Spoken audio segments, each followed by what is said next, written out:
With confident and firm movements, the woman adjusted the heavy shoulder of the chainmail, whose iron rings barely audibly clinked in the morning silence. Beside her, a gray-haired advisor, hardened in battles, smiled bitterly, assessing the fatal situation. Their 600 warriors faced over 1,400 fighters under the banner of Bachelord. The old man sarcastically asked if this was not too harsh a schedule for Varian's baptism of fire. The young man turned to his mother, who stood nearby in the stone courtyard, trying to find comfort in her calm voice amid the growing tension. She gently assured her son that the grandfather's armor would become his reliable shield, just as it once protected his father. Directing his gaze forward, in which was read not childish but hard-earned maturity, he gave himself an unbreakable oath. If this battle was destined to end in defeat, he would not return alive from the battlefield. The burden of past mistakes burned his soul from within, turning into fierce determination never to allow the loss of loved ones again.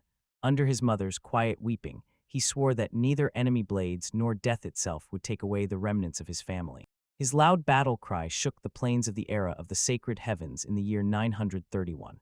Drawing his sword, he gave the order to advance. Thus began the first grand campaign of the future ruler, known as King Varian de Leoncoeur. He led behind him an army of determined fighters, a monolithic wall of spears and shields, relentlessly moving toward the bloody unknown of war.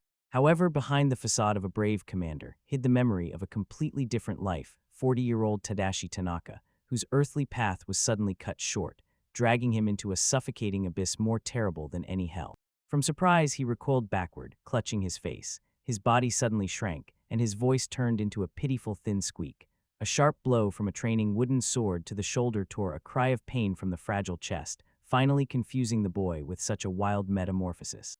Looking at a simple village with thatched roof houses scattered along the hillside, he feverishly tried to understand where he had ended up. The unfamiliar landscape and the bustle of ordinary peasants around only intensified the panic and complete confusion about where fate had thrown him. Another dull strike of the training blade made him stagger from the piercing blow to his weak child's body. He desperately tried to ask something, but the stranger's words sounded like complete nonsense, turning him into an isolated prisoner in a world where he did not know a single word. The wooden sword sliced through the air with a whistle with renewed force, accompanied by a rhythmic, focused exhale. All his attention was now fixed on the accuracy of movements and the correct grip, marking the transition from confusion to exhausting work. Standing in a row with other children, he methodically honed combat stances, firmly holding a small shield during synchronized lunges. Over the past 2 months, the veil of shock after rebirth lifted, allowing him to piece together the rules of the new existence bit by bit. He finally came to terms with his new name, 7-year-old Varian de Leoncoeur, son of the local count. Despite all the surrealism of what had happened, the noble title and the grand name stirred in him a strange feeling of quiet pride. His sparring partner, in whom he already recognized his older brother, stopped the fight and asked sympathetically if his memory had cleared up. The boy apologized guiltily, saying that the past was still shrouded in darkness, to which his brother calmly replied that there was no need to rush the recovery of memories. 12-year-old Robert stopped in front of his younger brother and with a warm smile insisted that he drop the excessive politeness. The address "honorable brother" sounded too dry, so the simple "little brother" was much better suited. While they were talking, Varian noticed an amazing detail. Despite the fact that his mind came from another world, his body perfectly remembered the native language at the reflex level. The elder called him to breakfast, and he gladly agreed. The newly minted future monarch quietly rejoiced at how successful the cover story was. Everyone accepted the version about memory loss and personality change due to an accidental blow to the head without the slightest suspicion. Following his brother into the spacious half-empty dining hall, they received a modest ration: plain broth, stale bread, and a piece of sharp, fragrant cheese.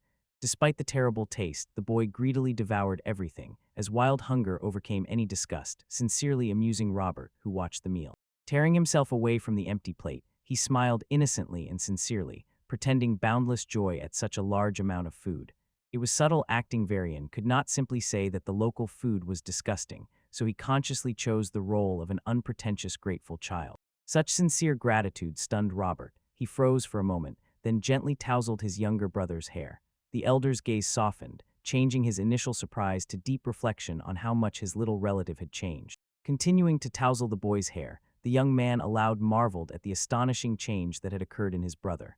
The shifts were so striking, and this gesture so natural, that any former estrangement between them vanished after the fatal incident. With a warm smile on his face, Robert admitted that he now liked the current Varian much more than the former one, even adding that the entire household in the estate shared this opinion, hinting at the terrible relationships that had existed between the boy and those around him before. From such words, an unpleasant chill ran down Varian's spine. The boy's eyes widened in shocking realization.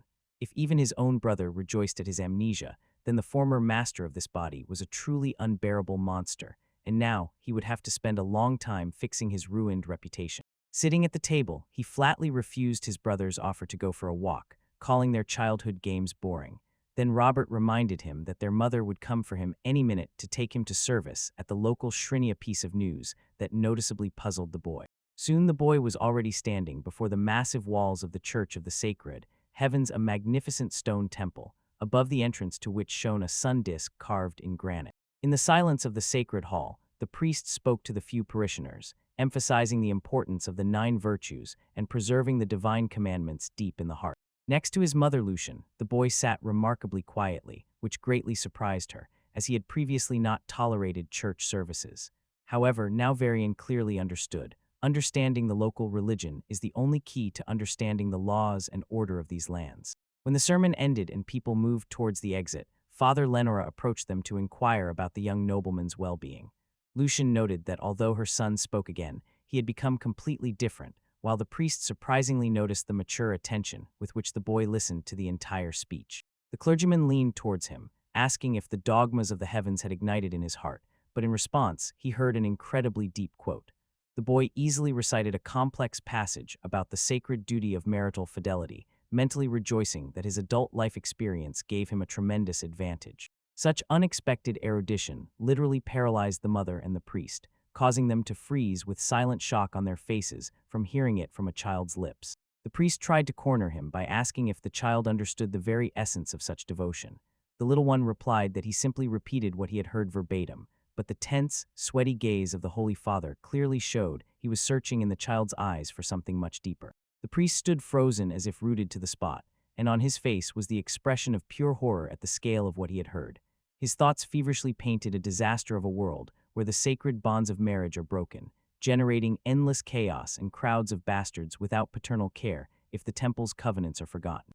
When the boy began to list all 9 virtues one by one without hesitation, the old clergyman was seized by trembling. He could not believe that an ordinary 7-year-old child was capable of interpreting mercy, tolerance, and marital duty so flawlessly. Overwhelmed by emotions, his body twitched, and finally losing self-control, he sharply turned to the stunned mother. Having uttered the last 2 virtues, patience and diligence, the priest spoke in a broken voice, in which reverence and panic mingled. He loudly declared that divine blessing had descended upon the child, and that he was destined to ascend to the very pinnacle of spiritual power. Standing nearby, Varian felt cold sweat running down his back from the realization that he had overplayed his genius too much. With a burning, fanatical gaze, Father Lenora demanded that the boy be sent immediately to the monastery. In his conviction, the sudden loss of memory was nothing other than a sign from heaven clearing the way for higher spiritual service. But the little nobleman lowered his head and with childlike sincerity declared that he desired only one thing: to stay home and help his brother Robert. Hearing this, the priest's furious zeal instantly faded, giving way to a deep, touching silence before genuine brotherly devotion. The church servant exchanged a long, meaningful glance with the mother, who only quietly breathed out her son's name with a mixed feeling of relief and anxiety. Discharging the tense atmosphere with sudden good-natured laughter, the priest apologized for his excessive fanaticism. He looked gently at the boy and asked if it was precisely love for the older brother that kept him near the native threshold. The old man listened warmly as the boy enthusiastically praised his brother, calling him strong and incredibly kind. Varian's eyes shone with such childlike sincerity that it completely disarmed the priest, while the boy assured that his brother was a wonderful person who would cause no trouble to anyone. Touching words made the priest change anger to mercy. He addressed the tearfully moved mother and offered a compromise. If the monastery is not timely, the boy should be given a scholarship for education, as the magnificent church library is the ideal place for such a sharp mind. Mother, unable to hold back tears of relief, gave her consent, while Varian himself barely contained his triumphant excitement. For him, this permission opened a direct path to the knowledge and secrets of the entire surrounding world. He was fully aware that in the absence of regular schools, only the church could give him literacy and understanding of the real world order. The boy's gaze became resolute. His ambitions were already soaring far beyond the tiny ancestral nest. That same evening at the family dinner, the stern and mighty Rudolph, Varian's father, was tearing into a juicy piece of meat with wild greed, suddenly stopping and piercingly staring at his son, loudly calling him by name. Putting aside the meal, the father inquired how his head felt after a busy day. At the table, the usual domestic atmosphere prevailed, strikingly contrasting with the elevated conversations about divine vocation and church scholarships. The boy assured that he was fine, although in his mind he recalled that it was Rudolph's heavy hand that knocked him out with a wooden sword. Although the past was still shrouded in fog, Varian clearly knew one thing: serious training under Father Lenore awaited him ahead. The level of enemies suddenly increased, but Maple did not retreat and ordered her beasts to attack. Fear prevailed, strikingly contrasting with the elevated conversations about divine vocation and church scholarships. The boy assured that he was fine, although in his mind he recalled the head of the family watched as his wife beamed with pride, telling about Varian's desire to be a reliable support for his older brother. Robert, encouraged by these words, declared with a confident smile that now he would have to train twice as hard so the little one wouldn't surpass him. While the father good-naturedly chuckled, the young reincarnator plunged into gloomy reflections. How vile a scoundrel must he have been before, if no living soul in the house mourned his old self. The father only good-naturedly laughed at the voracious appetite with which the son devoured everything from the table, assuming that he would outgrow him. Robert agreed, noting that the boy had already eaten more than himself all morning, while Varian himself struggled with insatiable hunger, mentally dreaming of the unattainable flavors of hot udon and fragrant meat from a distant past life. Despite the inner turmoil, the room soon filled with sincere, friendly laughter and the cozy clinking of utensils of a happy family at a shared meal. Sitting among his relatives, he finally realized, despite all the oddities of his new fate, he had become an inseparable part of this warm family circle. At that moment, his inner turning point occurred. The story of the ordinary clerk Tadashi Tanaka came to an end, giving rise to the great journey of Varian. Having already looked death in the eye, he gave himself an iron vow to give his all in the new life, finally burying the past name for the sake of future achievements. Inside, a long-awaited calm prevailed, a firm confidence in his own choice, which from now on nothing could shake. All hopes and plans hung by a thread, ready to break at any moment. Once he was called Tadashi Tanaka, an ordinary 40-year-old man with an unremarkable name, whose weary gaze revealed the burden of lived years and the hopelessness of his current state. His earthly path was mercilessly fading on a hospital bed under the quiet whisper of tearful relatives and medical staff, and he clearly understood that he stood on the threshold of eternity. The cause was a tumor in the stomach, and only the efforts of palliative doctors restrained the unbearable pain, while his emaciated pale hand lay motionless on the snow-white sheet. Looking back, he saw a completely ordinary life, a Buddhist school, lazy training in the judo section, and youthful dreams that now seemed only distant phantom echoes. At 23, he tied his fate with Yumiko, who bore him 2 wonderful children, and now, looking at her tears, he found solace only in the fact that her strength would be enough to raise them on her own. But instead of peace, his soul was torn by a burning wave of repentance before the family, for he was not ready to leave. He desperately wanted to see the children grow up, to cuddle the grandchildren, and could not come to terms with the cruel injustice of leaving life earlier than his own parents. The icy darkness dragged him into the void with phantom hands, taking away the remnants of light, and the last painful thought was an unfulfilled promise, a joint journey with Yumiko, which forever drowned in the darkness of oblivion. Suddenly the darkness shattered into pieces. The boy convulsively gasped for air and opened his eyes, finding himself in a tiny child's body, after which he stunnedly reached for the rays of the sun of a completely foreign world. Left alone with his thoughts, he tried to grasp the incredible fact. Tadashi Tanaka's life had ended, and a new page had begun in this unfamiliar young body. Directing his gaze forward, tempered by past experience, he finally came to terms with the new reality and accepted the noble name Varian de Lioncourt. Exploring the estate's surroundings, the young nobleman came across a geographical map that completely shattered all his guesses and made him hold his breath in amazement. 2 children huddled from below, and the girl immediately called out loudly to her older brother, joy ringing in her voice.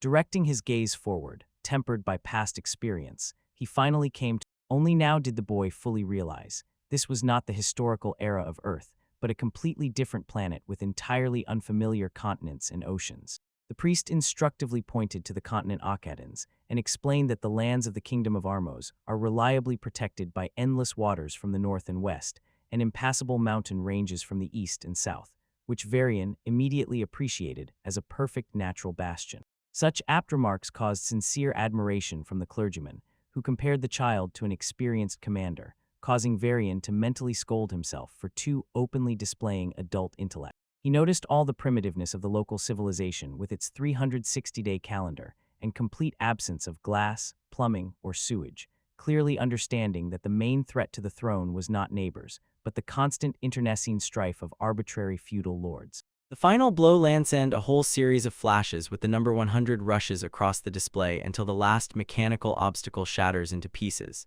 He stands before the cracked screen, greedily gasping. Remembering that he was only 7 years old on the outside, the boy was momentarily embarrassed by the contrast between his inner age and his childish shell, until a loud shout from outside announced the end of the lesson. A burly Juru approached the personal bodyguard and loyal servant of the Lionker family, who warmly greeted the ward, not hiding his disgust for the gloomy church walls and his desire to quickly take the young master away from there. They made their way through narrow, smelly alleys of the slums, where the suffocating stench of manure and refuse took their breath away, and the sight of shabby huts and feral dogs on the garbage heaps revealed the complete absence of hygiene in the city. Comfortably settled on the broad shoulders of the servant, the boy thought that in such unsanitary conditions a common cold could be fatal, while Juru complained that near the castle walls the filth was even worse, and even the local nobility lived by modern standards in a real pigsty. The cityscape gradually changed to spacious outskirts with fresh air, where simple stone and wood houses stood along the road, strikingly contrasting with the crowded city slums. Suddenly, clear melodic sounds reached his ears. The boy became alert, listening to the gentle girls singing, accompanied by the rhythmic splashing of water in a nearby clearing. He saw a girl cheerfully humming a tune, diligently stomping laundry in a massive wooden tub, and the guard, with a sly smile, teased him by asking if he was staring at Rona. Feeling tension in the servant's voice, the boy inquired about their past relationship, to which the warrior crossed his arms and grimly replied that it would be extremely difficult to atone for a former guilt. The experienced soldier nodded to a noticeable scar on the girl's forehead, reminding that it was Varian himself who once threw a stone at her, and also cruelly tormented her younger brother Rollo, which filled the new body's owner with an unbearable feeling of burning shame. The boy grabbed his head under the weight of the shameful deeds of his predecessor, finally understanding the reason for the relentless parental discipline with a wooden wedge, since the atrocities of the past life lay on his conscience as a black stain. Despite the unpleasant truth, he resolutely looked toward the fence and firmly declared to the guard that he intended to sincerely apologize to the wronged girl. But the servant sharply stopped him, his face changing, and sternly reminded the boy that this orphan was not equal to the young master, but an ordinary slave girl. The man explained that her mother belonged to the Lionker family, and therefore the girl herself was property, so the heir of the family must under no circumstances bow his head before powerless property. The harsh truth of the local caste system painfully struck Varian's consciousness. He pondered the unshakable social ladder of these lands, divided into nobles, free warriors with farmers, city merchants, and powerless slaves at the very bottom, where even without direct violence, a simple apology from a nobleman to a slave was considered an unacceptable sacrilege. Addressing Juru with undisguised sadness in his voice, the boy asked him to convey his sincere repentance to Rani, hoping that admitting guilt for the ugly scar would at least slightly heal the emotional wounds of the tormented child. Seeing how the frightened girl fled, Juru snorted mockingly and began to joke about first love, to which the boy reminded him of his 7-year-old age, although the adult mind inside bitterly noted, the children sincerely hate and fear him. The old soldier persistently continued to lecture the boy, with a self-satisfied look asserting that all girls like to fuss over trifles and never tell the truth in response, while the boy silently listened to this cynical monologue with a stone expression on his face. Considering reconciliation options, he feverishly thought about which gift would melt the ice in the offended Ronnie's heart. Flowers, dried meat, or perhaps a simple elegant hair ribbon could return at least a crumb of her affection. Jiro reflects on his second day in this strange world, setting out to find the owner of the wolf cub, wondering whether the elf he met lives alone or if other members of her amazing people live nearby. On his face. Considering reconciliation options, he feverishly going out into the yard, he asked Juru to find an old sturdy board and a sharp chisel, making the man puzzledly rack his brains over what kind of oddity the young master had planned. Having received the desired tool, the boy sat down right on the ground and skillfully began to carve the wood, assuring the surprised guard that this simple thing would make a real revolution in their daily life. In response, the soldier only grinned widely, raised his thumb up, and loudly encouraged the young craftsman, causing him to only sigh wearily at such excessive and noisy care. Exhausted by heavy physical labor, the boy slid down the wall. His hands trembled and felt leaden, reminding him of the weakness of an untrained child's body, so looking at the unfinished block, he decided to call for the strong hands of Juru. Holding his breath, he thoughtfully looked at the sky, trying to find meaning in his mystical rebirth, and suddenly realized the accumulated baggage of knowledge from his past life could become a salvation for improving the miserable living conditions of these people. This thought was finally confirmed when he touched the carved grooves on the wood. A simple board became a symbol of a new goal, because even if he could not change the whole world, he would do everything possible for the prosperity of his relatives, faithful Juru, and all those who surround him now. Lowering her eyes down, Rona timidly approached Varian, and with a tremor in her voice barely audibly addressed the young master. She thanked from the bottom of her heart for the amazing washboard, which greatly eased her daily work, while Varian himself, under Juru's watchful eye, tirelessly honed his combat skills in the fresh air. A tense silence hung in the air, compressing the space. Faithful Juru, and all those who surround him now. Lowering her eyes down, Rona timidly approached Varian. Timidly approaching closer, he asked about her impressions, sincerely wishing to correct any flaws and make the invention even more convenient for her delicate hands. Instead of the expected remarks, the girl unexpectedly bowed her head in sincere apology, and her face was overshadowed by a sudden feeling of guilt for the past days. She confessed in a trembling voice her worthlessness, considering herself unworthy to be called a friend, whom he so sincerely offered, which for a moment left the boy speechless due to the chasm between their states. When she, unable to withstand the surge of emotions, ran away, he hurriedly called after her an apology, fearing that he had again inadvertently caused pain with his straightforwardness. But the girl abruptly stopped, sharply turned around, and with passionate, uncontrollable stubbornness declared that above all in the world, she dreamed of being his friend, making the young master only stare in amazement. He silently stood before her, while her voice broke with trembling, and her fingers restlessly fiddled with the edge of her clothing, during the bitter confession that neither she nor her brother had ever had a single friend. Feeling the full weight of her loneliness, he looked her straight in the eyes, feverishly choosing warm words capable of breaking down the invisible wall of alienation. Breaking the ice of cold etiquette, he simply and casually ordered her to discard the noble titles and address him by his first name. The boy watched as her face was lit up by a sincere, joyful smile when she timidly uttered his name, unable to discard the respectful sir, to which he only cheerfully winked, cementing their new brotherhood. The girl was still burning with embarrassment when Juru lumbered up to them, and with a sly smile began mocking the young seducer, to which Varian proudly retorted, boasting about his charming friend before the laughing veteran. The loud bass of the soldier echoed across the entire field, making the blushing Rona beg to stop these unbearable mockeries. Suddenly, the old man seriously suggested taking the girl to public execution as a first date, which initially shocked the boy, but later reminded him of a harsh truth. In this medieval land, bloody reprisals served as the local equivalent of thrilling horror movies. As the day was ending, above the estate stood the majestic figure of Lucian's mother, a woman with an unshakable inner core, whom history destined to remain in chronicles as a wise ruler. Standing at the threshold, she watched with interest the work of the young maid, asking if she really used the amazing wooden device from the young master.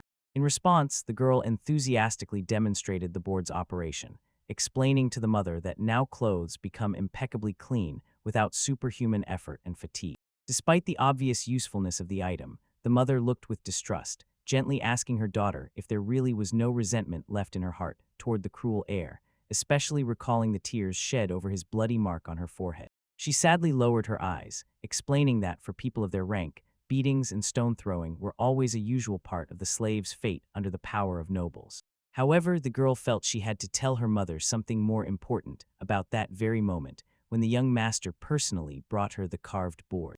Although he assured that all the hard work was done by the guard, she noticed fresh bloody scratches and calluses on his own fingers, silent proof of his sincere personal labor. The memory of his direct, remorse-filled gaze and timid offer of friendship filled her heart with an unprecedented warmth, to which her younger brother gladly joined, proudly proclaiming himself a companion of the young lord. Watching the children happily run to their lessons, the woman pondered the rumors about how a strong blow to the head can reshape human nature, understanding.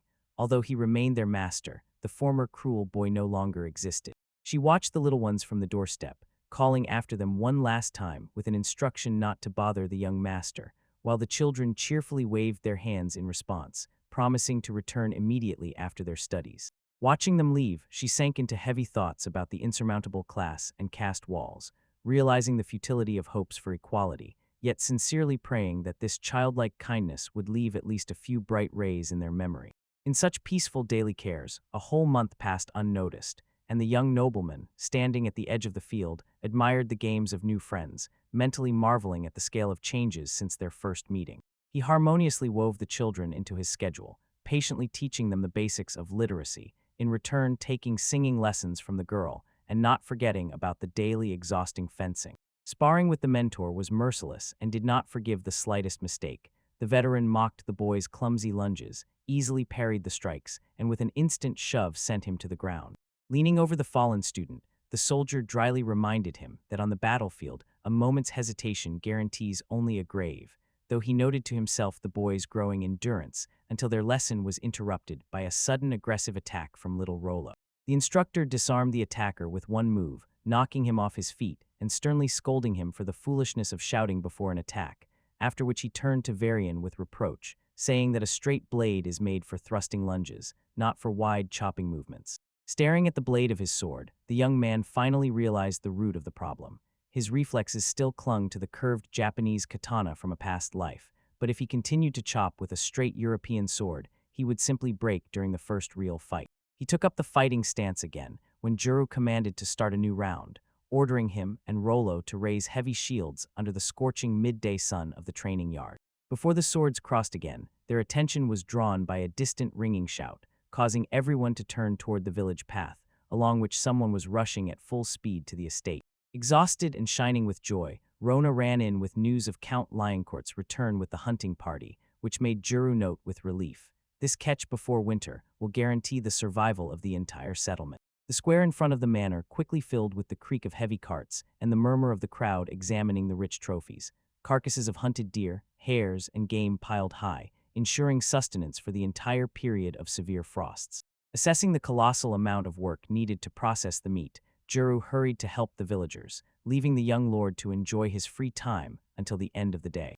The boy watched the bustle around him, understanding that now the whole village would be immersed in the hard work of skinning carcasses and preparing salted meat, while he himself had a rare chance to rest from daily duties. As soon as the sun disappeared below the horizon, the hard day's work was replaced by a noisy and wild feast, where heavy wooden mugs clattered as they poured intoxicating ale in a communal celebration of the successful hunt. At the heart of the celebration, one of the hunters raised his mug high and with a thunderous voice called on everyone to drink, sing, and rejoice, gathering spiritual warmth before the long and dark winter. While the Lord checked the supplies, his son listened to the children's dreadful stories about their poor diet, sincerely surprised by the mention of eating wolf meat, to which Rona explained, even after salting or drying, such gruel barely goes down the throat. Varian listened with horror to the confession that out of desperation, they had to eat even semi-rotten meat, and Rollo added that the greatest deadly dangers were not predators, but the fierce cold and unknown winter diseases. Seeking a sensible alternative, he asked about winter vegetables, and the girl named turnips, cabbage, and leeks, bitterly noting that such delicacies were available only to noble lords, not ordinary serfs. What he heard instantly formed a clear picture in his mind. The deadly winter diseases described by the children turned out to be banal vitamin deficiency, scurvy, and rickets, which for dark medieval people were mystical punishments, but for him were a mild problem of nutrient deficiency. Continuing to inquire, he learned about white beets, whose juicy tops went to the lords, while the serfs were allowed to gnaw only the tough roots, and, interested in the plant's agricultural potential, he asked to bring a few pieces to the next meeting. Their lively conversation was interrupted by the sudden appearance of Robert with news that the father urgently demanded Varian to come to him, giving no hints about the reason except the unpredictable temper of the count. Soon the boy stood before his stern father, whose icy disapproving gaze demanded an immediate report regarding rumors that the boy was teaching slaves writing, reading, and weapon handling. Standing in the middle of the magnificent hall, the heir firmly met his father's gaze, mentally preparing for a reprimand, for he knew the unshakable truth of feudal lords. An educated and strong slave ceases to be an obedient tool. Recalling the diligence and sincerity of his new servants, he already had a ready answer, understanding that the purity of the souls of these oppressed people stood far above his past offenses. Addressing the Count, the boy explained that these children were not just working hands, but loyal comrades who gave knowledge no less than they received, and added that they were already reading sacred texts, prompting a suspicious question from his father about the source of such wisdom. Watching from the side, the mother admired the amazing maturation of her son, but a shadow of anxiety fell on her face when she quietly warned him that excessive attachment to the young slave girl Rona would inevitably bring him only pain. He instantly understood his mother's hint about forbidden feelings between different estates and mentally rejected these thoughts, knowing about the chasm between a nobleman and a slave woman, for his mind was already occupied with a much grander plan born during studies in the library and walks through the settlement. Returning to the room, Maple decided to strengthen the new moon by infusing it with Hydra's energy. Slave girl Rona would inevitably bring him only pain. He instantly understood his mother's hint about forbidden feelings between different estates and meant the father cut in with stern feudal wisdom. Knowledge breeds rebellions and strength provokes desertion. Yet the boy did not lower his eyes and firmly declared that he would give people such a generous life that the very thought of escape or betrayal would become absurd to them. The loud laughter of the Count broke the silence as a sign of approval of his son's audacity, after which he announced to Lucian the spring return to the capital to begin the true knightly training of the boy, while the boy mentally scolded himself for the overly mature speeches of a 7-year-old child. When the conversation died down, the first frost gripped the land. The kingdom of Armos was quickly covered with a snow-white blanket of fierce winter, turning the old page and opening a time of trials and internal changes. The winter cold in these parts was merciless and claimed many lives in houses filled with acrid smoke from open fires, and watching the snowfall, the young lord pondered the local primitive stove heating, recalling rocket stoves from a past life capable of heating a home without soot, but hesitated again. Building such a structure was easier than easy, but the main obstacle remained his childhood. Local adults would have perceived even flawless drawings only as senseless childish fantasies. Immersed in thought, he soberly understood. Without gold and influential connections, revolutionary ideas were doomed to failure, so he decided to keep his plans to himself until his thoughts were suddenly interrupted by a ringing girlish exclamation. The unexpected shout from Rona made him flinch. The girl ran up with shining eyes, asking if he remembered their recent conversation and insisting that she had to show something incredibly important. Without waiting for consent, she grabbed his hand and pulled him toward the field, breaking free from the captivity of heavy thoughts with her stormy energy. Their Rolo was already waiting for them, proudly raising a huge light root vegetable above his head and boasting with a victorious smile about the discovery of an amazing white beet. Examining the unusual harvest, the boy noticed how tightly the sister held the young lord's hand and laughingly asked why she was clinging to him, noting that the find was a spitting image of a white radish. At these words, the girl's cheeks flushed with a deep blush. She hastily pulled her hand away, mumbling apologies for the impertinence, while Varian just laughed sincerely, assuring that everything was fine, though the little one suspiciously squinted at them both. He agreed to taste the freshly cooked broth, watching as white slices slowly boiled in the cauldron over the fire. After taking a sip, the boy first grimaced at the disgusting, earthy taste, but after a moment, a subtle, distinct sweetness broke through the sharp smell. The guest struck him like lightning. Before him was not a bitter radish, but a genuine sugar beet, and despite little Rolo's dissatisfied snort, the hidden treasure in the form of sweet molasses was obvious. And although this unremarkable root was to become an inexhaustible source of gold in the future, that day was still far away. Walking leisurely beside her, he informed the girl about the inevitable departure to the family estate with the arrival of spring, to which she nodded understandingly, knowing about the Count's constant moves between the capital and ancestral lands. Suddenly she quietly sang a mournful song, in which the bitterness of a swift parting was heard, and he listened attentively, admiring the ability of these people to find solace in music, although he could not decipher the depth of her feelings for him. Thanks to his high child's voice, he easily caught the melody, merging with her in a harmonious duet, and mentally vowed to give her not only songs, but also to teach her arithmetic for her well-fed and successful future. When the last notes faded, the surrounding men burst into loud approving exclamations, but the girl stood still, hiding her face, keeping her true emotions a secret. Spring came, bringing with it the inevitable road from the capital. The yard buzzed like a beehive, carts were filled with supplies, and horses were harnessed for the long journey. The boy stood opposite Father Lenora, sharing the poignant moment of farewell. The priest philosophically spoke about the eternal cycle of meetings and partings, while the youth promised to write letters and eagerly await the collection of wise teachings, until their conversation was interrupted by a loud call from the father. Turning around, he saw the Count pointing with his hand at the boy on his knees and dryly stating that from now on Rollo becomes his personal property, and he is free to do with him whatever he wishes, which made the young master freeze in complete stupor. Rollo raised his gaze, in which a quiet, unwavering loyalty burned from now on. He became an inseparable shadow in the life of his new master. Soon the heavy wooden wheels creaked on the rocky road, announcing the beginning of a long journey to the ancestral estates. While the convoy slowly moved forward, Juru revealed the strange circumstances of this transfer, telling that the little one himself on his knees begged the Count to give him into the personal service of the young heir. The father spoke about the difficulties of raising a child with such a heritage. He became an inseparable shadow in the life of his new master. Soon the heavy wooden wheels creaked on the rocky road, announcing the beginning of a long journey to the ancestral estate. He listened attentively as the boy confessed that Rona also longed to go with them with all her heart, but such a journey was forbidden for the girl, to which the young lord gave an unbreakable word to support her with everything necessary, appreciating the scale of the brother's sacrifice. Seeing such devotion, the nobleman realized the invisible boundary between servant and master. He almost called the boy an equal friend, but timely bit his tongue, understanding the necessity of subordination on the chosen path. When the carriage bounced on the bumps, Juru's sharp gaze caught a lonely figure on a high hill, desperately waving hands, and recognizing his sister, Rollo leaned out of the window and shouted through the wind with all his might a promise to definitely meet again.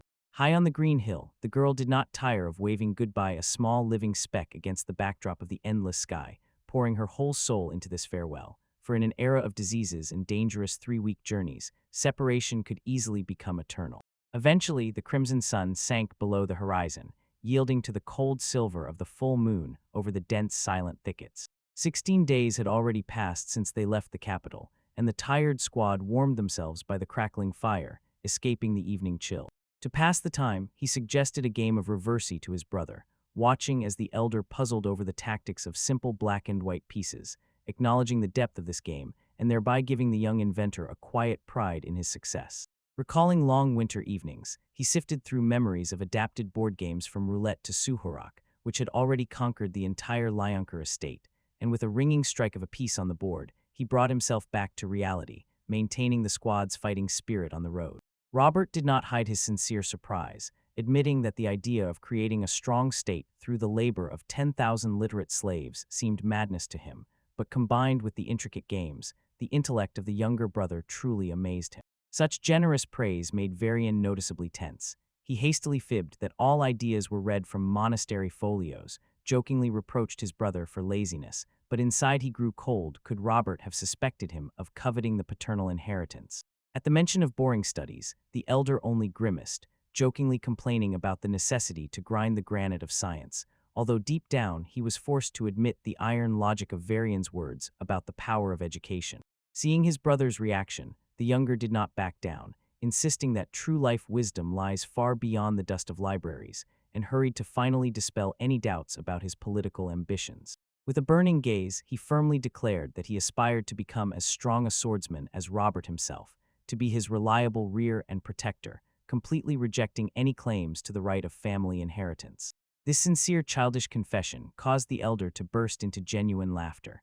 As the carriage rolled along the forest path, Robert good-naturedly scolded the little one for such adult flattery at 8 years old, though his voice carried genuine brotherly warmth. Their cheerful chatter was heard by their parents from the depths of the carriage. Count Lyonker remarked to his wife Lucian with satisfaction that with such strong friendship between the sons, the future of their house was completely safe, to which she quietly and gladly agreed.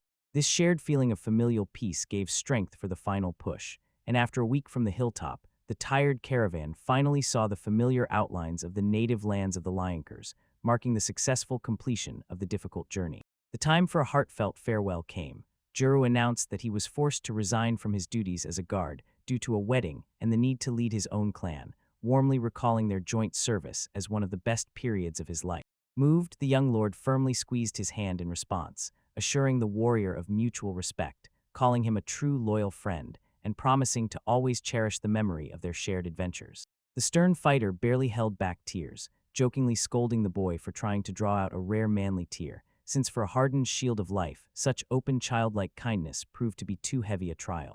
Unable to contain his wild joy, the warrior shouted to the heavens at the top of his lungs that the young lord himself had recognized him as a friend, while Count Leinker thanked the veteran for faithful service and announced the name of the new guard, a fighter named Albert. The unfamiliar name confused the young nobleman. He feverishly wondered who this mysterious Albert was, but his father dryly confirmed the finality of his choice regarding the son's guard, not tolerating objections. The boy tried to imagine the future overseer, painting in his mind the image of a mannered, gray-haired butler, but the count simply pointed forward with his hand, advising his son to inquire about all the details from the relative himself.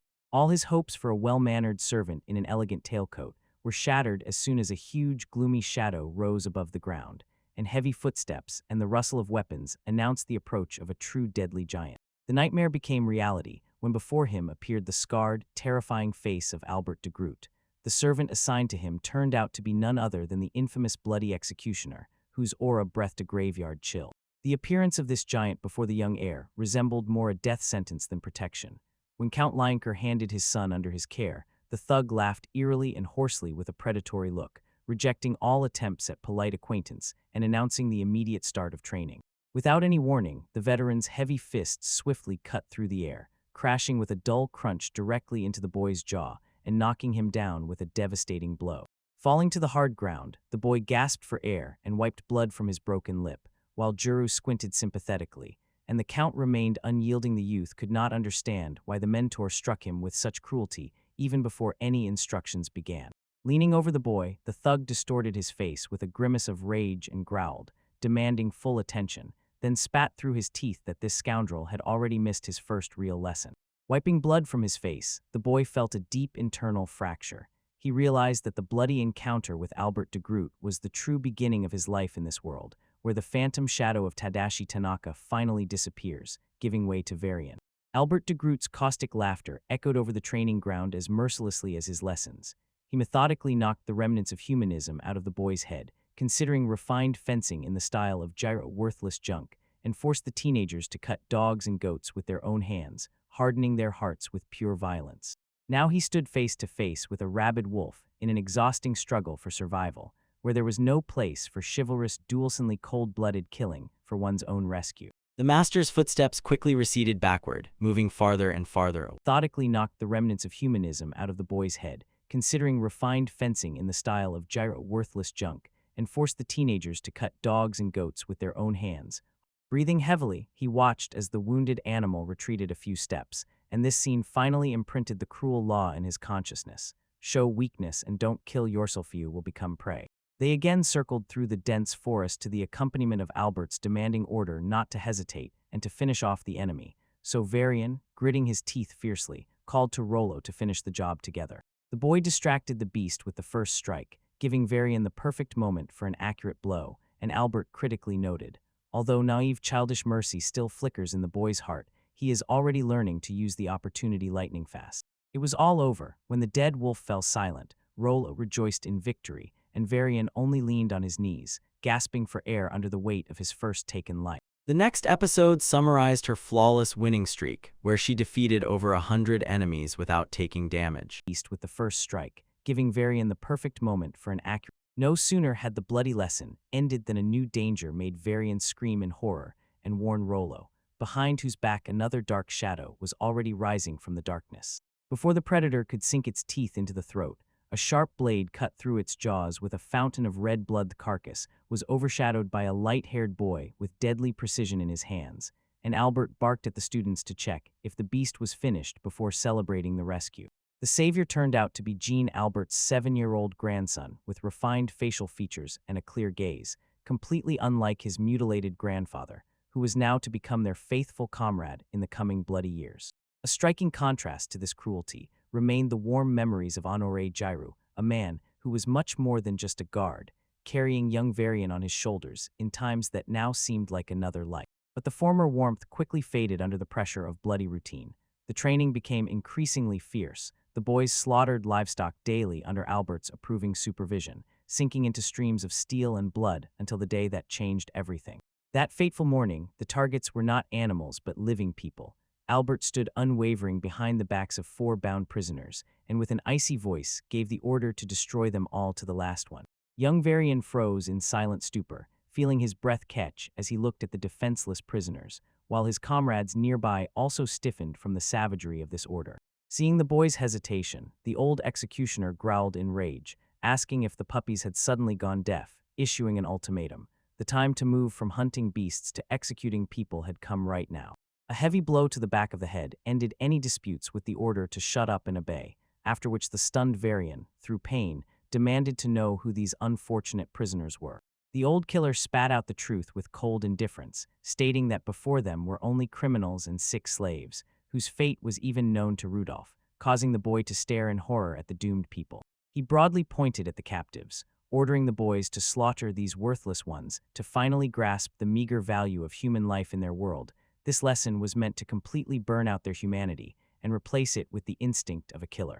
Such an order made the young nobleman recoil and protest the execution of slaves merely because of illness, while one of the bound women, raising her dimmed gaze, hoarsely begged for mercy and help. The youth's hesitation only provoked the executioner's mocking chuckle, who urged him to choose a victim, and although a dark thought flashed in Varian's mind to stab the mentor himself, fear froze his body until the silence was broken by Rollo's voice. Seeing his lord paralyzed, the younger boy stepped forward with trembling but resolute steps, volunteering to take the first sin upon himself, while Varian watched in shock as his friend crossed the point of no return. This courage provoked in Varian's soul an attack of fierce disgust at his own weakness. He reproached himself for the remnants of modern humanism, recognizing that the laws of his past life were a deadly poison in the harsh realities of Armos. The boy forced his heart to harden, gripped the dagger's hilt amid the loud pounding of his pulse in his temples, and resigned himself to the fact that the path to military greatness lay through the darkest and most brutal methods of this world. He plunged the blade into the woman's body with all his might, and only upon hearing her suppressed groan of shock did he finally realize that he was killing a living person. While the unfortunate woman howled in pain and begged him to stop, the boy froze with a face twisted in horror, but Albert's icy scream demanded finishing off the victim who was still breathing. Raising the dagger above his head, he began striking again and again, drowning out his own screams with the dreadful sound of torn flesh and the fading groan of the woman. During this clumsy, bloody slaughter, the old sadist laughed with delight and urged the boy on, while due to lack of experience, the victim slowly bled out under his trembling hands until she finally fell silent. All stained with another's blood, the 12-year-old boy stood over the lifeless body, feeling how with this first murder the childlike innocence inside him died forever. Albert's heavy hand mockingly fell on his crown with dry criticism to strike more accurately next time, after which the executioner, without hesitation, ordered the other boys to finish off the remaining prisoners with heavy clubs. While he stood trembling from shock, his comrades moved forward with wooden sticks to carry out the bloody order, ignoring the horror and futile pleas of the last living captives. He finally snorts, waves his hand disdainfully, just accepting the challenge, confident that the hand-cutting system guarantees him victory regardless. Sitting on the damp ground in the middle of the camp, overwhelmed by the burden of his first murder, he asked his mentor in a trembling voice how he had managed to survive such an inhuman nightmare, to which Juru only acknowledged the inevitability of trauma after taking the first soul. The old warrior looked distantly at the far horizon and dryly denied any internal struggle, explaining that the reality of their existence was much simpler and more cynical than it seemed to a child. He coldly added that the destroyed people were only powerless slaves and criminals, whose lives have no weight for the world, causing Varian to silently blink in wild horror at such devaluation of a person. Rising to his feet, the young man with despair in his voice rejected this logic, declaring that he could never in his life perceive people as empty numbers or useless trash, whoever they might be. Juru calmly endured this gaze and restrained the boy's passion, warning that the heart will simply go numb from violence over time, and for survival, he will have to come to terms with this indifference one way or another. The warrior explained that this was not an attempt to soothe, but a stern warning. Having gotten used to the necessity of shedding blood, he must by no means descend to finding pleasure or joy in this process. A tired smile touched the veteran's lips when he saw the boy's reaction, and with quiet confidence, he summed up that such a matured Varian would be able to pass through the darkness without losing his human semblance. Under the cold silver of the night moon, the boy quietly thanked the teacher, but deep in his soul, a silent question continued to gnaw at him. Would he ever be able to rid himself of the devastating feeling of guilt for what was done? He understood the bitter truth of Robert's words when harsh reality overwhelmed him like a devastating storm against the rocks. Carrying out Albert's merciless orders, they together plunged into an endless conveyor of death, where the targets were useless criminals and slaves brought from foreign lands as training material. With each new strike, his movements became more precise and turned into a refined dance of death. As the piles of bodies grew, the inner resistance faded, giving way to icy skill and a heart that no longer flinched before the blade. His human essence seemed to dissolve into the primal savagery of the era, when people were no different from wild beasts, and in this eternal bloody chaos, he accepted a cruel truth. They were all just predators in a merciless struggle for survival. He stood amid the icy breath of Springa, 9-year-old veteran of an undeclared slaughter, whose war prematurely stole all his childhood. By the end of the second winter in Armos, there was no trace left of the former naive boy. Instead, there stood a survivor tempered by blood and ice. The squad fell silent in the dense thickets, whose rustling reliably concealed their presence, while Albert keenly tracked a small herd of pigs in the distance, burning the livestock with a predatory gaze. With his calloused finger, he dryly pointed at the carefree prey, giving a short, icy order: steal the animals. Young Varian tried to object, reminding about the 2 armed shepherds and guard dogs, but the old butcher dismissed the doubts, stating that removing such obstacles is a fundamental part of their science. This raid was not just training. They crossed the borders of Viscount Bachelord, a neighbor of the Lion Courts, with whom the family had an endless bloody feud. The training raid served only as a convenient cover for another audacious provocation against their sworn enemies. The boy barely hid his shock, listening to Albert distort the concept of knighthood. For the old butcher, the true virtues of a knight lay exclusively in killings, robberies, and the division of loot, which completely shattered the remnants of noble ideals. The boy tried to find a less bloody way out, suggesting simply to disperse the shepherds and take the prey, but his initiative was instantly and rudely suppressed. The scarred veteran explained the full ruthlessness of their situation. If the fugitives report to the master, they face execution for poaching on enemy land despite any count's title, so for their own safety, the witnesses must be wiped out completely. Jean and Rollo cold-bloodedly began planning a deadly attack, arguing about whom to eliminate first: the dogs to open the path, or the people at a distance so they wouldn't have time to sound the alarm. Listening to the terrifying enthusiasm with which the boys divided the future victims, Varian felt chills run down his skin and bitterly realized, to survive, he must immediately swallow his own moral torments for the bloody goal. Stepping forward, he sharply stopped the kids and ordered them to stick together, emphasizing that the enemies were armed and children alone could not cope with the adult guards, so success was possible only through a single coordinated strike. He firmly explained that all their efforts would be worthless if a senseless and overconfident attack ended in their death or serious injuries. The young commander even proposed an extreme plan to send a red rooster through the dry forest to cover the retreat, reminding that stealing can be endless, but such luxury is available only to the living. Albert grinned predatorily, acknowledging the sobriety of such calculation, and added his own grim truth: death is the worst outcome, but enemy captivity is one step lower, causing Jean to silently frown at the realization of the full seriousness of the task. The strategy came into action. An unsuspecting shepherd was peacefully tending the flock in the clearing, unaware of the deadly foreign gazes from the bushes behind his back. At that very moment, Varian and the boys jumped out of the shadows with wild cries for help, skillfully playing out panic and pointing back into the forest, as if fleeing from a pack of angry wolves. The man's paternal instinct instantly shut down any vigilance, making him rush to the frightened children, while Varian coldly noted, the peasant was so absorbed in their rescue that he did not notice the blades clenched in their hands. The deception instantly turned into a deadly strike. With a precise movement, the young man drove the sword into the body of the stunned shepherd, while his accomplice finished the job with a deep dagger blow, ending the peasant's life before he could realize the betrayal.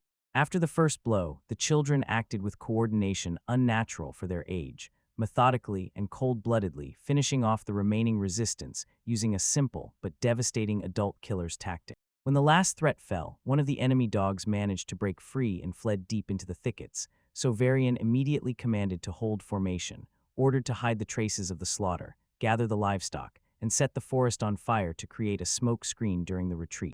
Within minutes, a wall of devastating fire engulfed the trees, while the boys drove the stolen pigs through the choking smoke and thickets in a desperate race against time. Upon their return, they were met by a burly giant with a scarred face, whose numerous scars eloquently testified to a lifetime spent on battlefields the legendary Yenik Honor, whose loyalty to the lion courts lasted for decades. Next to him, his son Juru eagerly devoured juicy roasted pork and loudly greeted the young leader, whose ease sharply contrasted with the recently experienced horror. Amid the thick aroma of roasted meat, the camp celebrated the successful bloody raid, while the talkative Juru took the opportunity to introduce his legendary father to the young raid leader. The gray veteran sparingly praised the boy, noting that he worthily bore the noble family name, causing Varian to involuntarily compare the oppressive aura of this warrior with the deadly spirit of Butcher Albert. The air between the two old fighters instantly filled with icy hostility. Albert sarcastically mocked Yenik for his old age and laxity, asking if he was used to barking like a chained dog, while the giant silently suppressed a dull rage within himself. Taking a step forward, the young lord dryly ordered Albert to stop insulting the honor of Yenik, but the butcher only snorted mockingly until Juru sharply interrupted the conversation, warning Albert against disrespecting the father in their camp. Instead of retreating, the little noble boldly poured oil on the fire. He grinned, made an obscene gesture, and rudely mocked the executioner's manhood with dirty curses, literally shocking everyone present. The response was instant, and devastating. Albert's heavy fist sent the boy flying through the wooden structures of the camp, forcing him to spit blood and realize with strange irony that dirty curses worked the same in any of the worlds. The camp erupted into a total drunken brawl under the deafening roar of blows, and losing consciousness in the darkness, the boy only heard Juru's fierce protective roar as he rushed into battle for his little master. He came to much later under the cold moonlight from the window, spat clots of blood, along with a couple of knocked-out teeth onto the floor, and met Yenek's hoarse, muffled voice, which confirmed the brave one's return to the world of the living. Nearby, the old warrior and Juru calmly sipped ale from heavy mugs, and Yenek handed the boy a glass of strong mead to soothe the pain, giving him his first sip of alcohol in this new life.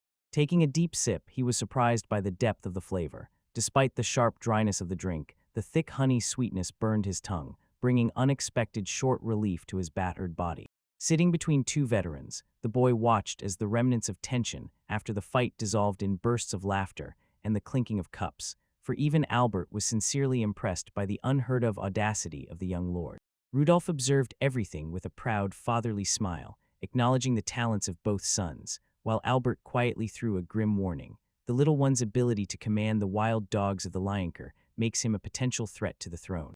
The scarred veteran turned to the youth demanding he become even stronger in the future, and with his signature wild roar kicked him out, leaving the boy to ponder how finally he had managed to walk the razor's edge of the brutal camp hierarchy. Time mercilessly passed, and the drunken calm of the celebration soon gave way to a cracking winter frost that covered the training ground with snowdrifts. A sudden attack forced the travelers to speed up. And the wild dogs of the Lionker makes him a potential threat to the throne. The scarred veteran turned to the youth demanding he become even. They moved on to intense contact sparring, testing each other's strength limits in the icy air through a tense, silent concentration of gazes. Seeking to gain the advantage, he applied a technique unknown to this world. He lightning-fast closed the distance, intercepted Jean's momentum, and with a precise judo throw slammed the boy into the snow, taking advantage of the locals' complete unpreparedness for ground fighting. She squints suspiciously in anticipation of an answer, and the guest finally lifts his heavy, tired gaze, firmly and calmly announcing that his path leads straight to the sacred forest of the divine tree. His smooth and precise movements elicited an approving look from Albert, after which Juru stopped the lesson, ordering Jean and Rollo to carefully absorb the flawless technique of the young master. Returning through the snowdrifts, the boys grumbled about the imaginary genius of their leader, while Varian himself was gnawed by conscience, as Albert's praise was only an echo of the hard work from his past life. Noticing that they were lost, the boy called them and pointed out the correct way home, to which the children obediently apologized, preserving an inexhaustible supply of energy even after the hellish sparring. Watching them go, he admired their mature composure and responsibility, which far exceeded everything he remembered about his own sons at the same age. As their silhouettes faded into the winter haze, his thoughts involuntarily flew to the distant past of another world. In his memory emerged a sunny vacation in Guam, where his wife and two little sons laughed loudly, a time of carefree happiness when his children were as defenseless as Rollo is now. Surveying the icy cruelty around, he doubted whether such happiness was possible in a land where human life was worthless, and he realized only absolute power would help him protect his loved ones and not lose everything a second time. Weeks passed like a moment of daily training, and the fruits of exhausting labor made themselves known. the skill of Jean and Rollo impressed even their stern mentors. The danger remained unresolved, but ours already had an assistant and a plan for further actions. Rollo is now surveying. No sooner had the young swordsman recovered from his own lunge than he ran into an iron-reinforced defense. Rollo had mastered the heavy shield so exquisitely that he absorbed the blow with a dull thud, knocking the spirit out of the attacker. While their close combat continued, the blonde archer demonstrated his own skills. With a steady hand, he drew the bowstring and confidently shot an arrow right into the bullseye of a distant target. When they gathered together, the young commander realized with surprise that his comrades had been secretly honing their coordination, and Jean added that the veterans had taught them to cover each other's weak spots for survival in the hell of battle. Watching them from the shadows, the scarred warrior confirmed with a hoarse laugh, "The strength of a true squad lies in the diversity of talents, not in the uniformity of fighters, because only this way do they become an invincible force." These words made the boy think, realizing a bitter truth. His personal development would lose all meaning if his comrades did not grow together with him toward future battles. Looking at the horizon shoulder to shoulder with his friends, he finally decided that only joint strength and mutual support would allow them to stand firm in this ruthless world. The boy raised a curious look at his mother, asking with burning interest whether little Katia would join them. She smiled warmly at her son, advising him to entertain the girl who quickly got bored, while the father secluded himself for a serious conversation with Giselle and Hugh. Reflecting on this, he marveled at the complex structure of his new family. Giselle was his father's lover, and her children, 12-year-old Hugh and 8-year-old Katia, were his stepbrother and stepsister, with whom everyone tried to live peacefully despite the contrast with his past life. Little Katia looked at him with shy respect, timidly addressing him as Mr. Varian. He gently stopped her, advising to drop the excessive formality of titles, and with a kind smile, reminded her that he was her older brother, making the girl bashfully blush and fidget with her dress. Wishing to dispel the tension, he suggested playing a popular capital city game, promising lots of fun, which instantly made her eyes sparkle with joyful light. Their game was interrupted by the appearance of the father, who with a restrained smile remarked on how carefully the son was looking after his little sister. The count approached together with Giselle and joked that Katia had already annoyed her brother enough, to which Varian simply inquired whether their secret adult negotiations had concluded. Giselle tried to reproach her daughter for familiarity, but the boy hastily defended the little one, assuring that she was simply showing kindness, after which an encouraged Katia more confidently called him her little brother. Maple wanted to thoroughly explore the new path, and Sally agreed to help her reach the underground lake and obtain rare equipment. The count approached together with Giselle and joked that Katia had already annoyed her brother enough, to which Varian simply inquired. The true purpose of the visit quickly surfaced. Hugh was appointed heir to the extinct side branch of the Blairs from the Lioncourt family, a strategic move to strengthen the clan's influence, which at the same time painfully shattered the illusion of a perfect happy family. Having settled all formalities, Hugh and Giselle said dry goodbyes and left the estate, leaving behind a heavy silence that finally cemented Robert's status as the sole undisputed heir of the Lioncourts. Left alone with his son, the Count emphasized with unusual seriousness. Despite different mothers, their brotherly duty was unbreakable, and he asked to always extend a helping hand to young Hugh if needed. The heavy atmosphere dissipated when the Count fatherly tousled his son's hair, cutting off talks about duty, and with a sly grin promised to personally break the bones of anyone who ever dared to court Katia. Pausing with his heavy hand on the little one's shoulder, the Count began to speak about the amazing mind of his descendant, but suddenly stopped, falling silent mid-word before an immense realization. Looking up at the giant from below, the young man understood everything without extra words thanks to his own paternal experience from a past life, accurately reading the full range of complex feelings in the eyes of the stern ruler. The boy silently stood before him, feeling the sacred weight of this brief but pivotal moment. Feeling the confident warmth of Rudolph's heavy palm on his shoulder, the young man finally accepted the inseparability of their blood bond. This mighty, rough warrior before him was his true father. A few years later, in the summer of his 10th birthday, he woke up from aching pain in his bones and muscles, the inevitable beginning of the second puberty in his life. But the insane noise under the windows prevented him from returning to sleep. Going outside, he saw that the village square had turned into an arena for a grand celebration. It was the day of Robert's knighthood, and the crowd froze in impatient anticipation of the young heir's appearance. Soon the culprit of the celebration appeared himself. Robert's new knightly armor gleamed dazzlingly in the sun, and his majestic posture caused a real storm of admiring shouts and applause from the peasants. The count stopped in front of his son and silenced the crowd, ordering the knight to guard justice during the celebration and to hate lawlessness, in order to be worthy of the blessing of the heavens, to which Robert firmly swore to follow every word. To seal the sacred oath, the count struck his son hard with an open palm, making the newly minted knight stagger from the physical weight of the imposed duty. Leaving the forest wilderness, the companions saw a sprawling settlement stretched out in the valley below.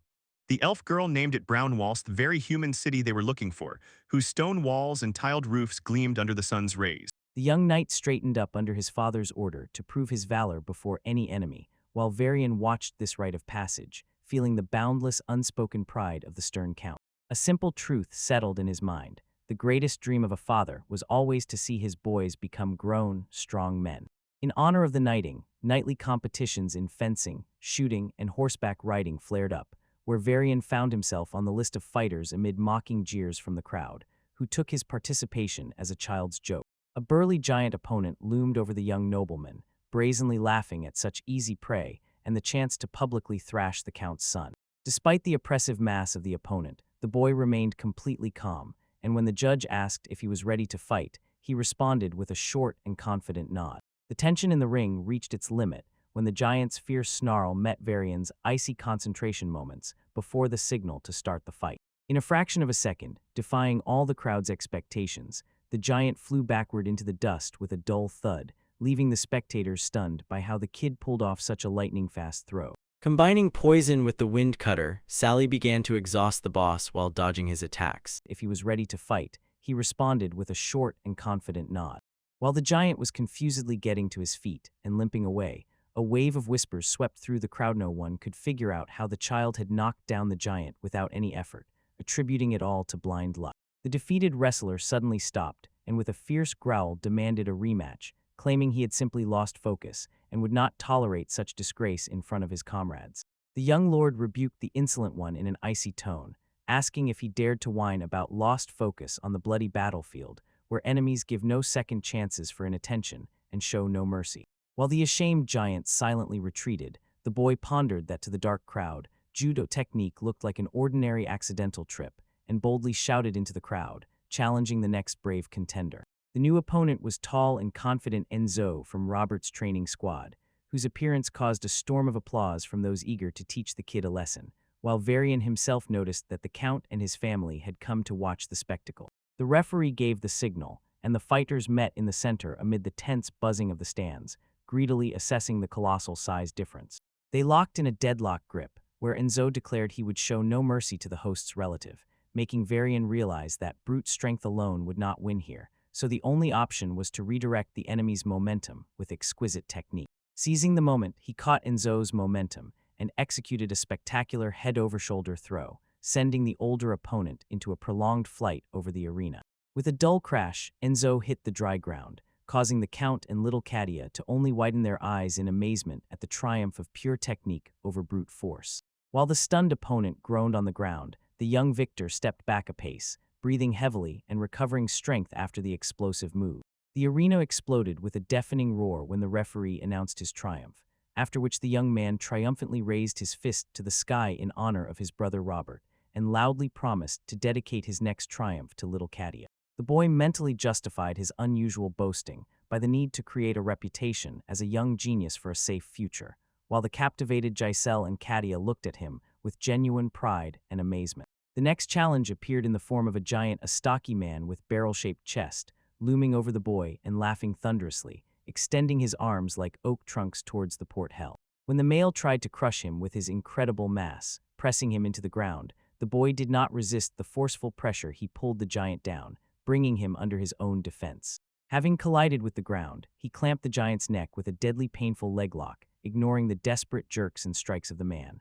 While the spectators froze in shocked silence, he calmly stated that the fight was already over. He had definitely cut off the blood flow in the jugular vein, so this mountain of muscles had completely lost strength and was unable to resist. He held the pressure until the giant's body finally gave in. With a dull, heavy thud, it fell to the ground.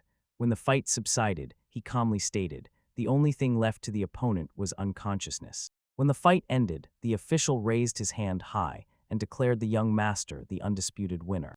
Then he stepped back while the boy stood still, gasping for air, his chest rising high with each gulp. The crowd around erupted with rhythmic chanting of his name. He looked around as if still unable to come to terms with the scale of this ovation. When the boy's name echoed across the territory, the Count and Jiru quietly engaged in a dispute, whether the old killer really managed to teach him such a deadly technique. The young winner did not stop and continued to finish off opponents he defeated 2 more in a row. But eventually, the limits of his own body caught up with him. The prolonged fight exhausted him, and then it became clear his technique was indeed superior, but his young body still lacked endurance for a long war. While the boy's fame grew, wild rumors about witchcraft and forbidden techniques spread among the common folk. A new wave of youths rushed to enroll as his apprentices, but the enthusiasm quickly faded as soon as they caught sight of the terrible gray-haired old man, the chief instructor. Among the spectators, young Katia froze, eyes wide open and gaze fixed. Such a labyrinth was within the child's power, but adults could not even come close. She watched the seasons change, and the fame of the talented boy was finally cemented. The story then takes us to the spring of his 11th year. Katia, now older, thoughtfully looks back at how the legend of the young master from the Lioncourt family spread. When he turned 11, the first signs of conflict began to grow in him and around him. The royal capital announced mobilization. Count Purgit, who held the southwest of the Lioncourt lands, raised a rebellion. In response, Rudolph led a detachment of 2,000 soldiers to the rebellious zone, and Robert, now a knight, stood alongside his father on the front line. He fixed his gaze on his young companions, immediately noticing how Jean was eager to jump into the very fight. He advised the boy to wait another 5 years until he turned 15, while acknowledging his courage. Enzo added his own hope. They would all be able to fight together in the next battle. Suddenly, a voice that called his name tore the silence and broke the moment. Turning toward the sound, he caught sight of a young girl walking toward him across the open field. The girl introduced herself as Smina, the daughter of Yorgo Kakars. She pronounced it with a soft, respectful intonation and said that last year she had the honor of watching him in a fight. He nodded reservedly and politely acknowledged his interlocutor, but inside he felt the growing fame weighing on him more and more heavily. After that very family championship, they did not stop. They continuously pushed forward their daughters as future wives or as lovers striving to latch onto his promising future. For an 11-year-old boy, living with this was painful and exhausting. She shone and insisted that he call her by her name, also emphasizing how impressed she was by his victory over the huge wrestler. He thanked her for coming and watching, and calmly noted that the second opponent was also very strong and just as gigantic. Yet despite this colossal power, the young man himself looked quite innocent. His friendly smile reliably concealed the true depth of talent, making him someone much greater than a simple traveler, and He watches closely as the young woman says goodbye to them. Smain announces that he is leaving. He addresses Rallo and Jean. On his face is politeness mixed with restrained hesitation as she gives them a final, quiet greeting. When she moves away into the distance, she pauses for a moment and looks back. On her face is a frozen trace of sadness, a silent acknowledgement of how far the boundary has stretched between her world and theirs. Watching her go, Jean snorts and sharply remarks, "A girl of that level could only insult the very name of the Lion's Court, and as a match for someone whose status wavers, she hardly fits." But Enzo immediately quiets him, sharply cutting him off with the word, "Enough." At the same time, he mentally notes that it is all in vain. She looked very pretty after all. The team moves on, and Enzo can't resist teasing Rallo about his supposed girlfriend, joking that Rallo is having fun with a woman clearly older than all of them, which flusters the guy. Stumbles, hesitates, and feverishly denies it. He keeps insisting that they just sometimes have meals together, and at the hint of something more, his face immediately flushes deep red. Although the residents of Lioncourt are known for their straightforwardness in feelings, the idea that the boy behaves so boldly still throws people off balance. While his father and Robert were absent, Virion followed Albert to a secluded, neglected building on the outskirts of the village. The old assassin had already hinted at a matter requiring their attention, so Virion led him to this structure hidden among the trees and completely forgotten. As soon as they stepped over the threshold, 3 young women appeared before them, bound and gagged, their eyes wide with frantic fear. It was immediately clear. They had been kidnapped from the neighboring bachelor camp and held captive in the darkness of an abandoned house. Albert's scarred face fills the frame as he, addressing his young master, poses a philosophical question. Give a definition of the essence of war. He demands an immediate answer. Rand, the young lord, and his companions freeze silently for a moment as they realize the weight of this request. A young man contemplates ancient notions of victory, strength in battle and ruling lands gained through conquest, but the old mercenary dismisses thisting. These are only parts of governance, while the true essence of dominion is much darker and deeper. Leaning over one of the prisoners trembling with fear, the veteran warrior calmly explains, "True subjugation is to break the enemy's kin, use women to sow the seed of a new dynasty, and guarantee power for a long time." After this, he gives the young master a terrifying prohibition to harm a woman, and he suddenly realizes, this bloody lesson of power must become a continuation of what they have already been taught to do by killing. While the whole group froze in the shadow of the abandoned building, the elder leans forward and asks if he really needs to explain every basic detail of the conquest just as he once gave instructions during the killing. The clumsy instructions of the old man finally drove the young lord to the edge, his patience cracked from the mere unmasked vulgarity of the veteran's worldview. He bares his fangs at the mentor, unequivocally declaring that he is already tired of male superiority and challenges the very idea as if he lacks the strength of a true conqueror. He does not retreat a step. His voice becomes hoarse with defiance as he responds to the old man's cruel taunts. When the mutilated killer mocks his hesitation and sarcastically doubts his manhood, the young lord sharply strikes back, calling him a coward and a worthless son of a timid horse, and boldly fixes his gaze on him before showing his resolve. Dark necessity drives him forward. He crosses the boundary beyond which there is no return. Each of his transgressions becomes a grim rite of initiation into the cruel reality around him. He suddenly realizes just as his first murder led him into this world, so this new crime finally cuts off the last pangs of conscience that still restrained him from harming others. A cold, empty gleam froze in his eyes. He turns to the mentor and with pressure in his voice checks, did he notice how carefully calculated his actions were? Then he admits that he deliberately fell for the bait, and with bitter irony asks if one picture is enough when the killer turns into a rapist to satisfy the killer's perverse expectations. The old man responds with a chilling laugh and praises the cruelty that has just appeared in the young lord, saying that this was exactly what he lacked. Then he reads the instruction. Rulers must be both passionate and ruthless, and the next step in his development is to consolidate his power through his lineage, to have a place to return to and a foundation to rely on. After the bloody ordeal, the prisoners are sold off in the Capitala deal that sparks a terrifyingly joyful excitement in the other boys, Rollo and Jean. And for the youngest lord himself, there is no room for guilt. He is overwhelmed by a wave of ecstasy that, for the first time in decades, makes him feel truly at home in this wild world.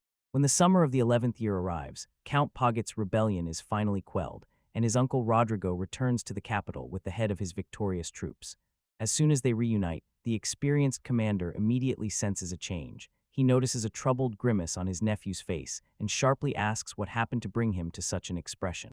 The shadow of his actions did not let go, so eventually he found himself before his uncle and, unable to hold back, confessed all the dirty details of that day, burning with shame for his own disgraceful deed. During this conversation, he began shifting part of the blame onto his companion Rollo, who wandered among the ordinary houses and whose movements had set the whole chain of events in motion. To dispel the longing that still does not let go, he heads to the edge of the settlement. His voice echoes around as he calls his friend. He understands perfectly the need to talk through everything they have hidden together and the consequences of their actions, which lie heavily on him like a burden. He stood outside and wondered if they were already there, and if they had started. A rumor reached him. Rollo's friend Millet had come to visit, so the rustle of conversations about their meeting sharpened his curiosity. She wouldn't get out of his head. He couldn't suppress a brief flash of envy. Millet was only 14, and although her face was unremarkable, her figure looked truly impressive, so he openly envied Rollond. Luck clearly wasn't on his side. He was drawn by a completely different curiosity. He moved closer to the wall and strained, trying to catch sounds from inside. Inside, the air was thick with a strange game. Millet took on the role of a strict older sister and gave orders to the boy while they immersed themselves in the game. Rollo reacted with excitement, barely holding his breath. Understanding the vile role these crazy role-playing games had thrown them into knocked him off his feet. Disgust gnawed at him from within. He cursed the depravity of Rollo, unable to believe the very scene unfolding just beyond his sight. On his bridge, he wheezed that he was a sick freak. Startled, he abruptly turned away, a whirlpool of conflicting impulses spinning in his mind. He began to doubt his own passion for voyeurism, but the dark part of him still yearned to engage, so he bitterly swallowed his irritation at being unable to control himself. He grabbed his head in anger, blaming the hormonal explosion of his teenage self for everything. Despite the maturity of his inner eye, this young body became a hostage to its own new desires, and he could not stop his relentless sexual hunger. When he tried to drive away thoughts and clear his head, his gaze fell into the distance right on Smia Kakar. He was involuntarily surprised by her persistence. She so diligently visited the estate despite his former coldness, and now he did not know exactly how to act next. The disguised intermediary explained that the mission was to protect the future of the magical state, but concealed the true motives. Despite the maturity of his inner eye, this young body became a hostage to its own new desirous and he could not stop his relentless sexual hunger. When he tried to drive away thoughts and clear his head, he confidently stepped forward, caught her attention with a refined smile, spoke to her with his voice, and sincerely rejoiced that she had returned to the estate. Smina was embarrassed by the sudden approach and intensity of his gaze, could only respond uncertainly, and her words scattered as she wondered what had caused this sudden interest. He sharply stretched out his hand and firmly grabbed her by the shoulder, acting quickly and without hesitation. Despite her frightened cry and confusion in her eyes, he ordered her to go with him immediately because he had long dreamed of seeing her. He led her to a deep, cozy corner behind the nearest building, and a sudden movement took her breath away. She finally gathered her voice and asked why such a sudden, rude change of route. Her heart was wildly pounding, mixing confusion with growing anxiety. She froze when he turned to her and fixed her with a gaze burning with persistence. His voice rang out with a resolute confession of love. She opened her eyes wide in shock. The scale and frankness of the confession prevented her from gathering her thoughts as she tried to understand how sharply his mood had changed. They pulled her closer, not letting her utter a word aloud, and his lips pressed into hers a firm, unwanted kiss. The world swayed as she found herself captive to his impulsive passion. Her muffled cries of surprise dissolved in this kiss. They struggled while he pressed on as if not letting go of the moment. Hands flailed, and he again and again uttered confessions in a frantic, desperate passion. But the first shock melted, aware replaced by cold, sharp clarity. She began to push him away with her chest, and in her gaze appeared a firmness he had not noticed in his blind pursuit. She finally broke free. A sharp slap cut through the air, and her palm still ached from hitting his cheek. Standing before him, trembling with rage and betrayal, she declared she never thought he capable of such a vile act, then abruptly turned and fled, leaving him alone in the silence he himself had created. He froze, watching her run away. Her tears silently testified to his defeat. It seemed entirely natural. She could not help but run. His actions had crossed out any other path for her, and as soon as she disappeared from sight, the guilt he had caused settled on him like a heavy burden. He was sharply thrown backward, his boots scraped loudly across the boards. Standing before him, trembling with rage and betrayal, she declared she never thought he capable of such a vile act, then abruptly turned and fled, leaving him alone in the silence he himself had created. He froze, watching her run away. Her tears silently testified to his defeat. It seemed entirely natural. Physical pain was incomparable to the social collapse that exploded afterward. The attendant, who had seen everything in detail, immediately spread the news, and events spun out of control so that no one could stop them anymore. Very quickly, rumors reached the person he feared the most, his mother, Lucina. She was silent, but pure anger emanated from her, and this anger hung over him like a thundercloud gathering strength. Lucian's voice cuts through the air with sharp authority, forcing an explanation why the room still remains silent. She looms over her son, and he stands with a bent back in a posture of deep repentance.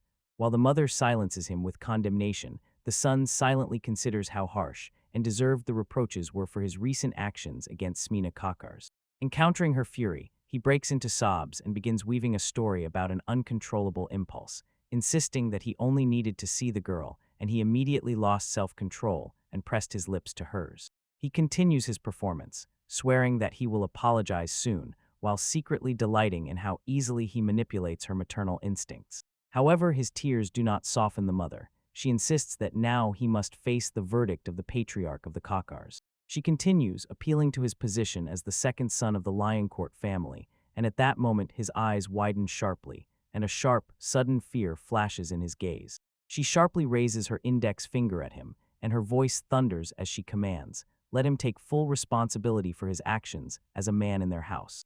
He is overwhelmed by a sharp, icy realization of what this responsibility truly means.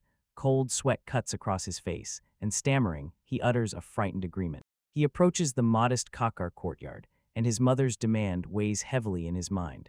The thought of a possible engagement to Smina flashes repeatedly in his consciousness like a grim warning about the road ahead.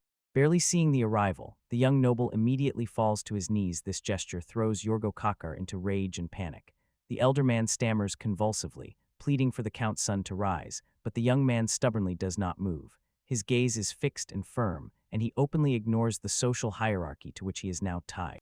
Beside his companion, he remains grounded, firmly rooted in place, and addresses the gathered family. He will not leave this place until his guilt is forgiven. Then he explains that he has come to accept any punishment, whatever your go and smine, a deem considers necessary to correct the wrong he has done. He raises his gaze, pulling a mask of repentance over his face, and imploringly asks to be beaten until their anger subsides. The shift stands and looks at him. Suspicion and complete incomprehension mix on her face as she inquisitively tries to figure out what exact punishment he actually intends to demand from them after what he did earlier. Over the small group hangs a suffocating silence as his request settled like a burden on their shoulders. The air thickens with an unspeakable tension, and only one sharp suspicion cuts through it. Everything begins to shift towards something far more complicated than ordinary apologies. He lowers his head and, barely feeling shame, admits his former coldness was just a mask. Smainer still remains cautious, cannot reconcile in her mind his current submissiveness with those distant and harsh guys she thought she knew. She is gnawed by the question of why he even goes so far now. He meets her gaze with such intensity that it almost looks theatrical. He confesses, every time he sees her, his heart beats wildly, and he explains that it was precisely the inability to endure these too loud feelings that pushed him to that unfortunate act. He presents his mockery as an awkward attempt to hide true affection. This sharp statement throws the girl off track. She gasps for breath and trembles with confusion, and her father's eyes suddenly widen, quickly understands everything. Yorgo begins to piece together the young lord's words. His initial fear fades, replaced by shocked but hopeful disbelief. He catches the thought that perhaps this is a confession of love. She stands in the crowd, stunned by the blatant audacity of what is unfolding, while whispers ripple through the spectators. People cannot believe their eyes as they see a nobleman humiliate himself. Noticing her hesitation, the father and brother urge her to show mercy. They press with arguments that the young master has already gone too far for a man of his position, and refusing him now would mean appearing proud. She finally yields to their pressure and her own conflicting feelings, quietly asks him to stand up, and accepts his attempt, exhaling a weary sigh. The spectators noticeably feel relieved by this. He watches her closely, and a calm feeling of victory washes over him as the urgent crisis finally recedes, but the real journey is just beginning. A young woman meets him with a sincere smile, and with the warm approval of both families, their union is officially sealed, and he increasingly feels that the heroine's charm can no longer be overlooked. Although these personal ties are born in the rural depths, the burden of the crown falls unbearably heavily on the shoulders of Jamal de Armost, 11th king of the kingdom, whose habit of preferring diplomacy over force has involuntarily inflamed the flames of rebellion throughout all his lands. His kingdom still rests on peaceful villages and wild, rocky terrain, but the shadow of war already looms over the edge of the horizon, undermining the fragile peace he has struggled to maintain. Against the backdrop of this approaching storm, the two nevertheless grow even closer. Their relationship blossoms as he enters the spring of his 14th year, and they walk side by side along the paths of the quiet hills near their native home. He leaned back against the sturdy trunk of a tree and savored the brief pause together with Smina. She anxiously recalls how long they have been gone, while the rest of the village gathers for the hunt. But he immediately brushed off her fears. The chaos of last year flashed before his eyes when Robert got injured during that hunt. His consciousness returns again to that day. Robert stands next to his newlywed wife Floria, daughter of Knight Daler. She was charming, with golden hair and blue eyes, but he stubbornly convinces himself that she could never compare to the beauty of the woman now beside him. Putting aside his own thoughts, he paused on Rona's marriage to the merchant Toma and replayed in his mind how their union had formed. Then a memory surfaced. Robert fell under the spell of her mind, enchanted by Floria's intellect and practicality. The realization hit like a wave, now conflicting feelings intertwined within him about the path he himself must take. The way he begins to wander his thoughts unnoticed does not escape attention. Smina leans over him and fixes him with a sharp, wary gaze. He raises his eyes. Her sudden, focused tension confuses him. Without any indirect hints, she accuses him of having another woman in his thoughts, and from this he weakly falters and hastily denies it feverishly. All he can do is marvel. Female intuition can pierce even the boundaries of different worlds. Despite the brief tension, the space between them thickens with a different warmth as soon as she suggests finding intimacy right in plain sight. He barely audibly utters an objection that the village might notice, but his voice immediately thins. Their bodies pull toward each other in a deep, slow, lingering kiss. In those moments when the noise quiets, he reflects. Memories of Tadashi Tanaka increasingly naturally weave into his life as Virion, and the thought of old age in this world, a simple, peaceful life together with Smina now, seems more right than he could ever have imagined. The quiet sleep is torn apart by the thunder of galloping hooves and a frightened scream. A messenger rushes straight toward him at a wild speed, calling his name and showing that the noon part ended abruptly. He watches motionless as Rollo slips forward, gasping convulsively for air. When asked to explain what could have driven him to such a frantic dash, the boy responds with a devastating blow. This Count Bachelor has officially declared war. The young lord finally makes his way to the war room, where Albert greets him with a sharp remark about his lateness. The scarred veteran insists, before deciding on a counterattack plan, they must soberly assess their own unstable position until the scouts return and report on the number of Bachelor's men. A sudden devastating blow cut off his advance and he fell to the ground. For air. When asked to explain what could have driven him to such a frantic dash, the boy responds with a devastating blow. This Count Bachelor has officially declared war. The young lord. The strategic map shows the ruthless truth, a devastating plague. The fever that cruelly wiped out people from winter to spring, exhausted all Suplisno. There are none left at all. Only 600 soldiers remain to defend the territory. He fixes his gaze on the markers, while his thoughts slide to the limits of his own knowledge.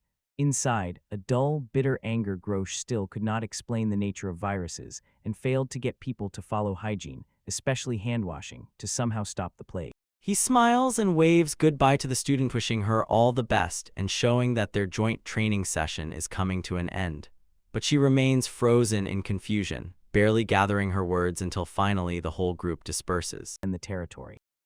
He fixes his gaze on the markers, while his thoughts. An experienced hired killer watches him closely as he sums up. Only one thing remains: to hold the ground and face the approaching storm. The tension in the room is palpable as they confront the harsh truth about their own numbers. The young guy is abruptly interrupted by the mentor. He insists that mere holding is not enough. A fierce spark flashes in his eyes, and he declares that they will completely defeat the enemy. These words are met with a grim, composed nod full of determination. In the semi-darkness of the warehouse, he stands with his inner circle.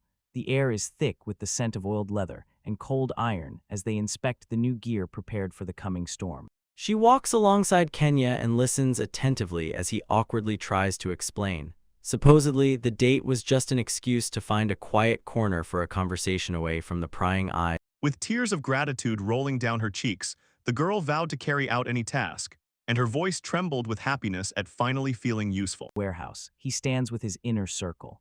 The air is thick with the scent of oiled leather and cold iron as when the energy in the room rises, Albert shifts his gaze to the heavy wooden box just delivered from the blacksmith and asks Varian whether the unusual armor he invented will really hold up and be useful in the real chaos of battle. He reads the newly forged gears with a steady and motionless gaze, examining every detail. His voice sounds over the communication, confidently confirms these innovations will provide the very advantage edge they so desperately pursue. Rollo picks up one of those strange conical helmets and lingers on its shield-like shape, surprised that it is so inexpensive. The design was specially commissioned so that everyone could afford it, so he immediately tries it on over his leather cap and checks the fit. Despite the strange geometry, the helmet turns out to be surprisingly sturdy. Next, the shot focuses on the logistics of the march itself. Sturdy canvas drawers bags are shuffled back and forth, their contents calculated to provide enough food to keep one soldier in formation for 2 to 3 exhausting days of fighting. Enzo takes a step forward and demonstrates a new set of reinforced leather armor. It fits perfectly over his chainmail. A practical combination, as Albert says, to provide additional protection, which earns a brief approval from the group, just as something else catches the leader's attention. He pulls on a terrible black mask that covers the upper half of his face. Sharp, bird-like features carved to instill fear in any opponent, while securely covering his neck. Nearby, Albert and Enzo freeze in admiration, seeing how this single detail changes his figure, making it truly frightening. Turning back to the gathered people, he raises them into battle with a fierce command, promising they will meet the Bachelor troops with all their strength to the last piece of power their combined might can give. To this call, Guru, Enzo, and Andre respond with a single, inspired shout.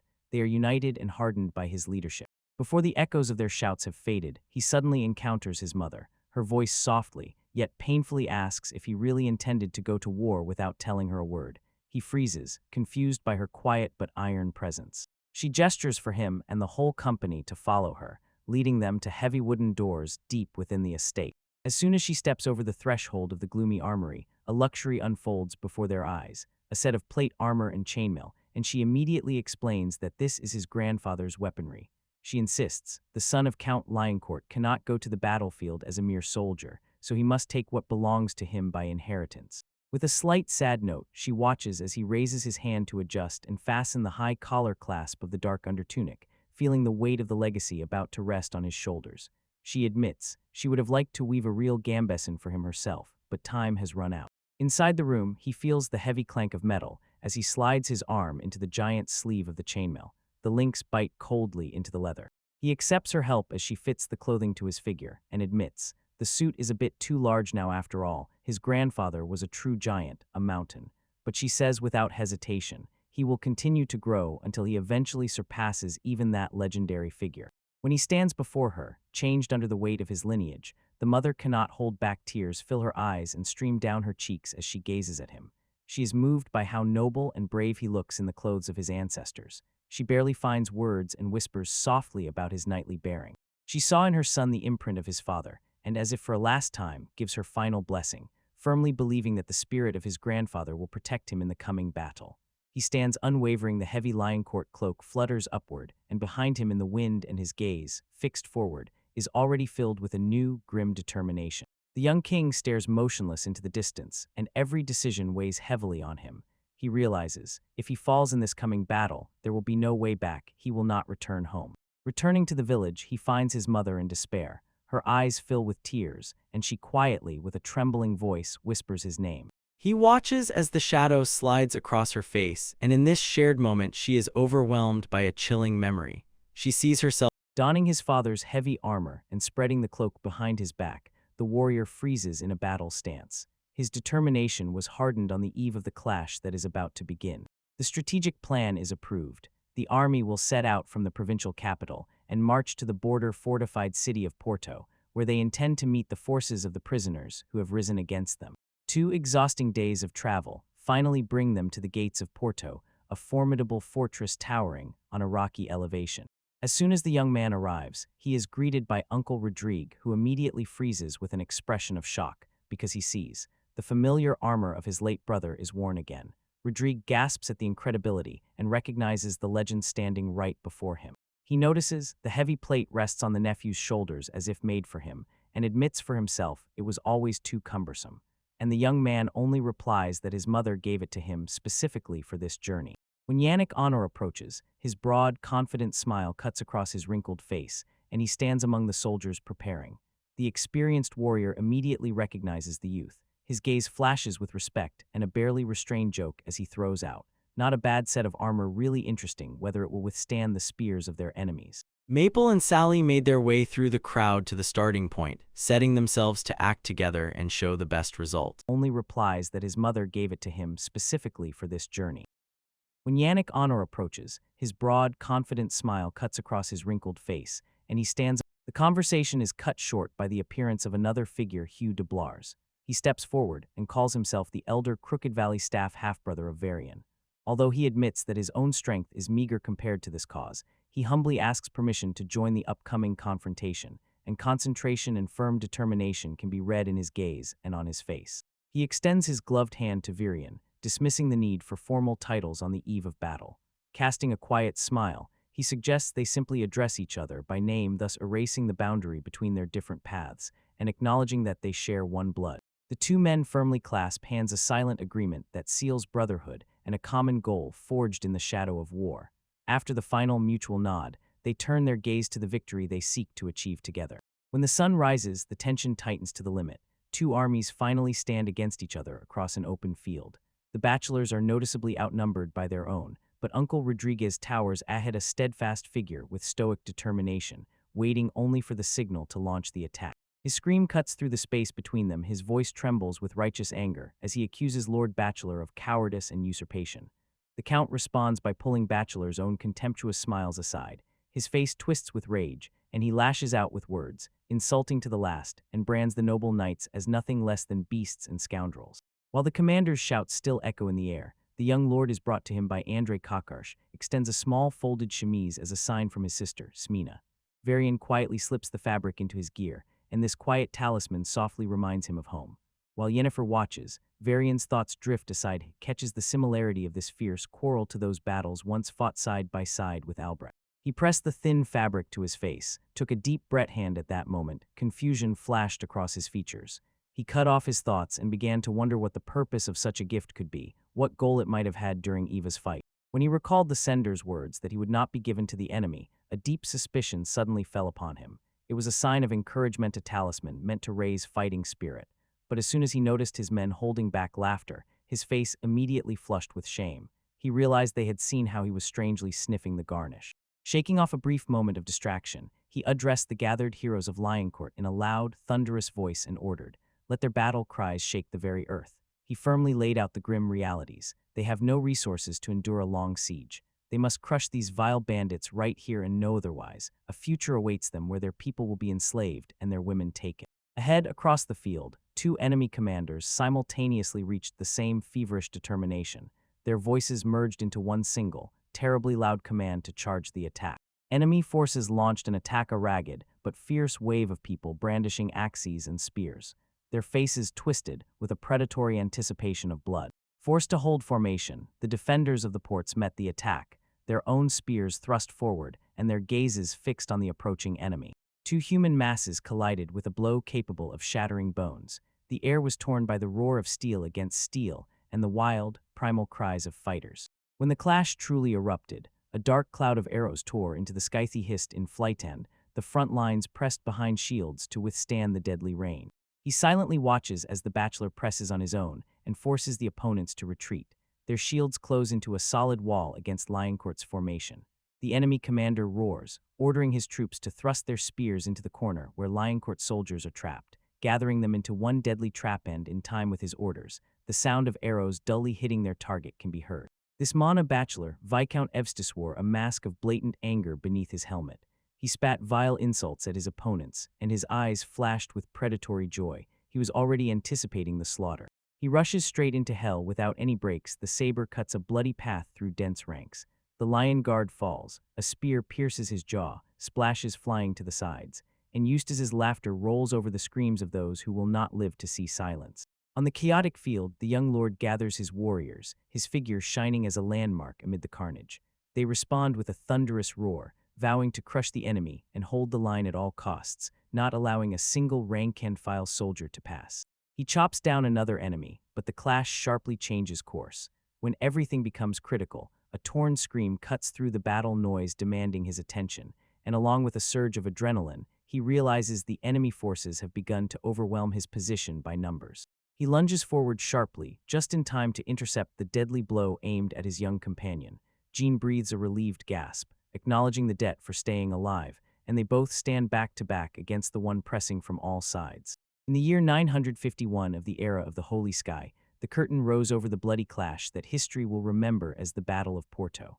Every patch of the field is crossed by someone's struggle and someone's assault, and the air thickens with the metallic smell of blood and echoes with the frantic cries of people fighting for their own lives. At the very heart of the storm stands Virion de Lioncourt, and his voice merges into all this wild uproar, a roar bursting from his chest and challenging it.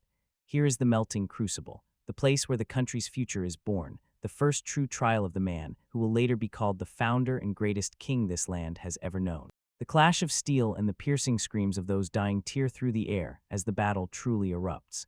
People rush into the thick of it with relentless, desperate cries, and their blades seek blood in the chaotic crush of bodies. Through this first furious surge, the vanguard turns into a continuous meat grinder. Spears cut through the skin, and heavy blows split shields. The defenders roar in response, swearing that every step of the attackers on their land will turn into repentance. Against the backdrop of the massacre, the warrior's face twists with rage mixed with a surge of adrenaline. He breaks the silence with a battle cry, his eyes widening, fixed on a single goal: to break free and survive. This tension spreads across the entire field. Both armies have turned into a boiling mixture of grit and steel, where each side has locked in a death grip to seize at least a few miserable inches of land. Far from the bloody commotion splashing nearby, Viscount Justice Bachelor sits in the relative quiet of his command tent with two women on either side. He raises his gaze and twists his lips with irritated contempt, trying to understand why the sounds of battle still reach him. Dissatisfied with the host's reaction, the envoy bends his knee low and reports that the clash broke out only a few moments ago. Eustace remains unmoved. He brushes off the opponents, now calling them simply a headless crowd, which doesn't even have a falcon. He stands still, and his voice drips with contempt as he aloud ponders what can come out of a group of conscripted farmers. Can they really handle anything? In his eyes, the absence of their legendary heir turns them into a headless beast incapable of true resistance. But at the very front line, the reality looks much harsher for the invaders. The soldier barely manages to choke on shock as he expresses surprise, saying the enemy has such unexpectedly high combat readiness, but a sudden deadly blow cuts him off mid-sentence. The Viscount met the received report with a hail of arrogant mockery and luxurious disdain. He dismissed the enemy's resolve, calling it a pathetic response to his unquestionable power. He stands upright, towering over everything, and cold aristocratic contempt flows from him as he prepares to intensify the clash. He lowers his gaze to the severed head lying in the dirty earth and proclaims, "The time has come to end the old enmity." For him, this clash is no longer just a clash, it is a personal march of revenge. With a broad theatrical sweep, he imagines the road to the royal capital bloody and terrifying, strewn with the severed heads of the Lioncourt family. Beside him, his captives tremble. They have to watch as his madness only deepens. His face twists into a grimace of sadistic joy as he imagines the falcon returning and finding its protector torn apart. The mere memory of the howling wind, a continuous cry of loss and despair, ignites a distorted, drunken light of delight in his eyes. He issues the final, merciless command: exterminate every soul without exception, ordering his men to thrust spears into bodies to crush the enemy's spirit. On the bloody, black moisture-soaked field, Juru feels a sharp, cruel break in the enemy's strength and prepares for the storm that is about to break. Stepping back a few steps, they admired the fruits of their efforts together. A sturdy, strong wooden hut proudly stood on the site of the former wasteland, and the builders themselves were silently impressed, finally fully realizing the scale of what had been done. He issues the final, merciless command. He freezes for a moment, gasping ragged breaths, his face splattered with the vital blood of friends and foes alike. Beside him, the defensive line is already cracking. It bends under the pressure and fierce, beastly attack of the bachelors. His eyes widen in horror as the next ally is cut down to death right beside him. Every second, Eustace's cruel order is realized on the ground, and the defenders are continuously shaken by shock. He sharply raised his eyes and caught sight of his father, Yannick, laughing through a mask of blood and dirt.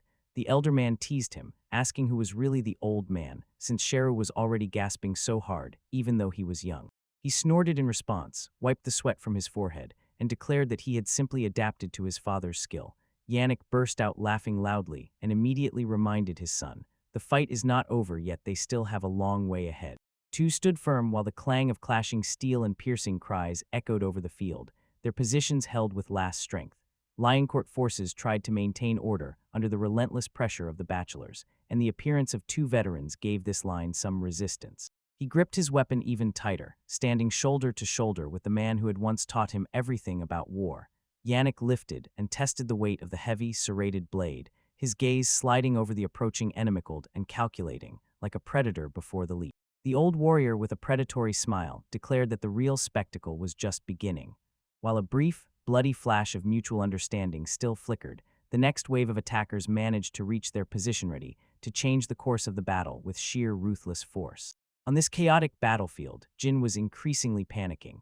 The string of his quiver was empty, and he cursed the endless number of enemies pressing in. But Varian remained calmly advised the boy that arrows were not the only weapon for defense and pointed toward the front line, where the bloody slaughter was unfolding with cold, harsh efficiency. Their Yannick fought with terrible, reckless audacity that scorned any standard military science. He rushed as if a whirlwind of destruction, a heavy blade cutting through armor and bones, as if they were mere thin paper, leaving a trail of broken bodies behind him. The old warrior, drenched in the blood of his enemies, laughed wildly, and this laughter struck fear into the hearts of the bachelor fighters with a mad force. For the invaders, it became a terrifying revelation. No matter how disciplined they remained in formation, against the uncontrollable frenzy of the cruel madman who feared nothing and had nothing left to lose, they had no strength. He does not stop the devastating pressure. He counts on the attack working best in complete chaos and wild disorder that he sows with this chaos. He drives the enemy into a trap where, while striking, they begin to risk hitting their own, and this immobilizes their actions, allowing him to rampage further without any restraints. Raising his hand for a devastating blow, he hits a heavy shield that dampens the force of the attack. The enemy soldier only wheezes hoarsely, straining with all his might under the barrage of pressure as he tries to push the warrior back. The fight quickly erupts into a brutal carousel of blowstone after another, without pause. With one devastating move, he strikes the throat, and in a moment grabs another, and in the air a dull, bloody crackling sounds, wrenching the guts. Ruthless coldness in every action. He finishes the clash by driving the blade deep into the opponent's chest, and he breaks away and falls face down into the mud. In the heat of the slaughter, the enemy manages to land a blow, but the blade gets stuck firmly in his armor. He lets out a muffled, hoarse roar from his chest as if the metal protruding from his side does not bother him at all. Nearby, the young henchman remains stunned and motionless, staring wide-eyed as the warrior's fury builds to a dangerous peak. With a sharp, powerful jerk, he pressed the opponent into the ground. The blow rolled over the swampy soil with a splash and a tangible wave of force. Jin froze, choking on words and unable to recover from what he saw, as if unable to comprehend how such inhuman power emerges right before him. Holding a few steps away, Jiro confirmed the grim decision with a gesture. He immediately saw in this spectacle exactly what he expected from this man. Nearby, Jin could only call the warrior an unclean spirit. His excitement was interrupted by fear when he realized the scale of his master's power. The striking sounds of the active clash began to fade, giving way to the hoarse, heavy breathing of the lone survivor standing amid the field of the fallen. He gripped his weapon tighter and sharply scanned the perimeter, searching for any remaining threats. Sweat dripped from his forehead as his heart wildly pounded against his ribs. A dull, rhythmic buzzing filled his ears. He sharply raised his gaze. His eyes flared with a dark, predatory fire, and he cast an icy challenge to those who still dared to stand before him. He stands right in the middle of the carnage, a dark figure against the backdrop of the utter chaos of the battlefield. His cloak cuts through the air and spreads like a predatory bird as he clenches the blade in his hand. His voice rolls like thunder, a cold promise of invitation. He accepts anyone who has not yet lost the desire to fight and promises to quench their death thirst without hesitation, swiftly, coldly, effectively. Nearby, those lucky enough to survive recoil, gripped by pure horror. Their faces pale, and their lips barely tremble in whispers because they do not believe. Before them is not a man, but a true monster. When his identity is no longer a secret, the warrior fixes his gaze on the remaining opponents. His eyes burn with a terrifying power, as if scorching the ground with a threat. He breaks the silence with a loud roar. He calls out his name, loud and clear in lion court, throwing it into the air so that no doubt remains. He is the one who brought this devastation. And he proclaims himself not just a fighter, but an executioner, his face twisted into a grim, predatory smile screech that promises ruthlessness to anyone who dares to stand in his way. He suddenly shudders and wakes up, his eyes opening from a sudden, painfully clear thought that struck him. He rises on the couch and freezes. It seems he simply passed out after a mercilessly drunken night. Silence fills the modern apartment, but a heavy echo of alcohol still pounds in his head. Staggering to the bathroom, he leans on the edge of the sink and vomits. The night drains his strength and his stomach cramps. He reaches for hope in the shower, as if it will bring him to his senses, but as soon as he looks in the mirror, a feeling of deep, relentless alienation washes over him. Suddenly, another face looks at him intently, not from the mirror, but from inside his own head. Through the ringing in his ears appears a man with a coarse beard and an overly piercing, sharp gaze, and every rhythmic beat echoes in his thoughts. Moment by moment, and his vision becomes a true nightmare. He suddenly finds himself in a dark, bottomless space and panics, thrashing backward, convulsively recoiling. Right in front of him stands the same man he just saw, a warrior in a cloak of shadows, and he looks no less confused by this encounter. The fighter does not hesitate. His voice thunders with authority, and he commandingly demands to know who this stranger is. In the whirl of surreal confrontation, the modern man involuntarily catches a thought. Is he being pursued or cursed? Nearby, the warrior holds his position without hesitation, both demanding to find out who this stranger really is, standing before them. He stares at the stranger, and his voice growls hoarsely while demanding to name exactly who stands before him. She explained that dark magic usually requires fanatical faith or is born in the souls of those who nurture fierce hatred and inner darkness amid chaos. Gyro listened attentively, reflecting on the fact that true faith. He makes another attempt to joke, but the hum drowns out, and the warrior's gaze tightens. His eye fills the entire frame, tension breaks restraint, and he again utters his demand without any chance to evade. He notices how his doubles widen their eyes in their looks, fear mixed with defiance. Then the modern man already begins to say his own name, but thoughts rush wildly. He is sure to the last that it is still him, despite this foggy, coded altercation. He tries to say his own name aloud, but the words get stuck in his throat. Suddenly, a cold realization overwhelms him with such force that he stops, and only a trembling babble of pleading remains. Wave, he. He breaks his voice asking for time, but around is silence. The bearded silhouette does not move. His face is frozen in a mask of stern determination, while he stubbornly presses further on the question of who the interlocutor really is. The guard catches her distant gaze and, pointing with his hand, asks what is bothering her since she has been acting strangely since returning. She looks away. Suddenly, the frame changes to a vision of a knight in polished armor, his face twisted in a battle cry, and he rushes forward swiftly. He freezes in his gaze while the masked warrior rushes with terrifying speed. The blade, with one smooth motion, severs a man's head. The surrounding soldiers can do nothing, only freeze in horror, stunned by the power of this blow that strikingly surpasses all. Under the relentless hail of blows, the figure cuts through the ranks. Movements merge into a storm of steel and cruelty. One falls with a stifled scream, and another is knocked down by a devastating kick. The crack of breaking bone spreads through the total chaos. The killing continues coldly and measuredly. He stabs and cuts everything with surgical precision, each strike aimed at one goal: to end life as quickly and effectively as possible, leaving behind a bloody trail. Those who remain standing are frozen by primal horror. They cannot comprehend what monster stands before them. They whisper secretly, voices trembling, trying to understand what creatures could commit such atrocities with such ease. Beneath the killer's mask spreads a twisted smile. The wider it grows, the more so. He looks at his opponents not as people, but as miserable, defenseless prey ready for the hunt, and considers none of them worthy of the title warrior. His laughter spreads over the battlefield, a chilling echo trailing behind those who flee. He urges the fugitives to run and scream in terror, and catches a dark, sadistic pleasure in their panic as he continues the pursuit. Suddenly, through the blood frenzy, a memory of the father's voice bursts in a stern warning from the past. He is reminded again, one can get used to the need to kill, but under no circumstances should one fall into depravity and start deriving pleasure from it. He froze in the very center of the clash. A memory, heavy and relentless, gripped him by the arms and legs while enemies closed in from all sides.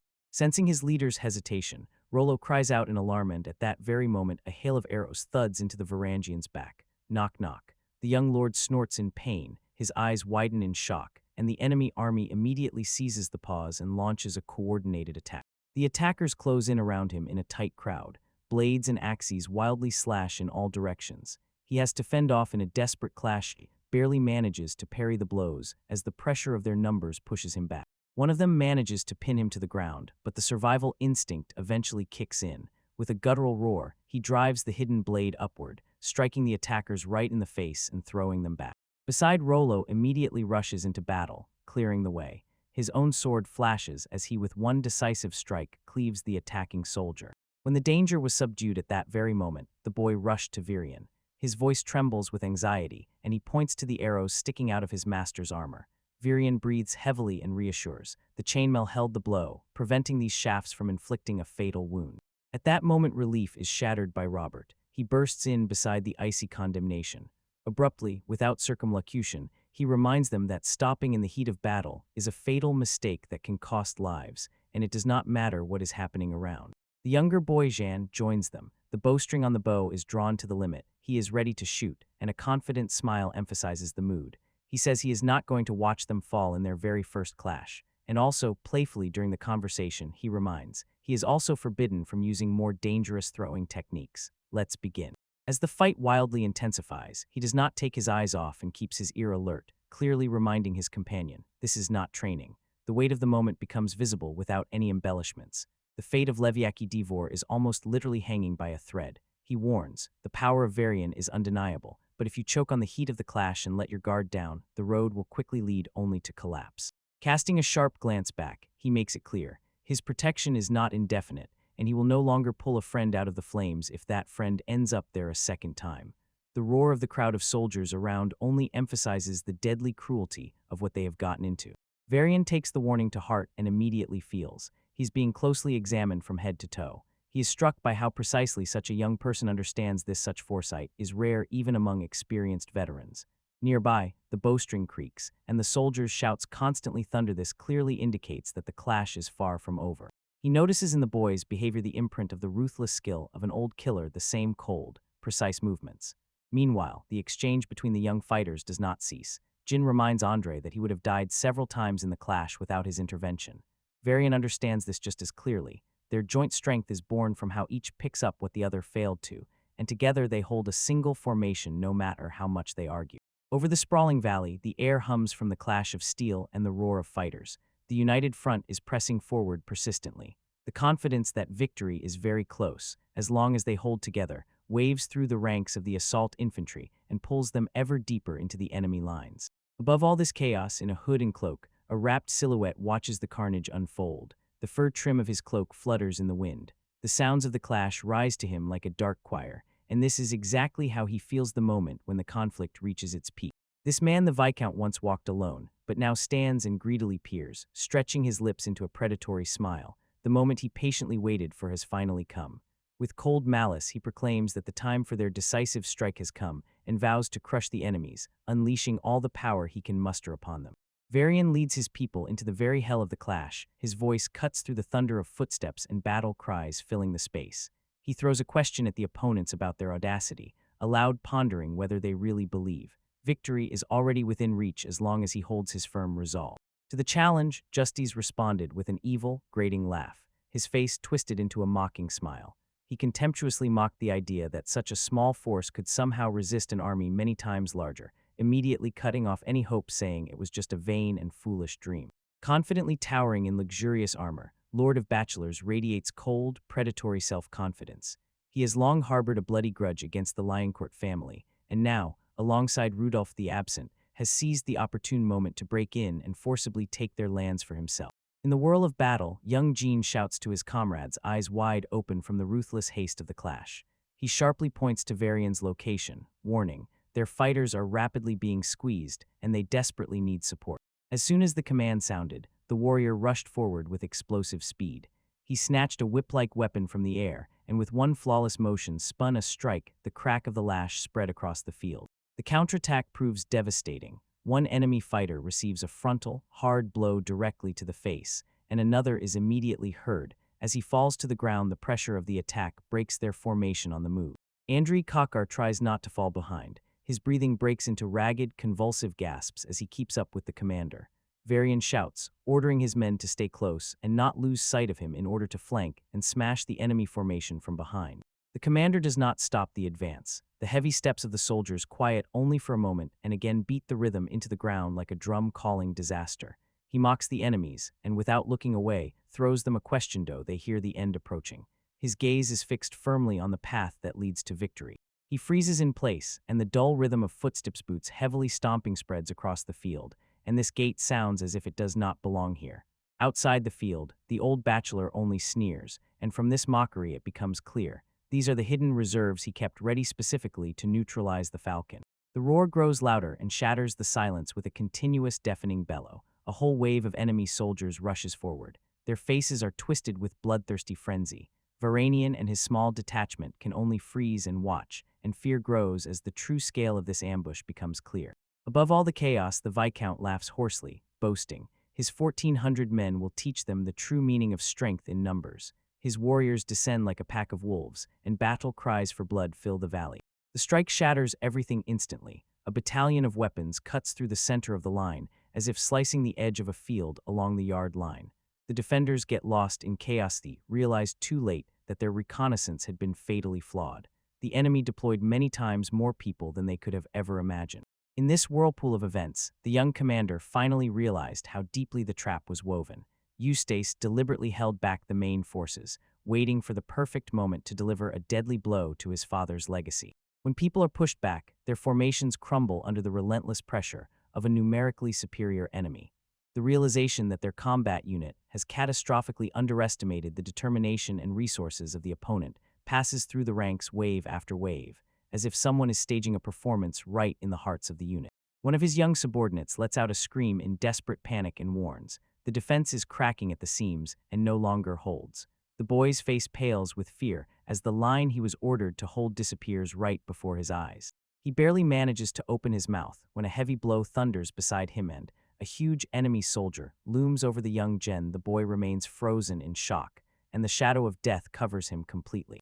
Nearby, the girls happily splash in the clear stream water using the new bucket, while he thinks about what other useful tools to craft to ease their daily life. The defense is cracking at the seams and no longer holds.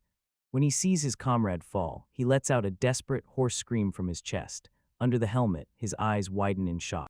Burning with protective fury, the young knight rushes forward and swings his blade to strike the giant. He curses the one who dared to harm his comrade, but the difference in strength and size between them is too great. He sharply refuses the futile assault and rushes to kneel by the body of his fallen friend. Rallo lies in the mud, gasping convulsively for airblood seeps through his armor. Despite the pain, the wounded soldier pleads brokenly. Let Varian ignore him, for his only duty is to be the royal shield. But Jin clearly sees how deep the wound is. Without immediate medical aid, the comrade will not survive. When the twilight frenzy rages around them on the path, other soldiers press their leader. They shout for him to move on. Someone argues passionately caring for the fallen comrade is noble, but the king must come first, so they must retreat before the enemy ring closes completely. Jean joins the quarrel. He raises his voice in a joint plea, begging Varian to save himself. Smiles of relatives flashed in his memories, and with his own hands he rewrote the past that he now so fiercely regretted. Without immediate medical aid, the comrade will not survive.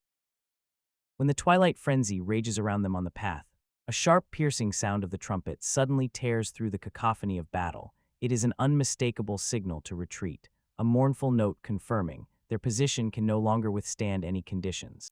They sluggishly withdraw from the field of slaughter as if they withstood the blow, but those bachelor forces, satisfied with their advantage, do not pursue. The burden of losses settles as a heavy verdict on hearts. The first clash of this war ended not in glory, it turned into a devastating, bitter defeat. He, with the remnants of his strength, retreated to the camp of Levi Devor, a cluster of tents where the air thickens with the smell of iron and sweat. Next to him, veteran Albert de Groot breaks the silence with a loud shout at the weary soldiers. His voice roars like gravel under weight as he orders them to stay afloat and prepare for a counterattack, not allowing the bitterness of defeat to break their fighting spirit. In the whirl of camp bustle, young Rollo sits silently while the bandage is tightly wrapped around his forehead. His gaze burns with a heavy sorrow that no fabric can hide. Not far from this, Andrei Kakar breaks his composure. His shoulders twitch with grief as he apologizes in a trembling voice for the failures he believes he has committed. And Jean de Groot does not look away, urges him to keep himself together before moving on to much more serious injuries. The young healer then approaches Varian. His clothes are removed to examine several torn wounds. The arrowheads are still deeply embedded in his flesh. With a sharp, discordant movement, Jin tears off the iron fragments, ignoring the painful groans of his patient, then triumphantly announces that the work is done, and a bold laugh rumbles throughout the entire tank. Clutching his chest, he is drenched in cold sweat. The wounded leader gasps hoarsely for air. The incredible pain from the procedure literally overwhelms him, and Jean only briefly mocks, saying that those enemies who felt the weight of Varen's weapons suffer much worse. Suddenly, a small hand slipped out from under the blankets and tightly grasped his fingers with unexpected strength. In the dream, the young girl quietly called Daddy, and these words instantly stunned him. The man approaches him and kneels down, spreading his fingers and pounding his palms on the ground, making a deep respectful bow. Introducing himself as Gaten Tanker, he solemnly declares an eternal debt and recalls how the spear thrown by his lord saved his life on the battlefield at that very moment, earlier that day.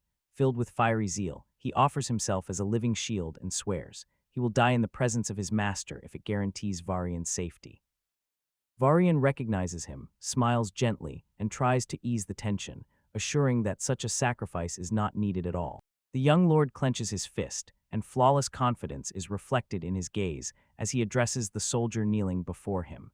He tells Tanker that there is no reason to die because they will definitely win this war. The bold statement stuns everyone around. The men freeze, and shock and the first glimmers of hope mix on their faces. One soldier is the first to break the silence with a burnt-out shout of approval, and his voice spreads through the camp, revealing a sharp change in mood. A barely noticeable smile appears on his lips as he looks at the distrust of his warriors. When one of them asks how such a victory could happen at their current state, he sharply counters with his own question. Did they ever really plan to lose? A fire of determination burns in his eyes, and he releases the first step of his plan. They will launch a bold assault in the darkness of night, hidden under the cover of darkness.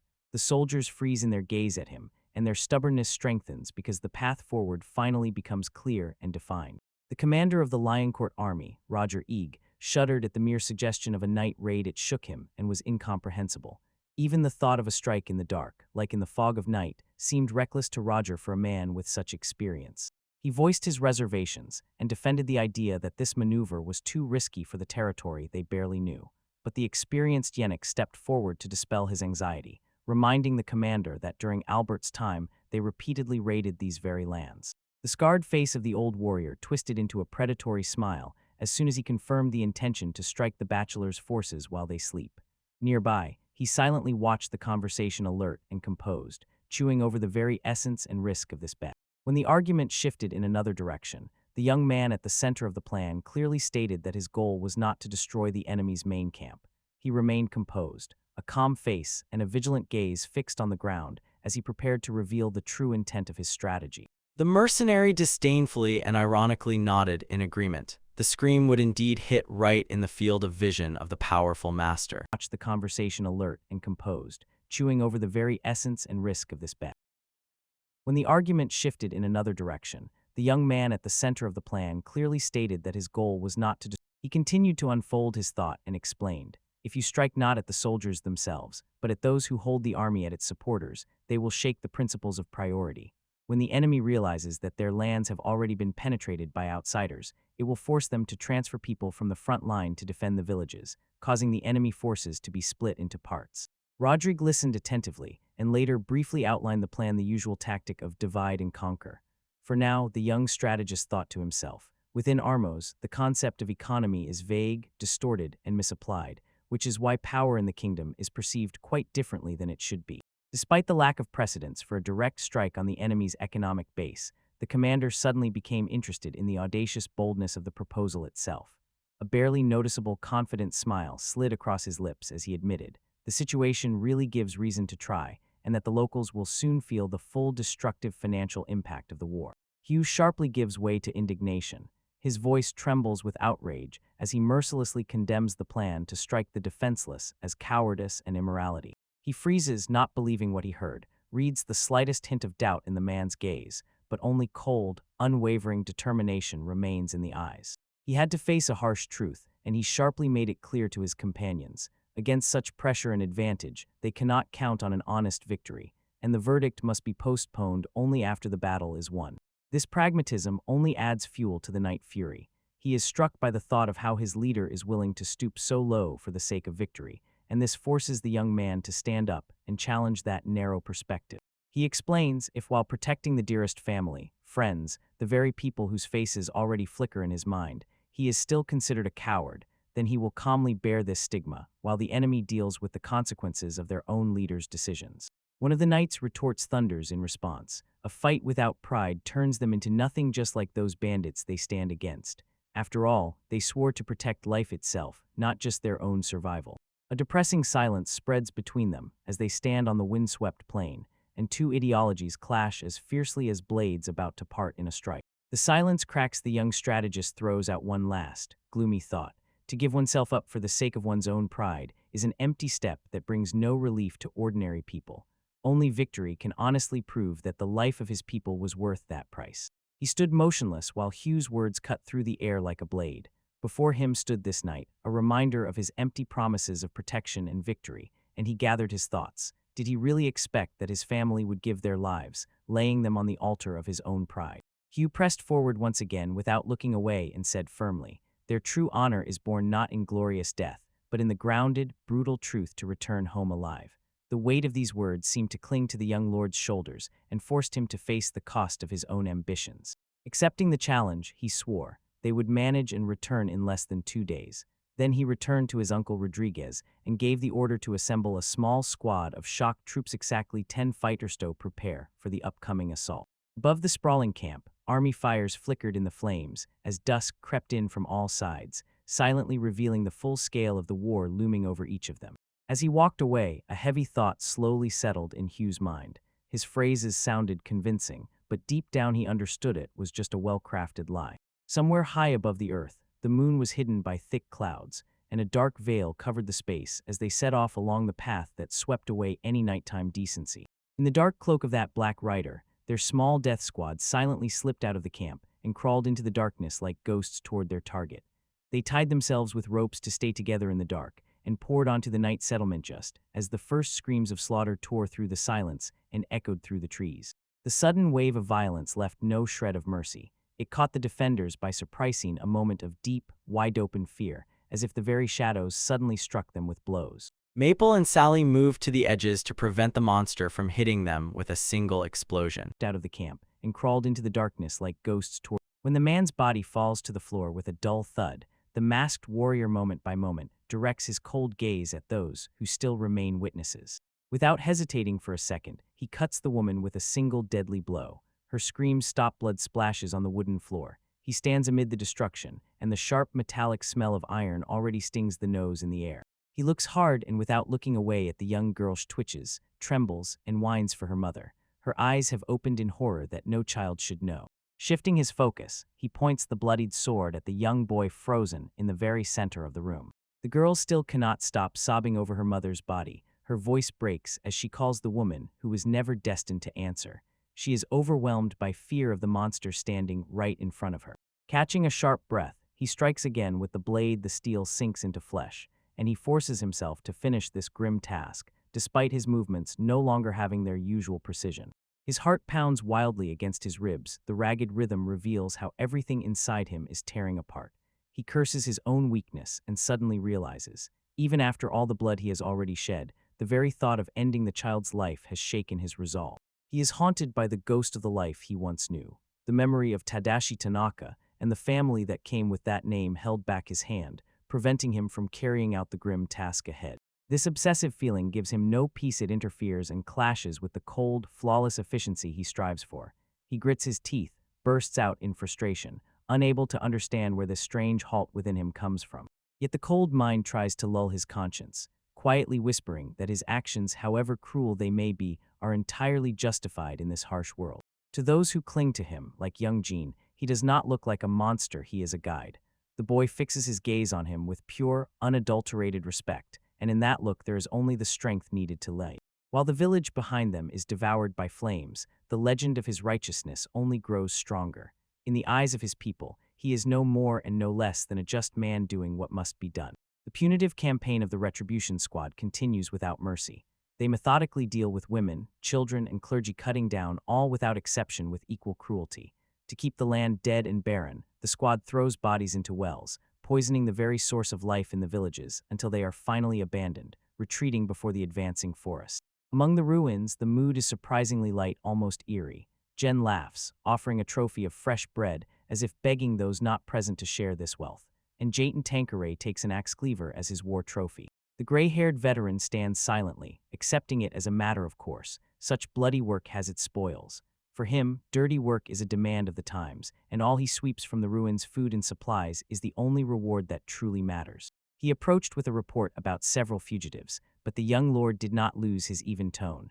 Those who fled will only spread terrible rumors about how their homes are being devoured by flames. The commander stared into the columns of smoke rising upward. His unit was already operating with the cold precision of a well-oiled machine, and the fighting spirit grew after each successful strike. This bloody efficiency became a lesson for the leadership. To create a truly loyal army, it was necessary to continuously keep the soldiers to feed and satisfy their dark desires so they would not remain hungry. They executed each of his orders without any delay, a bond sealed with blood, which over time turned this death squad into the foundation of his future personal army. After 2 days, leaving behind a chain of burned forests and scorched settlements, the squad finally returned to the main base to gather and regroup. The noble lord greeted the returning warriors with a lavish smile, praising the young leader for breaking the enemy's fighting spirit and forcing them to retreat immediately. Even the skeptical knight could not deny the obvious. He reported that the enemy was forced to break their ranks and retreat toward their own settlements. He leaned closer, boldly squinting with a confident smile, as if everything was going according to plan, and greedily inquired what the next step in this ruthless campaign would be. He listens intently as Varian lays out the plan, to let the enemy recover a suicidal mistake. The young commander cuts in with a statement. They must strike now, and strike hard, while their opponents still stand unsteadily after previous losses. She jumped at the enemy, dodged the wing, and hit its head. Their ranks and retreat toward their own settlements. He leaned close. Noticing this burden, Varian immediately understood the load his uncle was carrying. Even though the enemy was already weakened, the score was still 2-1. They had fewer men on their side, so a single tactical mistake could end everything for everyone. Yannick joins his voice to the meeting. He points out that their own rations are already at the limit, and emphasizes the chaos in the enemy's rear opens a window of opportunity they cannot afford to miss. The team freezes in tense silence. The gravity of the moment presses in the air as they await the final command. Commander Aristocrat breaks the silence and honestly admits the limits of his own strength.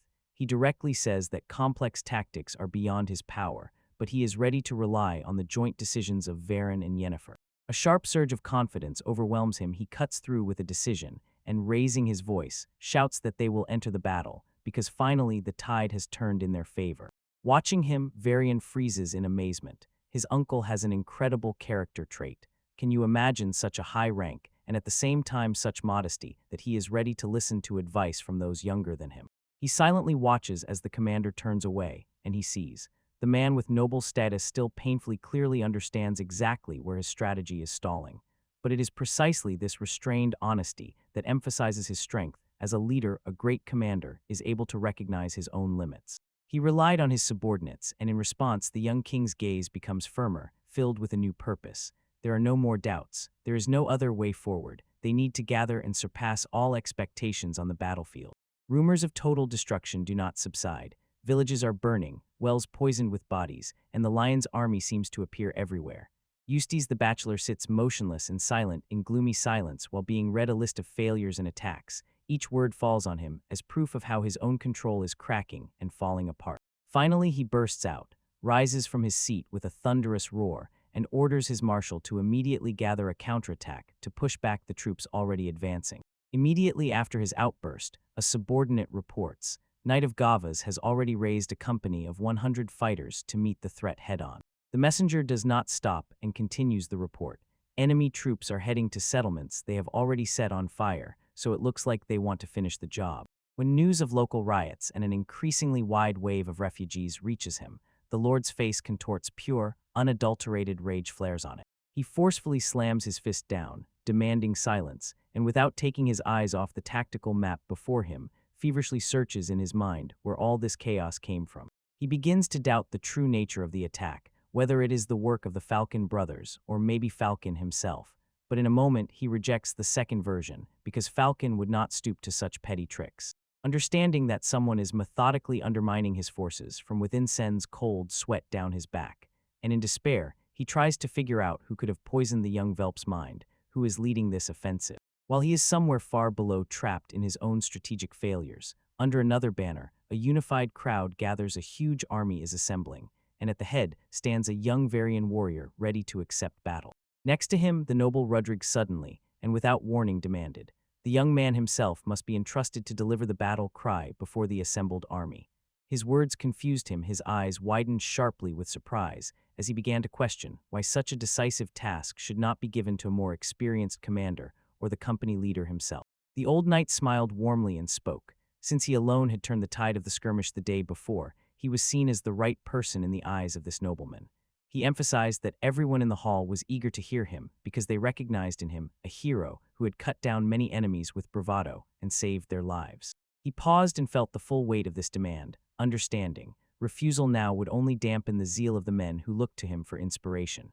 He was tasked with igniting a fire in their hearts, and he moved forward with measured, resolute steps, cutting off the senior officers as he prepared to speak before the crowd that was already waiting. Reaching the edge of the formation, he spread his arms to the sides and let out a loud, thunderous call.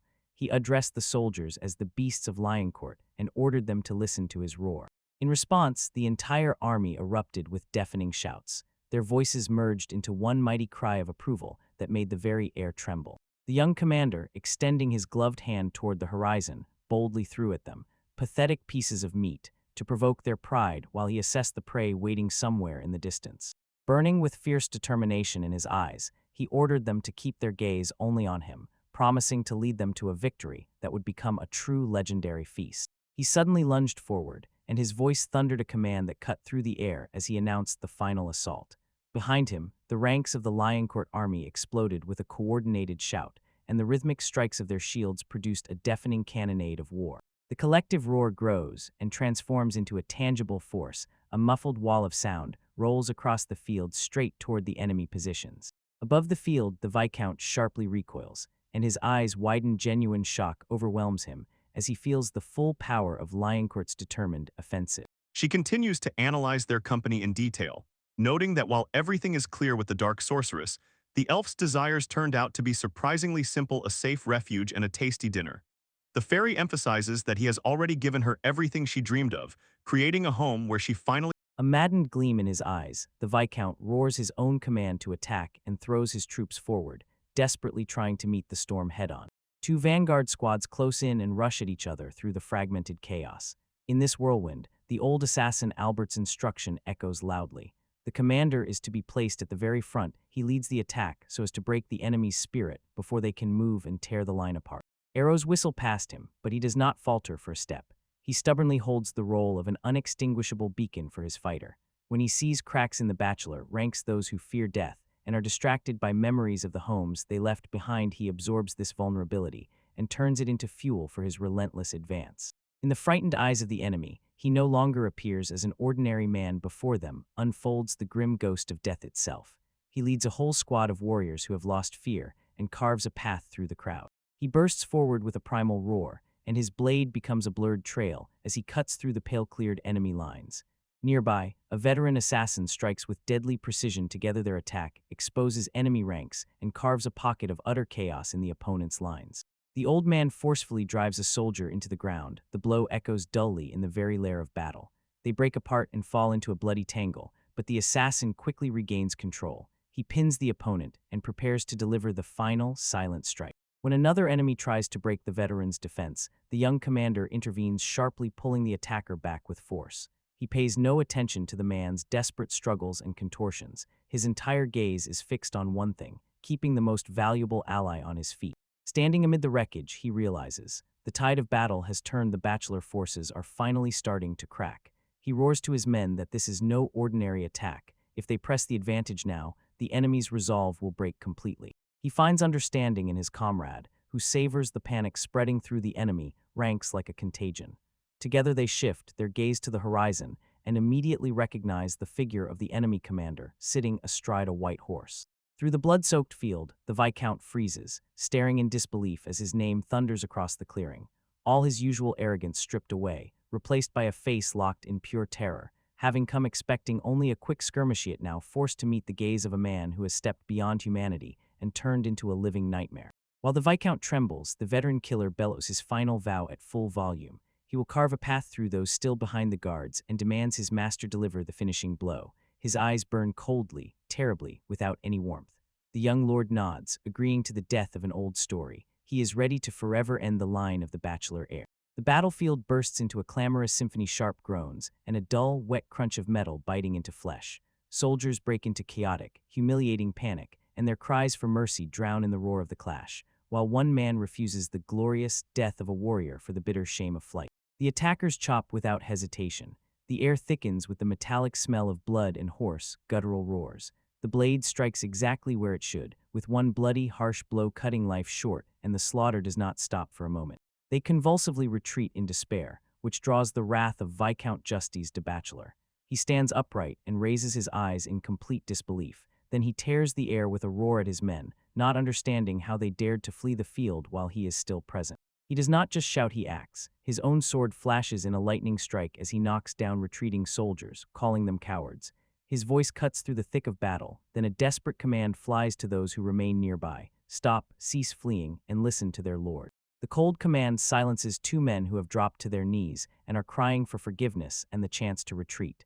He orders them to move forward, holding their spears at the ready, and does not acknowledge the fear that has gripped his ranks. A subordinate's warning that the men have broken into madness sinks into silence. No one reacts, as before. Then he fixes his gaze on the chaos and realizes what they face is far more primal than ordinary madness. This thought pierces him with cold to the bone. A figure looms in shadows, and in their eyes, it is no longer a man but a demon of pure rage. His very presence shatters and undermines their resolve. The hellish attack does not stop. Alongside the ancient killer Albert de Groot, he carves a path through the frightened ranks, and Albert hoarsely laughs as if he reliably feels the rhythm of battle. Albert goads the young Varian, asking if he can keep up, and immediately receives a short, sharp reply. Varian snaps back boldly and firmly, causing the veteran to stare at him and brighten with a dark, grateful smile. The Viscount took advantage of this, and then the disgraced heir descended into madness. He screamed in despair at his frightened men to hold their positions. His eyes burned with wild, bloody determination. He cut down his own soldiers, and each blow was accompanied by a verdict. Anyone who tries to flee will die by his hand. He ordered them to become a living shield, to spare nothing for life, as long as they stood between him and the approaching slaughter. When his own cruelty pressed on him from within, the king's words began to crumble like ruins under the weight of his own guilt. The young king burst forward through the crush of bodies, too enraged to let the crowd hold him back, he demanded the path be cleared immediately, his gaze fixed on a tactical gap ahead. Those walking beside him struggled not to fall behind. They shouted that another route must be found immediately before the enemy recovered, and trapped them in a narrow corridor of violence. Jenica with scars was not left alone in this meat grinder. The veteran sharply leapt into the air with unexpected agility, hardly like a dignified man. With a strike that cut through space, he broke through the enemy's barriers, and his bass voice drowned out the entire battle roar. He warned Varian of a flanking maneuver from the left side. The old knight moved as if he had practiced this for years. His precise, deadly skill knocked down young fighters who only managed to freeze in shock. He spun like a whirlwind of steel, cutting through the enemy ranks with such fury that it bordered on the impossible. The warriors standing against him froze in horror and whispered as if he were not a man but a demon in human form. They begged their comrades not to break formation, but Yannick's shockwave attack was so devastating that holding any semblance of a defensive line was no longer possible. He cleared the way exactly as promised, and Varian froze, admiring the sight. True powers of a battle knight were recognized in him. Yannick barely turned his head, focused and grim, but without any doubts, and nudged the king, press on and strike their main target. He assured the young man that he would join soon, but now the path forward was already open. The blood blooming on his chest and the ragged cough shaking his body did not make the old warrior falter even once. He only sneered mockingly at the attackers. He lowered his gaze to the shallow wounds and showed them complete contempt, as if questioning the enemies whether this was all they were capable of. Varian widened his eyes in confusion, noticing how the fight was draining the strength of his loyal protector, but the veteran stubbornly held on high spirit was unbroken. Young Andre stepped up nearby. He rushed to help the wounded knight while the enemy tried to exploit his momentary vulnerability. Yannick dismissed the alarm with laughter, his voice breaking into a hoarse growl as he told the boy not to bother him over a few scratches. He accepted the change of circumstances with relief from the evil fire in his chest. Bloodlust was growing as he prepared to hold the line so Varian could complete his mission. The veteran glances at the king one last time, a faint, sly smile flickering on his lips. He asks Varian to listen to his words. After all, it suits the old to keep a brave face for the younger ones. Then he gives a short, sharp order to shut up and watch how the battle in sand prepares to face the next wave of enemies alone. Varian breaks away from the battlefield, each step heavy as his heart tightens at leaving his comrades behind. Through the battle's roar, he shouts a bloody vow of farewell, promising to return for their remains, and then Janik, with a face half hidden by a mask of resolve, must bear the burden of the rearguard. He presses on the steps and pushes the king forward to keep him moving. He tears from his chest a loud, blood-soaked laughter. The desperation of doomed resistance flares in him with sweet excitement, and a cruel joy is born in his eyes as he meets this attack. The veteran warrior swings a heavy blade with a wide, devastating striketh infantry scatters like chaff, and Andre, captivated by his gaze, freezes in grim admiration. He mocks the soldiers pressing forward. Blood trickles thinly from his lips, and he, beckoning them to stay and die with him, promises, "None shall pass until only bones remain from his resistance." Holding his position, the young king still rushes with his last strength. Beside him walks a loyal soldier who doubts whether they are fleeing correctly. Varian cuts off hesitation and clenches his heart. He makes sure to fulfill his own role and not let Yannick's determination be wasted. While the count flees, the lone groom gets a chance to fight. A cold, aristocratic rage freezes on his face as he declares his intention to crush all resistance completely. As soon as the young king launches his attack, he is immediately engulfed by a new wave of clashes. Blades clang against each other, biting into a solid wall of steel, while Albert nearby cuts a path through a continuous bloody massacre. When he breaks free from the pressure of the waves, the Viscount towers over the battlefield and mockingly jeers at the young king, as if the feudal clashes are merely a sprout thrown against the storm. He tears forward with a desperate roar and does not let the Viscount's mockery stand still. The air thickens with the stench of blood and the clang of steel as he breaks through the chaos. His gaze is fixed on the offender. The warrior's blade strikes true, a brutal blow topples the arrogant nobleman. Exhaling a stifled scream, the Viscount falls from the saddle, and his splendid armor clatters against the hard ground as the horse panics and throws its head back. When their leader falls, the bachelor squad is overwhelmed by sharp, paralyzing panic. At first, whispers of distrust creep through the air, but in a moment they erupt into mad screams. Realization finally dawns. Visconti is no more. He has been shot down, and their resolve shatters like glass. While the enemy flees and scatters in panic, the soldiers of Lioncourt are overwhelmed by a wave of relief and triumph. They close around their young lord, and their voices rise in a continuous roar of shouts. Though he can hardly hear them through the heavy, torn gas he desperately tries to breathe in, his body writhing from exhaustion. During the celebration, the commander's voice cuts through the tavern's din. He orders his men to rush into pursuit and hold the victory.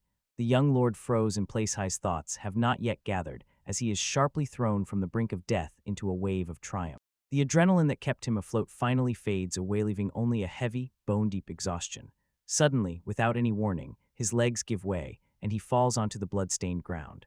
The world quiets into a black canvas because the body finally demands the rest it had been denied for several days. Although the clash ended in a dirty, brutal scuffle, the memory of the first true test of steel will forever be etched in his soul.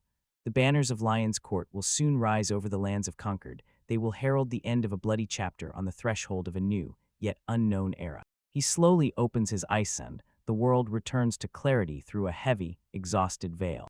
Noticing that he moved, the young boy leans closer with a shining relief and exclaims that his master has finally come to his senses. Rising with his last strength, the warrior looks around the unfamiliar stone hall with a high ceiling and tries to understand where he has ended up.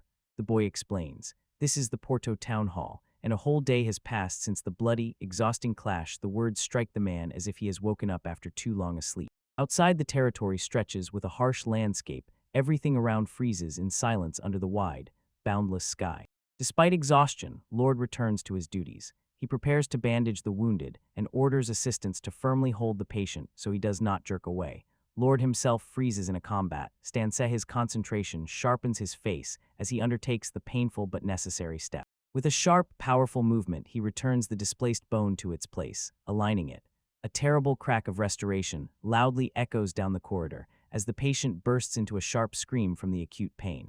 As soon as the hand is firmly fixed in a reliable splint, the man expresses sincere gratitude, and those present marvel at the depth of medical knowledge of their leader, for this is exactly the skill they have come to expect from him.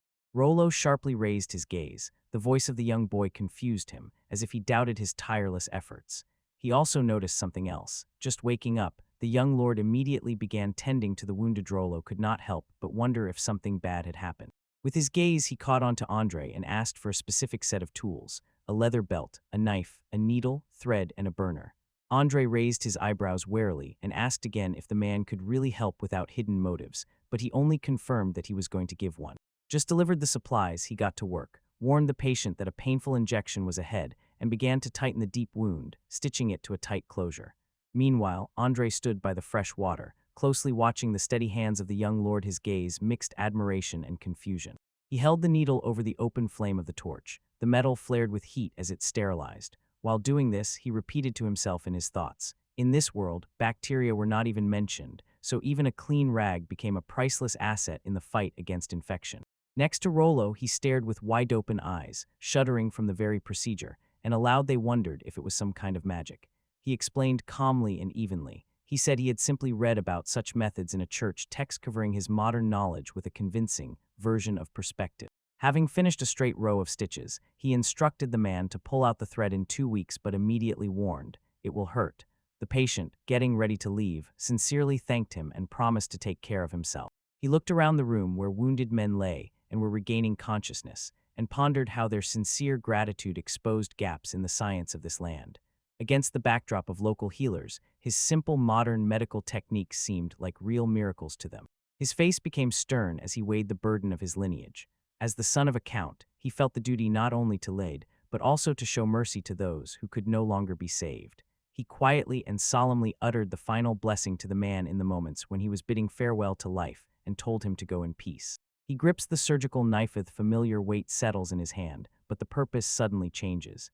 He was taught the art of putting an end to life, and he feels a grim, ironic taste to use the same skills to save. Yet the death of his comrade still weighs on his shoulders, has not yet gotten used to it. Soon Albert approached him. His gloomy face immediately revealed that trouble had occurred, serious and urgent.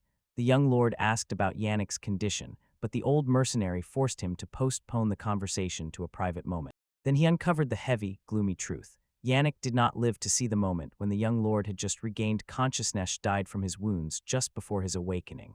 The old man, radiating hope for news of their hard-won victory, waited long for word, and only after the letter did he find peace. He watched as the young lord silently absorbed the news. The burden of loss slowly settled on everyone while Juru and Andre stood nearby. Albert addressed them in a warrior's tone. For those like them, dying as a soldier is the highest honor, so they should be proud of how Yannick passed away. He shifted his gaze to the man lying on the ground and felt a sharp surge of anxiety for Juru, unable to find a way to dare to inform his son about the father's death. The fallen warrior held on defiantly and stubbornly until the last minute, squeezing mockery from pain. Albert, they say, came here only to humiliate him while he was dying. Even then he called his old comrade a dog and did not let go of his spirit until the very end. That old acquaintance raised his glass in a solitary gesture of farewell, acknowledging the truth of their friendship. He admitted, at first he intended to drink to the detriment of his friend, but reality of loss reshaped the plan and this toast became a true tribute to what awaits after death. He remembered how they went through so many similar moments arguing like brothers, even when the end was already knocking at the door. During their last quiet conversation, Yannick first called him an old fool, then turned everything to one final and too serious question. He had a conversation with Anetzer. The old warrior fixed him with a gaze, sharply probing his sincere assessment, true level of Virion. The scarred man had already made it clear. He meant not just military skill, and emphasized that Rodriguez would understand such matters better. Instead, he tried to find out if the boy had that hidden quality that allows one to rise above a trait, much rarer than the skill of sword fighting. This companion listened attentively, as if absorbing the full weight of the question, while weighing what the young man was capable of. A new monster attacked from afar, forcing the girls to disperse again and seek safe positions. Already made it clear. He meant not just military skill, and emphasized that Rodriguez would understand such matters better. Instead, he tried to besides these well-thought-out tactical gifts, he notices in youth a true brightness and natural magnetism that draws people to him. In the young lord's mind, the image still lingers, while the old killer meanwhile reaches a final, unshakable conclusion about the path ahead. He says this without the slightest doubt. The soul of a ruler flows in the youth, and he could definitely ascend the throne, become king. He became the center of a conversation that went far beyond any expectations. Albert's phrases left Yannick confused, and the older man suddenly let out a rare laugh frankly, at the sheer audacity of that statement. Albert did not flinch. He stubbornly held to the opinion that the young lord was the very essence of a dream. Yannick did not argue with this, and nudging his interlocutor, asked him to finish his glass. The liquid spilled over the edge in waves, washing away the earth and soaking into the soil, while the weight of their shared history and the foggy uncertainty of the future settled around them, pressing them to the spot. Under the boundless, open sky, two warriors sat in a rare moment of silence, the pause between them filled with the unspeakable bond of those who had survived the unthinkable. Cutting through the silence, Yannick averted his gaze. In a low voice, he spoke about a dream he had kept hidden in the darkness of his own heart for years. This glow was too bright, filled with hope so much that he felt, for a man whose path was tempered by the darkness of war, it might prove too dazzling. While the veterans revealed their secrets, the young man finally returned to what he called home, handing over to Rodrigue, his uncle, the dull burden of the consequences of the clash. As soon as he appeared in sight, Lucian's heart nearly stopped. Her voice broke as she cried out his name in ecstasy. He wasted not a second, instantly closing the distance and pulling her into strong, fiercely protective arms. Above them, clouds drifted indifferently over the valley, slowly dispersing the silence, while the mother was finally again beside her son, exhaling with deep relief. With his head bowed, he quietly apologized for failing to keep the sword and helmet she had given him before the war. But Lucian could only cry out of gratitude. Her prayers were answered as she held tightly the only thing that truly mattered, her son alive and unharmed. He stood and watched as she openly wept. Her tears spoke instead of words about the fear she endured while he was gone. For her, all losses and gains meant nothing. The only thing that truly held her heart, her son had returned alive. He fixed his gaze on her, and suddenly it became clear in his mind what it meant to be a mother. At that moment, from a distant, previous existence, a memory surfaced, a motorcycle accident. Along with it came the words his mother had said then, as if they echoed through time and across other worlds. Holding her in his arms, he felt a bitter, painful emptiness in his chest. He was overwhelmed by a memory. In that other earthly life, he had left it before his mother, leaving her alone with unbearable grief. He felt the weight of that guilt and silently made excuses for himself for once not being a good enough son to her. Determination flashed in his eyes, and in his heart he made a solemn vow. He swore, this time in this very life, he would not repeat the same tragic path, and he would make sure never to leave his loved ones behind again. Above the silence of reunion, a lone bird rose through the boundless open sky, and its flight marked the passage of time as the world continued on its course. Far from the home peace of the linear court, news of the recent victory spread quickly, and eventually reached the front lines in a distant military campaign. As soon as Kurtz Rudolf Levcourt heard about his son's exploits, fierce pride flared up in him. His scarred face suddenly brightened as he showered praise on the boy's achievements. Carried away by this news, the experienced commander declared that it was also time for him to carve his strength on the battlefield. He listened silently while his elder son, Robert, frankly cannot believe the reports from the front. Robert receives news of a sudden victory, so unexpected that he immediately doubts its truth and cannot piece together the image of his younger brother with such a colossal achievement. Next to her, standing upright on his feet, stood Jillian, her personal knight-hand. His voice confirmed complete agreement. He drank in the distance with a cold, calculated gaze, ready to carry out any ruthless command his princess would give. A loud, hearty laugh bursts from him. It rolls through the camp like an echo. He calls the spirits so everyone can drink their fill and celebrate. His face lights up with pride. He insists the boy is truly of his blood, a frighteningly gifted youth. Robert sinks into thought. His face darkening, he runs through the consequences in his mind. He had always kept in mind, his brother was not destined for the fate of an ordinary soldier. Yet the fact that the boy destroyed the overwhelming assault in the very first clash still does not compute for him. His gaze tightens as he reels through dozens of battlefields he has already passed. Experience weighs heavily on his shoulders. As he watches the figure of his father walking away, a new resolve strengthens within him. The young man understands. To truly be a worthy companion and successor to the Count, he must rise to a completely different level. The gloomy, scarred killer Albert de Groot continues to ponder the young lord, and in this gaze shines a strange, broken curiosity. The boy's traits come to mind-sharp intellect and an almost flawlessly honed fighting style that defeats any opponent. With a heavy grimace, he recalls again how at 9 years old the child dared to throw an insult right in his face. The old killer is firmly convinced. His former pupil has learned all the lessons thoroughly, and this should be his first real test, where skill will be revealed.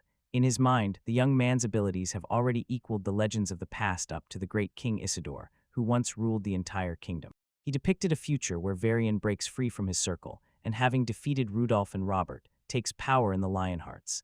In this grand design, the boy's name will be etched into the memory of every heart in the kingdomas, the name of its supreme ruler. With a deaf, hoarse laugh, the old killer raised the cup to his lips as if he was amused by the audacity of his own plans. A shadow of a smile stretched across his wrinkled face. He was clearly pleased that the plan was not so bad after all. When he left, only an intact leather flask with a strap remained on the grass. His farewell words still echoed in the air, the last sign to a friend, to share a sip and maybe laugh at the incredible magnitude of his fantastic plan. A fleeting memory returns the words that Juru once spoke about the people of the Lion Court during the boy's childhood. With cold seriousness, he explained, the Lionker family was defined by black hair and black eyes, and it was these traits that the children perceived as something they sincerely took pride in. The young Guy Virian ran his fingers through his own dark curls and sighed in surprise, because he did not think that someone would give so much importance to such a simple prank. Because of this curiosity, the veteran warrior delved deeper into his own history and eventually revealed Varian's ancestor was a foreigner who conquered these lands.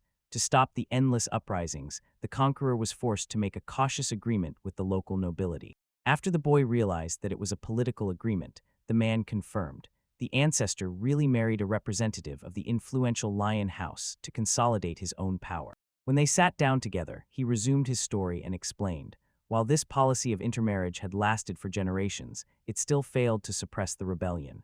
Assimilation through blood kinship became a common idea, but implementing it proved extremely difficult. Despite all these failures, the guy still noticed. The unrest stopped only when his father appeared, the Master Rudolph. He immediately demanded an explanation for why this sudden calm happened right now. He silently listened as the veteran revealed the reason, simple in words, but deep in essence. When people saw that Rudolph bore the traditional black hair of the Lion Court family, they eventually accepted him as one of their own. Varchin sank into thoughts about the price of this legacy, while the man pointed out the strange difference in the reddish-golden hair of his brother Robert. He spoke quietly, but the final words of Juru about all this still echoed heavily in Virian's thoughts, and since then they never left the boy, even now. The two men froze silently, and the heaviness of their conversation hung between them as they considered what would happen to the name of the Lion's Court. Later, the heavy mood broke. Andrei Kakar stepped into the center during the victory celebration and loudly unfolded a story of heroism, as if he, like a legendary hero, had rushed into battle first, single-handedly defeating the enemies while Varian called him for help. As a guest at the banquet hosted by Smina's grandfather roared, Andre again played out his exaggerated spectacle. He claimed that hundreds of men were destroyed in an instant as soon as the skirmish flared and the conflict ignited. The crowd erupted with applause and cheers, praising Andre as the avenger who appeared at the darkest moment. Although he feigned modesty, he still basked in the adoration given to him by the soldiers around. But the joyful mood cracked as soon as Smina leaned closer. Her voice was calm but firm. She called her brother a liar straight to his face. She did not stop there. She addressed the whole group and declared that she knew this from reliable sources. Her older brother was not nearly as brave as he portrayed himself. Under this pressure, Andre embarrassedly faltered and finally admitted, perhaps he had exaggerated a little. In her gaze was a playful but testing spark. She reached out and caught his hand, and his manliness was questioned with just one mocking, "I wonder how you manage that." She stands very close while he leans in. His voice, barely audible, whispers into her ear. He suggests they head toward the wheat field, an ordinary phrase, but between them it hides meaning. In response, she gives him a quiet, understanding smile, and a gentle warmth tingles her cheeks. She accepts his offer, acknowledging the conditional secret code that binds their private moments. This shared closeness became a light for him, piercing the darkness of war. He stepped onto the empty, doomed battlefield and miraculously survived. In her embrace, he suddenly felt a life force he had never known before. Alongside this was the cold touch of death, from which he literally slipped away. Clouds slowly drift over the boundless, open sky, and the heat moment by moment dissolves into the silence of the afternoon. Leaving his private meeting, he approaches Rollo and meets him with a shy smile, scratching the back of his head uncertainly. He openly apologizes for the delay and admits, his excitement about being home probably made him relax too much. The younger boy just laughs and waves off the apologies. He is sure, a man should seek such comfort after the horrors of battle, and immediately suggests switching topics and leaving this conversation. As they walk along the dust-cracked path, he does not stop talking. He says he will see Mill again tomorrow, but the main reason for this visit is to meet her grandfather, Albert. Then he shifts his gaze to his companion's plans and notes that Millet is already 17, so the time has come for marriage as well. He urges the boy to act now, just as he has safely returned, but the impression from his words is troubling. The young man seems lost and cannot firmly decide how to respond. The boy listens attentively while Varian lays out the situation around Millet's grandfather, Albin. The traveling merchant is looking for a literate person who can keep accounts to marry and join his family, so Rollo fits perfectly. After hearing all this, the boy can only admit, this logic really makes sense. Besides literacy, this young man has undergone training in military arts, so he knows a lot, and becomes a versatile asset in a country where almost no one can read or do even basic arithmetic. Strength and endurance in the body, plus cleverness in the head, make him an extraordinarily valuable figure. Although a chance has appeared, he still holds his loyalty firmly and insists that his place is beside the Lord. Varian acknowledges this devoted heart but firmly shows the truth. If he became part of the merchant family, slavery would end, but they would have to part ways. To resolve the dispute, Varian decides they will go to the merchants together. The master in his soul understands well. His subordinate is truly an exceptional person. He is stubbornly determined not to let any obstacle stand in the way of such a promising union, because he is convinced the merchant would foolishly refuse the chance. To make the deal succeed, he prepares a secret plan of action. In a pair of huge ceramic jugs is hidden a clue to a proposal that will delight everyone and bring the young couple a prosperous future. The next day they enter the bustling caravan camp to talk to Albin about the matter. The old merchant, bald, with a sharp gaze, sharply loses his composure at the conditions laid out to him.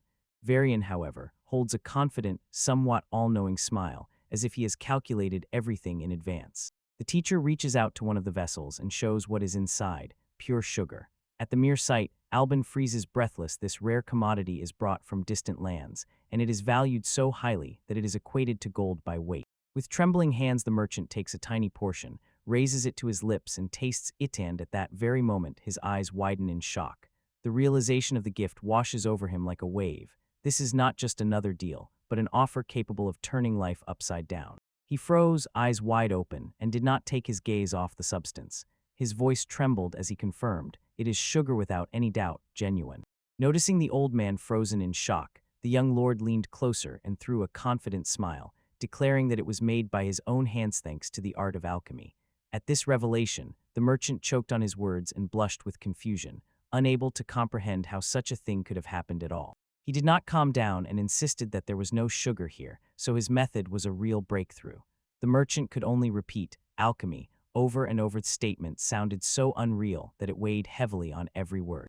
While the young man pondered the truth, he understood. It all boiled down to sugar tricks. But for the people of this time, his knowledge, too bold and refined to the level of techniques, seemed as if he truly possessed something much deeper. She fixed her gaze on the modest white roots. It was they who concealed the secret source of precious crystals. He refined a simple scheme that required meticulous attention, first cutting beets into cubes, then immersing them in water and keeping it strictly between 70–80 degrees for an hour. When removing the solid parts, he heated the remaining liquid on high heat, scraping off the film, then poured it into a vessel to solidify and turn into the final precious pieces. To achieve such precise temperature control in a world without modern instruments, he had to spend an incredible amount of time.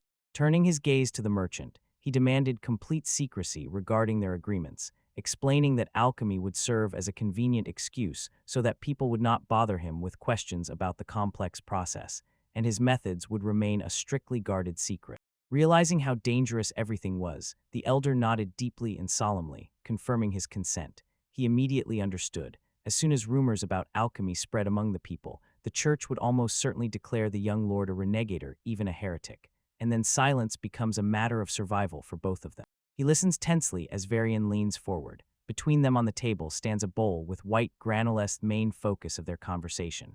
Varian makes it clear that the secret of the origin of this sugar must remain only between the two of them and offers the merchant an exclusive wholesale deal, but on one condition.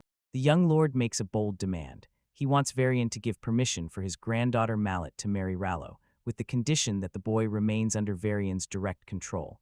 The proposal falls heavily on the old merchant's shoulders, and his face hardens. Oppressive silence spreads between them as they sit opposite. Dim flashes of light in the tent cast long shadows on the walls. He propped his chin with his palm and admitted, this request puts him in a very difficult position. Mile is the only child in their family, and his son has no other heirs, so Mile's future determines the survival of their lineage. After a few seconds of thought, the elderly merchant voices a compromise. He does not mind waiting a few more years, but the deal will only work if their firstborn in the future takes over the inherited business and continues the family enterprise. Varian, sensing sincerity in the old man's gaze, simply nods and accepts his proposal. With a lenient, knowing smile, he adds that the secret meetings and adventures of Rollo and Millet did not go unnoticed by those around, so their union seems like a perfectly natural step forward. Clasping hands firmly and sharing a smile, the parties conclude an agreement. The final deal records 2 cauldrons of precious sugar for the sum of 300 documents. When they finish their business, the young lord catches the price in his head. He is sure it was a moderate offer, much less than the daily cost of hiring just one mercenary. He understands the merchant's caution, considering the matter supposedly involves alchemy, but that is enough for him. He is ready to wait for the right moment to return to the negotiation and revise the terms. With a smile, he watched as Rollo and Millet celebrated their unity, a moment of flawless happiness against the backdrop of all the difficulties filling their world. He understood this marriage, one of the cornerstones of their new agreement, could only be made because he survived all the dangers of his journey and returned to lead his people. The peace he achieved was paid for with the blood and defeat of their enemies, more precisely, the forces of Bachelor, who had lost everything after facing the power of his father's expedition that wiped them off the face of the earth. The defeated soldiers were bound and taken as prisoners, and Bachelor himself was sent in chains to the royal capital for his treacherous attack on the lands of Lion's Court. After a long fall, he finally returned to his own possessions, but this happened only after he had to pay an astonishing ransom of 6 million ducat, a debt from which he began to extract the juices from his own subjects through taxes.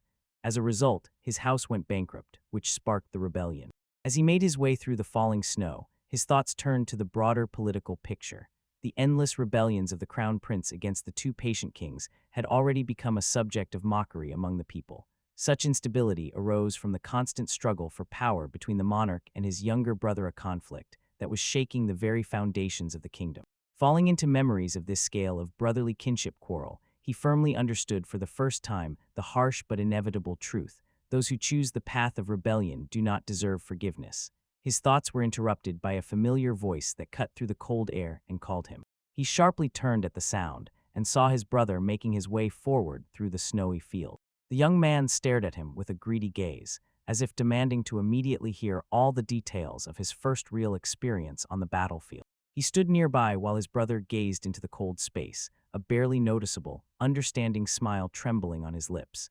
He found it pleasant, they would remain safe as long as he did not allow greed to cloud his own thinking. He had no doubts about their security, as he never intended to get involved in the dirty affairs of the struggle for inheritance. Winter covered the estate with a heavy loss. News of new deaths came to the manor one after another. First, the plague took Yenech, and soon after, Giselle, the woman who was his father's lover, became its victim. When he voiced his intention to attend her funeral, his mother silently stood nearby, while his brother Robert expressed sharp dissatisfaction. Giselle was the mother of Hugh, the boy who fought alongside him in his first battle, so the duty to pay her respect fell on him. And the elder brother did not flinch. He coldly reminded them of their status. As nobles, he said, it was humiliating and foolish to attend the funeral of every vassal who dies. He did not let his brother unsettle him with cold logic. He sharpened the argument with blood ties and emphasized that Hugh and Katie were their half-brothers and sisters. In his mind, this family bridge immediately made their mother almost kin, and it was precisely this that clearly made the elder brother uncomfortable. After his words, a depressing silence fell. The brothers looked back, cold, indifferent eyes that held neither warmth nor any recognition of the bond he had just spoken about. Suddenly, a sharp blow struck him so strong that it almost threw him backward, while his brother roared in frenzy, denying what he had heard. He rejected the very thought of any other brothers or sisters except the one standing before him, and with disgusting contempt spat out his hostility toward being connected to the children of the killed ice who had gained freedom. Stunned by the cruelty and poison in every word, he just froze and stared while his brother leaned closer. His face twisted, and harsh conviction cut through his gaze. As long as their father could recognize those children, the elder brother did not accept them in any way to him. They were not worthy but merely the family of a future conflict. As he watched the other man walk away, a cold, inevitable thought slowly settled in his heart. His brother's words sounded like a harsh reminder of the strict, unbreakable hierarchy of this world, and he suddenly wondered if it was precisely because of Giselle's slave past that their mother and brother so stubbornly kept an icy distance from her. With a heavy heart, he is oppressed by thoughts about the cruel reality of their world. Slaves here are reduced to the level of ordinary cattle. They are bought and sold like goods. Through this pressure, he pushes forward to find his brother, and recent events keep pushing him even lower. When he finally reaches the place, Giselle has already been buried in the church. A small group remains on site, gathered in a quiet hall to mourn and remember her, and the heavy, silent atmosphere presses with a tightly woven sense of loss. Approaching Hugh, he throws out the thought. Since their mother disappeared and the Count has left, it's the perfect time to set off on a pilgrimage. The younger boy stares at him, eyes wide with amazement, as if asking whether he really intends to undertake such a journey. Then the boy responds with a request. He asks him to look after Katia while he is away. In the silence, he anxiously wonders about his brother's path, whether he intends to become a wandering knight or a mercenary. A life not far from trouble, easy to run into robbers and end the journey along the road, abandoned and helpless. While he considers the request, the young girl stands nearby silently waiting. The traveler confirms that he really intends to move on and immediately clarifies. He's not asking him to take her as a wife, it is only about taking care of her as a sister. He persuades Hugh to stay and join them instead of wandering alone, but the young man does not give in. He firmly states that he cannot follow someone else's plan instead of Robert and act by his example. When he weighs the future, a firm grip on the shoulder meets his brother's intentions. He comes to the thought, if he manages to achieve the name Lion Court, then the current divisions and prejudices will no longer be able to continue. Two brothers stare at each other, a brief moment of silence in which understanding and shared pain converge and silently bond. Tension hangs around them. The different paths they walk are felt even in the still air. As soon as the younger one starts protesting, his brother immediately cuts him off, explaining in a firm, unequivocal tone that leaving him alone is simply impossible. He met the interlocutor with a soft, apologetic smile, acknowledging his previous words had sounded too harsh, and he asked for forgiveness for the pain he might have caused. Despite the moment of reconciliation, Hugh made his decision. He left the territory of the Lion's Court with the caravan of the Albans, without saying a single word of farewell to those he left behind. After these family upheavals, Rodrigue de Elancourt remained in unwavering support. Virien's uncle stayed in the shadow of service and did not seek the throne, preferring not the corridors of succession, but a calm yet authoritative power. He could not contain his joy and, laughing loudly, warmly congratulated his nephew on the stunning achievement. At only 14 years old, he was appointed chamberlain of the fortified city of Porto. While Virien made his way through the noisy streets, people greeted him with modest words of thanks, and his appearance seen the small group of stern men following him made passers-by whisper during pauses in conversation. He weighed the burden of new responsibilities in his mind. After his first campaign, 11 men joined his casito serve him, but there were too many of them. He could not support such a number on his own, by his own strength alone. Noticing how the young man was sinking into difficulties, Albert de Groot stepped forward with a predatory laugh and made a proposal. Namely, that the role of Chamberlain was the perfect solution to provide for his growing family, even when Varian objected and reproached him for political helplessness. He quickly corrected the boy's misunderstanding, explaining that when the mayor and legislators govern the city, the sole duty of the Chamberlain is to maintain the castle and its defensive fortifications, spending the tax-allocated funds for this purpose. Albert Greens dismissed Varian's surprise at his political maneuvering, saying that such skillfulness was quite natural for Stuart. Meanwhile, Varian pondered the scope of his new appointment. As long as he could support his people, manage the fortress, and not the entire city, it should be within his power. He explains to the youth, the future lesson is not only about logistics, but about the ability to manage people, a skill more valuable than simple planning. The Asgard veteran steps away, releasing a threatening chuckle, and leaves the young lord to face his uncle Roderick directly. The senior noble twists his lips into a grimace of a budding smile. He confidently sees that Albert has already turned everything to his advantage, while Varian is only now beginning to see the true nature of the trap he himself has stepped into. He explains that the Chamberlain's duties are much broader than Varian initially imagined. He directs the fate of every person and keeps any issue arising within the castle walls under control. The youth breaks out in a cold sweat as the true scale of the work unfolds before him. He has been entrusted with managing the budget officials, overseeing repair crews, ordering the work of blacksmiths in the arsenal, being responsible for the entire garrison, organizing the stable hands for the stables, and even monitoring the spiritual needs of the chapel. Roderick clarifies to him, besides logistics, he is also responsible for the safety and welfare of his personal servants, so he must treat them as attentively as if they were his own kin, and he only manages to squeeze out a tired nod. The noble of the season proposes to stay a few more days, ready to answer any questions and help him settle in. Varian is noticeably grateful. His reaction reveals how much he values this gesture. He freezes for a moment without words when the youth admits the dream of following his path, to become a faithful, obedient man who, with steady zeal and loyalty, will support his brother Lord as Rodriguez once did. He listened attentively, and a barely noticeable smile moved on his lips as he ran his fingers over his chin. He made it clear that this choice perfectly suits the youth's character and that the decision is wise and appropriate. Feeling a moment of hesitation, the young king asked if there might be another path he should choose. The mentor instantly dispelled any doubts. The decision is correct, no alternative is needed. He clenches his fist as if feeling the weight of his own passed on his palm. But suddenly he realizes, if he had not made the same decision in his youth, he would not be standing here now as the same man. Having lifted the burden of doubts from his shoulders, the young man exhaled the air he hadn't even noticed he was holding, and his posture involuntarily relaxed as he sincerely thanked for the reassurance. But suddenly, the tone of the older man changed, and it became clear. A much harsher lesson awaited him ahead. Walking beside him, he showed that the young king had already done what he himself had not been able to achieve. In his very first battles, he emphasized, the boy destroyed an army twice the size of his own. It was a tactical victory he himself never had to seek and never managed to achieve. His gaze sharpened and flared with rare strength as he acknowledged a deeper truth. Despite all his years of service, he honestly said, not once in all that time had he managed to touch the hearts and lift the spirits of the people of the Lion Court as the young man before him had. He abruptly shifted the conversation to more urgent matters and recalled, the village of Yannick was very close. Then he asked directly whether the young king had already found time to visit and pay respects. This question seemed to unsettle the boy. He admitted that he had not yet made the journey, and it sounded somewhat uncertain.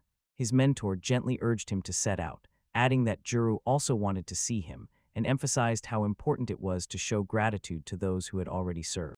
Rodriguez departs, and Golovin Jimenez listens, receiving the final warning about meetings scheduled with the mayor and legislators the next morning. He carefully weighs every word of his uncle, trying to understand, was it a warning about how he had behaved before, or a hint about what his future should be? But in the end, he accepts the path already laid out ahead. The journey finally truly begins. He and Rollo rush through the silence of the snowy forest. The road ahead emerges in a white haze, and around them a deep, calm silence, as if the forest had already frozen in anticipation. His arrival at the village gates is met with a sharp challenge from the guard on the wall, but Varian does not tense. He calmly introduces himself and states his lineage to the suspicious guard. He and Rollo dismount in the cold air and freeze in waiting, until the hostility of the guard first subsides, and then changes into a brief, stunned realization. Juru, the man who stood on the wall, suddenly recognized his former ward and with frantic bustle rushed down. His voice broke between shock and joy. He freezes before them, not believing what he heard, and his eyes widen when he finally sees confirmation. The young lord he once cared for has truly returned. He firmly pulls the young master into loud embraces, laughs at the passage of time and how the boys have grown, then prepares to lead them to the grave of the late count. He leads the squad through the settlement gate, covered with snow. Wooden palisades rise in a continuous line, and watchtowers stand guard above them. As they pass armed guards, the young lord notices, this place no longer resembles an ordinary village, it rather looks like a military stronghold. The roguish guide only confirms this thought, and genuine admiration trembles in his gaze. He explains, until his father's time, this land was a hotbed of uprisings, so the youth involuntarily recalls family legends he once heard about the state of the lands before his birth. The trio leaves the main settlement behind and makes their way through increasingly deep snow to a lonely and modest marker that stubbornly stands against the winter wind. They have reached the grave of Yenek, a simple stone stele surrounded by smaller stones. The guide explains that this may look ordinary even for a leader, but their people take pride in such modest burial rites. Standing before the marker, the young lord makes it clear that he has heard about Yannick's titanic efforts and the circumstances of his death, both from the old assassin and from his uncle. He drinks in the sight of the stone, showing restrained respect. The fallen warrior was an exceptional fighter, and his sacrifices cleared the way for their victory. This accolade impresses the guide so much that his eyes immediately fill with tears. Sobbing, he presses his palm to his face and cannot calm down. At that moment, the young lord, choking on words, insists that Yennefer saved his life, thus forever cementing her and his legend as a true hero in the man's eyes. He sobbed loudly, and his voice trembled as he spoke his father's last words. Yannick died convinced that only the lioness's turn was their only chance, those who were to break the chains of the Armos and bring freedom to his people. The young lord listened silently, then calmly and stubbornly corrected, "He is only the count's son, and nothing more." It seemed he rejected the very weight of those messianic expectations forcibly placed upon him. Despite the refusal, the man who was losing everything knelt before the modest grave and begged for understanding. His kin was indisputable proof. The young lord was a true lion by lineage and by blood. Tears ran down his face as he solemnly declared, the youth was the blood of their blood, a true lion in every sense. The burden of this devotion made the lord pause his gaze from above and sink into somber reflection. As he walked away through the falling petals, the weight of those words finally reached him. He understood, this was not just a foreign loss or someone's personal grief. This was how his followers truly saw him as the embodiment of their hope. This discovery suddenly put everything in order in that mysterious admonition once given to him by Uncle Rodriguez. He finally grasped what it meant to touch the hearts of the people of the Lion's Quarto, become the spark that ignites their dormant devotion. But this realization struck him with an even darker contradiction thought would not let go. He clenched in his fist how ambition was growing within him and forcibly suppressed it. For the very possibility of one day standing against his own brother, he considered an unthinkable betrayal. Varian and Katia sit side by side in silence before the preparation. The young girl is noticeably nervous. She squeezes her hands so tightly as if afraid to let them go and implores him to treat her gently. Varian, sensing her anxiety, responds with a calm smile, quietly calls her by name, and encourages just one thing to relax. He begins his work calmly and confidently. His fingers glide through her long dark hair. Suddenly, in a soft tone, he reassures her once more, assuring that everything will pass without pain and she will feel nothing while he does his job. She flinches from an instinctive sharp exhale as soon as the comb makes its first move. Even with his careful touch, the unexpected sensation confuses Heron. For a moment she squeezes her eyelids shut, holding her breath tensely. He continues carefully tidying her hair, while his thoughts revolve around the decision to settle Katia within the safety of the castle. As the strands quietly float in the air, he glances at her condition and asks if the combing causes her any discomfort. She admits the sensation is actually quite pleasant. Varian's thoughts shift toward the harsh realities of life in Armohur. The threat of lice is so pervasive that everyone must regularly use plant oil and fine-toothed combs. He keeps a firm boundary in his mind. His care for her is a promise he fulfilled for her brother, Hugh, and nothing more. In the open courtyard, they sit side by side, and when the task finally comes to an end, Varian sincerely thanks her for her patience. He notices that these quiet moments of care give them a real space for closeness and conversation away from the burden of leadership. She whispers a gentle, slightly embarrassed thank you, and her eyes sparkle with sincere gratitude. Varian is momentarily flustered by how charming she is and a sudden desire to protect her flares within him, but he quickly reins in this feeling, reminding himself to stay composed and maintain the proper, brotherly distance. Among the stones appeared a descent that led to a hidden cave beneath the shore. For patience, he notices that these quiet moments of care give them a real space for closeness and conversation away from the burden of leadership. She whispers a gentle, slightly embarrassed thing. Listening intently, he receives hasty news from Pancello Caesar, the former commander of the fortress garrison. Finally, the bandits' camp has been discovered. Leaping up with a fierce battle cry, he pushed himself forward, pouring his last strength into a sword swing. A blue aura flared around the blade. In cave beneath the shore. For patience, he notices that having secured his power, the young ruler gathers his own army of brotherhood, a squad consisting of Rallo, Jean, and his loyal servants, and orders them to prepare to subdue the bandits, whom he stubbornly suspects not as enemies, but as vassals unmarried and exhausted from hunger. No matter how hard the upcoming clash loomed, he still could not hold back the bitter disappointment. His favorite name for the unit Cobra Kai was unanimously rejected by his own people. The silence of the winter forest will crack very soon as the expedition starts. Boots with a dull crunch bite into the deep snow as the Brotherhood moves further into the frozen wilderness. The steps are deliberate, restrained, full of concentration. Armed and clad in armor, the warriors ready for battle march through the snow falling from the sky, their eyes constantly prowling the forest belt, searching for any sign of the enemy. Suddenly the silence shatters. As soon as the robbers are noticed, they immediately flee. The Brotherhood quickly breaks off the chase. The archers are already drawing their bows, and the vanguard rushes forward to ensure none of them escape. He is approaching, but ahead a confused bandit acts in despair. He curses the name given by the court, and lies only with words just as he realizes that his comrades have already been caught up with.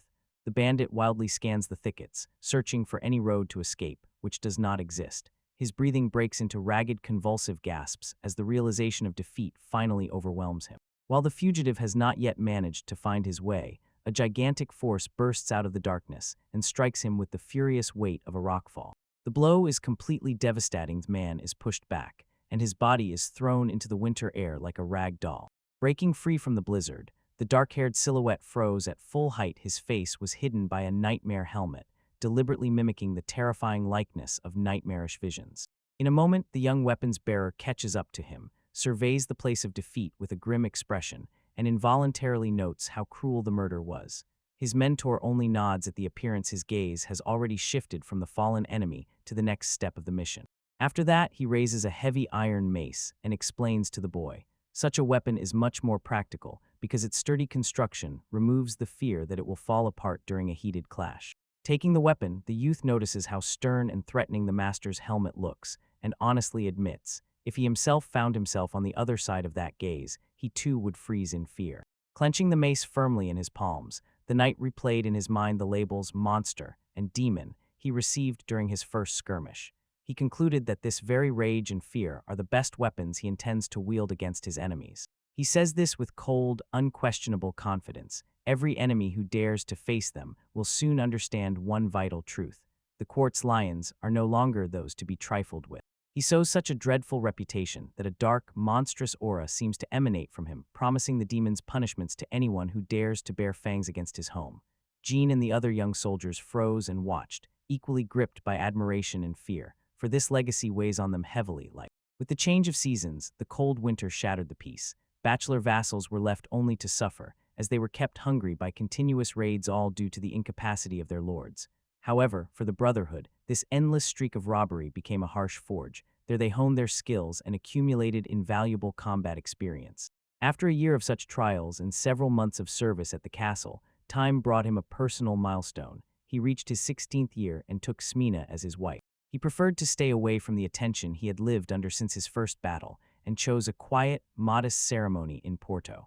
It was a deliberate move. He acknowledged that his brother Robert remained the legitimate heir to the paternal title. With the arrival of spring, attention again turned to the impending clash. A war council gathered in the territorial capital Lioncourt. In the council hall, the air grew thick and tense. As soon as the official order to destroy Count Birgit was announced, it signaled the start of a new phase of the campaign. A stunned boy silently uttered the name of this place, mouthing it word by word. Modest ceremony in Porto. It was a deliberate move. He acknowledged that He silently absorbs every word, while Varian lays out the grim state of the bachelor territory before him. Even after a year of recovery, the enemy still poses a threat because he remains allied with the king's younger brother. The council members nod in agreement. Deco's Irvin, as well as the scarred advisor, praise the young man for his thorough analysis and note that he must stay behind to oversee Porto's defense. While others argue, the young lord quietly calculates the risks. His father is already over 40, and Robert is 21, so staying out of the clash is the wisest move to preserve stable succession. The silence suddenly breaks with a sharp, unequivocal refusal. It cuts through the space like a blade. He issues the order with full authority. Varian will not stay behind. He will join the expeditionary force, leaving the management of their affairs to Roger E. The decree instantly explodes into a wave of outrage. The council descends into complete turmoil, and the maimed advisor bursts out shouting. He asks in shocked refusal whether the count wants to drive his own sons into a deadly, risky competition for the inheritance. Even Roderick steps forward to shout a protest to his brother, reminding him, Robert is the firstborn and has already proven what he is capable of. Therefore, such a sudden change of plans seems unnecessary and offensive. Amid the shouting, the young man freezes and fixes his gaze on his father. His mouth is open, but there is no voice. He is stunned into silence and cannot understand why the count is igniting such a conflict when even his uncle stands guard over the established system. He leaned back, his gaze heavy like a burden only the father and ruler could comprehend. The words touched Robert. He acknowledged the painful truth. He barely managed to look at his elder son. Yet despite this personal dispute, the count did not budge. In his decree, he held firm to his decision, declaring that Robert is his lawful heir and that no circumstances will break this order of succession. Beside him, Varian felt cold sweat spreading down his back. He realized his father does not see how people are increasingly loyal to the younger son. Shifting his gaze to the map on the table, the count outlined the logistics of the upcoming campaign. The expeditionary detachment was limited to 1,500 fighters to keep the household's defense strong. After this, he gave Varian command over more than 500 of them, and squinting, asked if he understood the strategic necessity of dividing their forces. Understanding struck him like a real blow to the chest. He was reduced to the role of an ordinary decoy. Rage boiled inside as he watched the council discuss these maneuvers with the same everyday calm, where life and death were just figures on a board. But despite everything, the courtesans of Songru did not sell their bodies. Their merchandise was laughter, music, and art. After this, he gave Varian command over more than 500 of them, and squinting, asked if he understood the strategic necessity of dividing their forces. Shifting his gaze to Rodrigo, the count voiced the thought. Such high visibility would never suit a person with a brother modest, inconspicuous by nature. Rodrigo could only respond with a restrained, resigned silence. He watched them closely, while a troubling thought struck his mind, his father's blind concentration and the consequences that followed from it. Yes, the count skillfully commanded the battlefield, but at the same time he looked eerily indifferent to the delicate political strings that someone was deliberately pulling behind the scenes. His gaze jerked from Albert to Rodrigo, and a cold feeling sank heavily into his chest.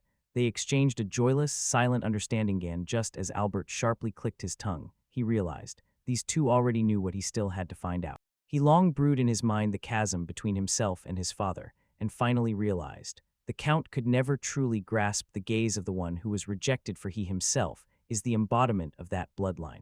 He felt this inner crack even deeper when reflecting on the fragility of power. It did not matter which successor was chosen according to the records. True power always rested on the people whose dissent could ignite a devastating rebellion. Feeling how heavy these thoughts lay, Roderick broke the silence and asked directly, does the young man really realize how dangerous the consequences of his father's decree will be and how unstable he stands now? In response to the warning, a cold determination settled in him. He vowed to cast off the shadow of doubt and prove to the whole world that Robert is a true lion of the court, born for this by right of birth. In the semi-darkness, the painted lips barely moved. The mistress of the room ordered them to be let in. Feeling how heavy these thoughts lay, beside him, the crippled advisor shifts to a hushed whisper. He says the fragile thing can still shake everything around. He hints that the blonde hair of the elder brother, Robert, might once again ignite quarrels among those who still remain loyal to old family grievances. He broke off his phrase halfway, his eyes flashed and fixed on the interlocutor, when he began to speak about the curse that appeared because of the foreigner's blood. A terrible phrase strikes men down. They freeze in shock, and their appearance instantly crumbles when they realize the young lord has been listening to their treacherous whispers all along. They immediately try to calm him down, dismissing their own words as empty servant chatter, the kind that should be ignored. He lowers his gaze, hiding his facial features in shadow, and outwardly agrees with their words, brushing off the conversation as baseless gossip. The scene falls into a memory. A warm hand reaches out to a tiny, tightly clenched infant fist. It was in the year 917 of the Sacred Sky era that Lucian bore her second son Varian, and this forever changed the entire family dynamic. He entered this world with clear, unmistakable features of his lineage. His gaze darkened like the north, and his hair shimmered with the same depth. His parents, seeing him, felt relief and genuine joy, and the vassals did not hold back. They celebrated openly, for in the infant they saw exactly a true lion at court. While the corridors buzzed with applause, his older brother silently stood by the cradle, his wide-open eyes fixed on the small, newly born life, as if his gaze absorbed everything around. But the instant shock quickly receded, giving way to a radiant, heartfelt smile. The boy was filled with pure joy upon seeing his brothers and sisters. Time dragged on, and the older brother stayed close to the baby like a shadow that does not leave. He carried him on his back and crossed the yard at a trot, waving a wooden sword, and his loud battle cries cut through the air as they played warriors. Their mother watched these antics with a smile of pride and worry. From the porch she called Robert and asked him to be careful and watch that little Varian did not slip or fall during their noisy games in the house. The father consented, confidently saying that Robert would surely become an exemplary older brother, and the boy sharply turned and returned to his resolve. Rage burned in his eyes. He promised his mother that he would always stand guard over Varian. Memories bathed in the golden years made the older brother clearly see his devotion was unconditional. If a choice arose, he would without hesitation give up his place content that Varian would become the successor instead of him. For him, the child was the perfect embodiment of the Lion Court royal heritage that these people longed for, and at the same time, it sharply differed from the feeling that an unwanted alienness lived within him, something that haunted him from the inside. He was the very vessel into which all the dreams of their father were poured.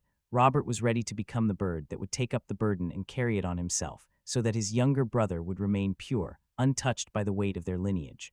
Robert looked gently at the boy and decided he himself would bear the heaviest part of that foreign curse so that the child could flourish. This devotion was born in the most ordinary gesture. The tiny hand of the infant grasped the finger of the older brother, and immediately a silent bond grew between them.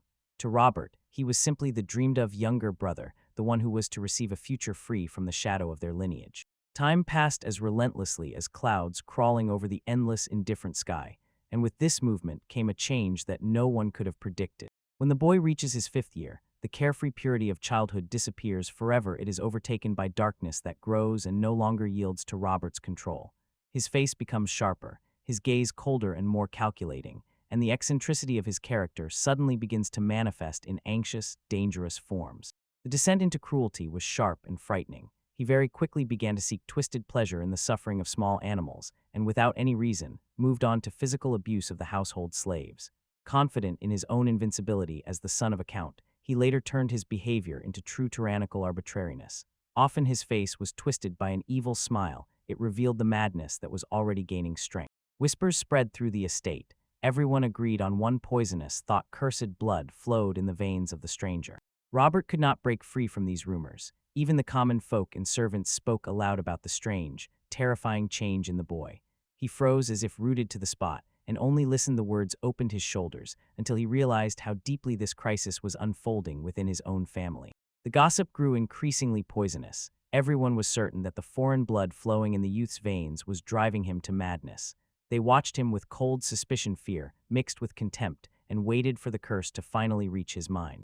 They continued their heated argument, insisting that the madness could not be denied, when a calm, firm voice cut through their noise, coldly and unequivocally rejecting their words. The men paid no attention to the interruption, and each with his own words poured fuel on the other's fear, rehashing the rumor of the curse that would ultimately bring ruin to the entire Lion Court line. One of them suddenly gained confidence. His face twisted into a malicious smile, and he proposed to bring everything to a cruel end.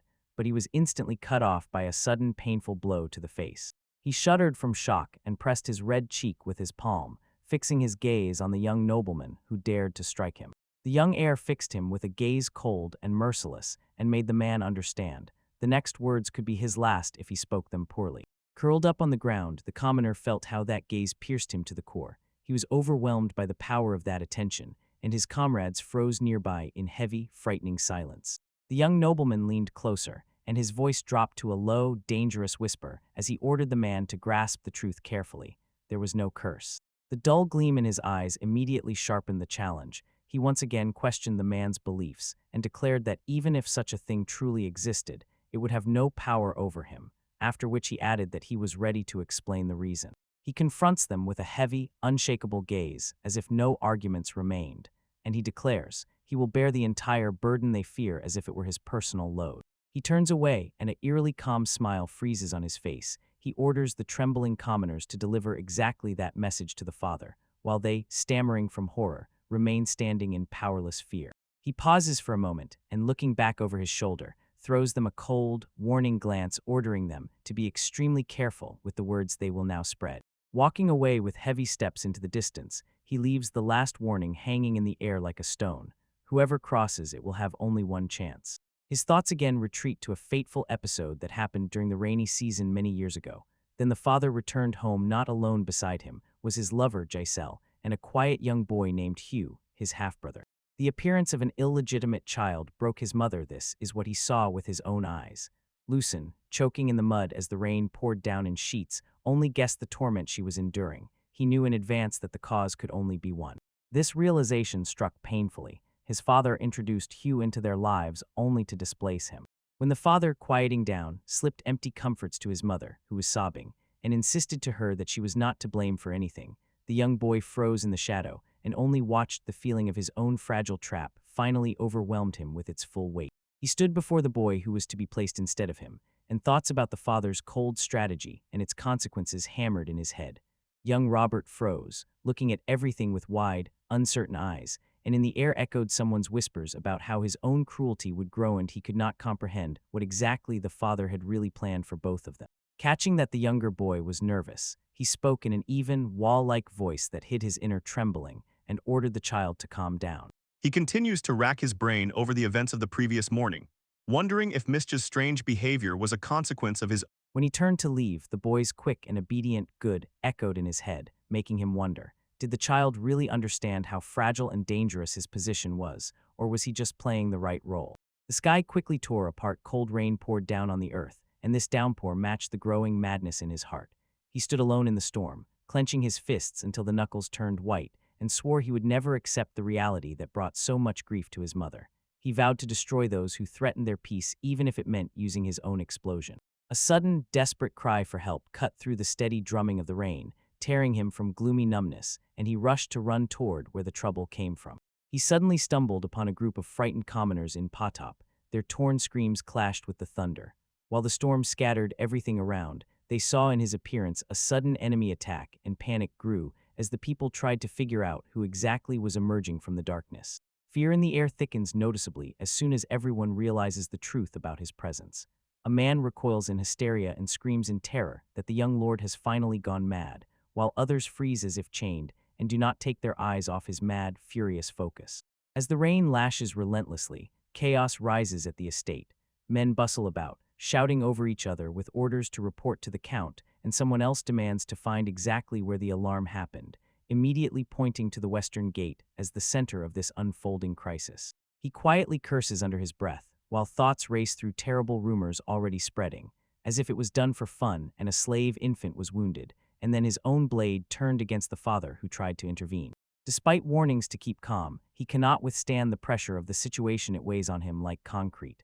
The worst moment is chosen. On the very day this affair explodes, an illegitimate heir appears, threatening to undermine his position. Lightning flashes out of the darkness, revealing a gloomy scene near the gates.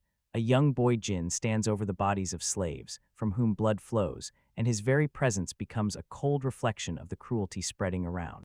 He rushes forward through the mud, his heart pounding against his ribs as he reaches the fallen, too eager to immediately see what exactly has been done in his name. Relief briefly cuts across his face as soon as he is convinced. Both the child and the adult are still clinging to life. Their shallow breaths are visible in the cold air. When the boy asks for help carrying the wounded, his request seems quite reasonable for a moment, but within seconds tension is felt in the air, as if a much darker intention is hidden behind it. The child's face suddenly freezes into a mask of cold indifference as he asks why it is even worth fussing. After all, since the victims are only slaves, other slaves should do the work. He cast a glance over his shoulder, cold and indifferent, and there was not a drop of remorse in his eyes when Varian directly rebuked him for crimes committed against people. For the boy, all those lives he had crossed out meant nothing, just property that could be restored without trouble for gold. He spoke of them as casually as broken tools. He shrugged off the horror of deaths and, sighing as if nothing had happened, pushed Varian into despair, a feeling that ruthless, thoughtless cruelty had been heaped upon him. Because of this terrible lack of compassion, the young man could only sob, tears mixed with the rain falling down as he begged for an explanation of how such a thing could have happened at all. But his grief did not touch the boy. On the contrary, it became entertainment. The child wheezed with laughter, now laughing completely sincerely. The observed emotional pain seemed absurd to him, and he mocked his brother's sorrow as if testing, could this be some elaborate prank designed to make him laugh? While the boy continued mocking and urged his brother to calm down, a shadow loomed over them both. In the downpour stood their father, soaked, motionless, with a face that revealed nothing as he looked down at his sons. Varian sharply raised his head, his eyes widened with fear and despair, because he recognized the man on whom their fate depended. To protect the families standing in the capital, the patriarch seeks out the young boy and orders him to be taken to the family estate. The boy was held in a cold stone cell, locked up, cut off from the whole world he once knew. For the first 3 days he tossed and turned in captivity, and fiercely struck against its confines. His voice echoed through the corridors as he hurled curses directly at the walls. But as soon as a week passed, the screams stopped. His place was taken by a dreadful, oppressive silence. Over time, the situation only worsened. Even when his mother and brother visited him, he did not move an inch. He met their anxiety with loud, poisonous words and firmly refused to repent for what he had done. He sat curled up in the corner of his cell, his head buried in his hands as the weight of his deeds finally settled on him with relentless truth. The news arrived: the slave was killed by him. He could not endure and died from his wounds. Now his actions could no longer be dismissed as whims or called an ordinary childish rebellion. Above the broken soul of the boy loomed the relentless, stern figure of his father. The man looked down, disappointment smoldered in his gaze along with cold determination. He saw not a son, but a monster that had brought shame upon their house. He sharply raised his gaze, and empty astonishment froze in his iced reality of what had happened finally reached him. One single word escaped his mouth, quiet, trembling, as if he was trying to understand exactly who death had taken. It seemed the boundary between life and death had only now become truly clear to him. Turning his gaze to his own family, he felt and showed on his face a cold detachment. Mockingly and harshly, he clung to his father's decisions, then asked again, "Which noble demand exactly are you talking about?" There was not a trace of the fear in his voice that one would expect from a child in his place. His mother collapsed to her knees, overwhelmed by grief and reproach. She wept, mourning the path her son had taken. Nearby, the Count was restless. He lashed out in self-reproach, called his own miscalculations, and blamed his leniency toward his second son, claiming that it was precisely because of it that the tragedy before them had unfolded. He barked at the boy, and his voice echoed through the wooden beams of the stable. He demanded silence, with that cut off all further excuses. After that, a grim message sounded. The slave variant he had struck was already dead. He silently watched as the boy just snorted a cold sound, as if nothing had happened, against the backdrop of such a tragedy.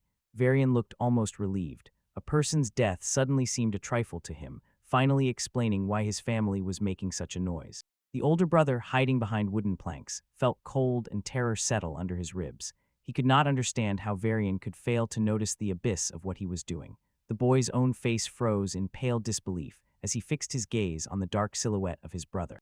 The screams did not subside. Their desperate onslaught was meant to break the boy's indifference. The voice demanded an answer, whether he truly did not understand why he was being held right here, emphasizing the full weight of his imprisonment. In response, there froze one single, wide-open eye without any of the guilt or fear that had been expected. It was a gaze as if it were not looking at the world but sliding through it, and this motionless silence became eerie. He only shook his head, just having faced the full weight of his own situation. A blank, genuine surprise froze on his face. He asked what the problem was, and his confusion made his brother shudder, mixing fear and anger within him. A sealed section of the quiet blue sea opened before the team, hiding the next part of the trial. It was one single, wide-open eye without any of the guilt or fear that had been expected. It was a gaze as if it were not looking at the world but sliding through it, and this motionless silence became eerie. He suddenly wanted to find out if a much darker force was behind everything. His thoughts turned to old folk tales about werewolf cubs and devilish mutants. The idea that his brother had been replaced by something inhuman began to seem more convincing than the usual reality with the monster variant. He is met by an angry, stubborn man. He points a finger at his chest and accuses, insisting that he himself is the true source of the curse that is driving his younger brother insane. He immediately rejects this superstitious idea. He frowns and mutters to himself that there is no curse, and also that one should not seek supernatural explanations for a human problem.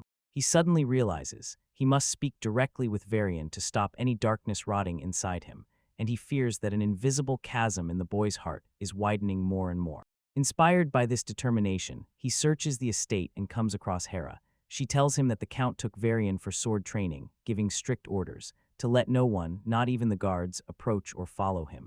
This news suddenly brings back the father's stern warning to stay away in order, spoken with icy coldness that still stings. He catches the thought, did he offend his father somehow?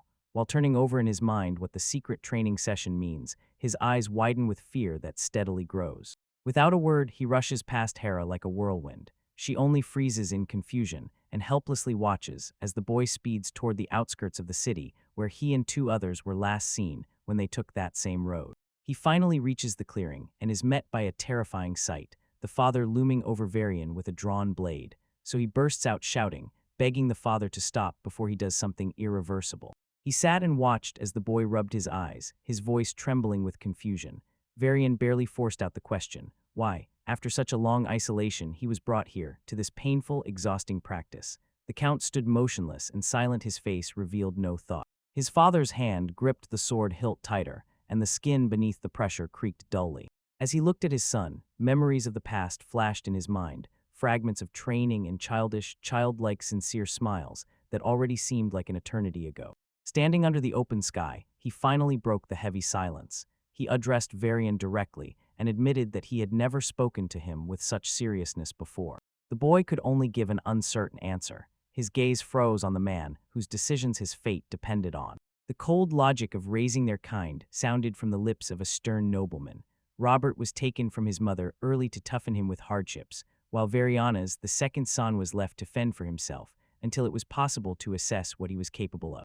Ars rushed to his friend, declaring that he came not to conquer but to save him, And admitted that he had never spoken to him with such seriousness. His serious gaze was mixed with severity, yet somewhere deep inside flickered a shade of pity. The Count himself admitted, neither he nor Lucian ever thought their indulgence would lead to this terrible, critical situation. He silently watched as the boys bowed their heads in silenced realization of how serious everything was overwhelmed them, and the father's disappointment truly began to sink in for the first time. The Count continued, and his voice sounded heavy as if a burden of power, but he explained, a father's duty must be unwavering, to discipline both himself and his children so that they grow side by side. After this lecture on growth and responsibility, young Varian could only utter an empty, submissive agreement, his eyes fixed on the ground. Seeing that the father had no real remorse, the father pressed even harder. He demanded an answer whether the son had any justification for the life he had taken, a life of a household Slavivan, before the final verdict was delivered. However, Varian quickly lost patience and sharply cut off. He was fed up with being interrogated by both his father and brother because of a person he considered utterly worthless. His stubbornness only grew with each outcry. He demanded an answer why tears or prayers for forgiveness were expected from him because of some miserable slave, and challenged his father, let him do whatever he deems necessary if that is truly what he wants.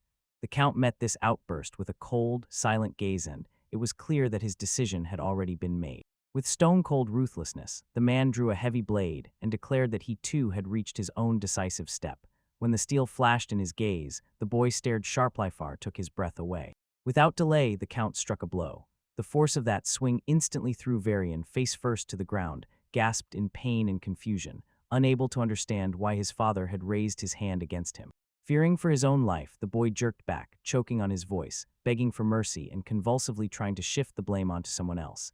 In a final, pitiful act of self-preservation, he screamed piercingly, if he had to take someone's life, let it be his brother Robert, very same cursed boy he had declared guilty. He does not stop, tears apart the desperate, tearful tirade even more fiercely, shouting that he himself is the true victim of this tragedy. With a trembling hand, he points a finger at his own brother and declares Robert a cursed, dried-up abomination, calling him an abomination. All the attention the older boy always gave him, he devalues and rejects without pity. The father, Count Lioncourt, sits in stone-cold, dreadful silence, clenching his fist until it hurts, the knuckles whitening, and anger growing over such heartless and cowardly betrayal. A sharp, punitive blow stuns him and he flies backward into the dirt, flinging his arms about. The Count watches as his son tumbles and falls to the ground, his face hardening. Cold, dispassionate disappointment clouds his features while the boy, stunned, lies broken on the ground. He lowers his gaze at the pitiful scene. A dark, bitter thought rolls through his mind. He is overwhelmed by an involuntary assumption. If he had once handed the boy over to Albert the killer, this twisted essence could have been reforged into a sharp instrument, rather than letting it rot in such pitiful cowardice. His eyes narrow tighter as soon as the air begins to swirl and tear from the harsh, relentless, unnatural force. Right around him bursts a local gust of wind. Dust and debris leap in a whirlwind while he stands firm, solid amid the turmoil. His gaze clings to the small, motionless body lying there. High sun. He holds his position as the pressure grows even stronger. The wind howls like a wounded creature circling around two figures. The boy has nothing to do to cover himself, locked in the center of his father's exploding, increasingly terrifying forces. His gaze pierces the boy's for a moment, painfully brief but decisive. One eye sharply widens as if a realization flashes in his mind or raw terror catches up. The boy's faces stiffen and freeze, and his tears, already hot, darken his cheeks and it seems the whole world stops, ceasing to breathe. "And what do you think?" she snapped boldly and fixed the boy with an icy gaze. Circling around two figures. The boy has nothing to do to cover himself, locked in the center of his father's exploding, increasingly terrifying forces. His gaze pierces the boy's for a moment, painfully. A young boy stands all alone, a lonely figure against the backdrop of an endless and empty horizon, his head bowed low into a heavy, oppressive silence. He sharply raises his gaze, a sharp and piercing look when he looks directly at his father. Lord Lioncourt recoils from the surprise, his eyes fixate on the boy's neck, and he cannot comprehend what he sees, only stammers and names the child. The fairy solemnly places her mark of approval, proclaiming the invention an absolute triumph for its sincere originality. She philosophically adds that for long-livers like her, who have seen everything, only such wonders save from age-old boredom. He meets his father's gaze in response, eyes open wide, as if struck by shock, followed by a painful realization growing in his chest. Leaning over him, the Count commands an explanation. What does this trial mean? He doubts whether it is not a trap or a test. Beneath him, the boy clutches his throat. His voice cuts through the air with a series of strained, unclear wheezes as he vainly tries to say something. The man was suddenly seized by an icy, devastating uncertainty. He frantically sifted through his thoughts, trying to understand whether this impossible return was a sign from above or a cruel punishment from the heavens. And the boy just stood and watched. Bewildered, he could not grasp the words that never formed a clear meaning. Leaning over the fallen boy with the raised blade, he solemnly declares, if the child really returned from the grave he himself dug, then he will have to finish the job again. He will not allow the past to haunt him. As the steel begins to descend, the boy's brother suddenly jumps forward, throwing himself between them to stop the execution at the last moment and save his brother. He lunges forward with all his desperate strength, managing to knock his father off his feet just as the blade was about to fall. The strike throws them both to the ground in dust and dirt, and the Count freezes from the unexpected interference. Rising to his feet, the Count grabs him with a question. Why did the elder son dare to intervene? But the young man stubbornly holds his position and declares that he will say only one thing. Pressed between the Count and the trembling Varian, he holds before him the cold gaze of his father. The Count himself, never releasing the sword from his hand, looms over them. His voice, a dull growling command, forces the son to speak. He suddenly stands up, spreading his arms wide, a gesture both prayerful and defiant. He begs forgiveness for his audacity, but speaks calmly when he asserts that he understands the dark thoughts that drove his father's hand. Viradra used a counterattack and pushed the monster back to the ruined wall. Pressed between the Count and the trembling Varian, he holds before him the cold gaze of his father. The Count himself, never releasing the sword from his hand, looms over them. His voice, a dull growling command, forces the son to speak. This statement immediately throws the Count off balance. His stern face cracks as soon as he begins to doubt the value of such a promise. He demands an answer as to whether his son truly realizes that he is risking his entire future right in his position as heir for the sake of a boy the Count considers a monster. When he meets his son's unyielding eyes, a cold realization rings in his mind. In that gaze is a depth of understanding he did not expect. He suddenly sees that Robert had long known the truth about what was happening. Other demonic beasts appeared around, beginning to surround the fugitives. Cracks as soon as he begins to doubt the value of such a promise. He demands an answer as to whether his son truly realizes that he is risking his entire The Count makes one last grim assumption and asks if he will defend Varian even if the boy cuts his throat at night in dead silence. Without hesitation, the son confirms his resolving the Count, finally lowering his weapon, surrenders and utters the heavy soap beer. He raises his gaze to the boundless expanse of the sky. Clouds slowly drift over the theater of war about to unfold. Under that sky, a huge crowd of soldiers stretches through the valley in a serpentine path. Their flags are tugged by the wind as they move toward the distant heights of Birgit. How many times they have already had to trample this path hangs in the air like a heavy stone, a silent proof of a long and exhausting war. At the head of this formidable force stands the Count, and beside him is his eldest son Robert.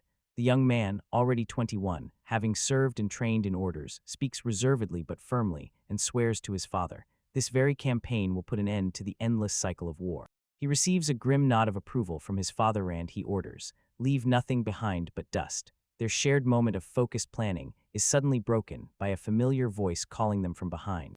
This is Virian, already 16, and now he carries himself differently. He has acquired a cold, measured look of confidence. He approaches with a bold half-smile, making it clear to the family that he has a matter of extraordinary importance before them. Stepping forward, the young man moves out to a distance and challenges both with a bold decision.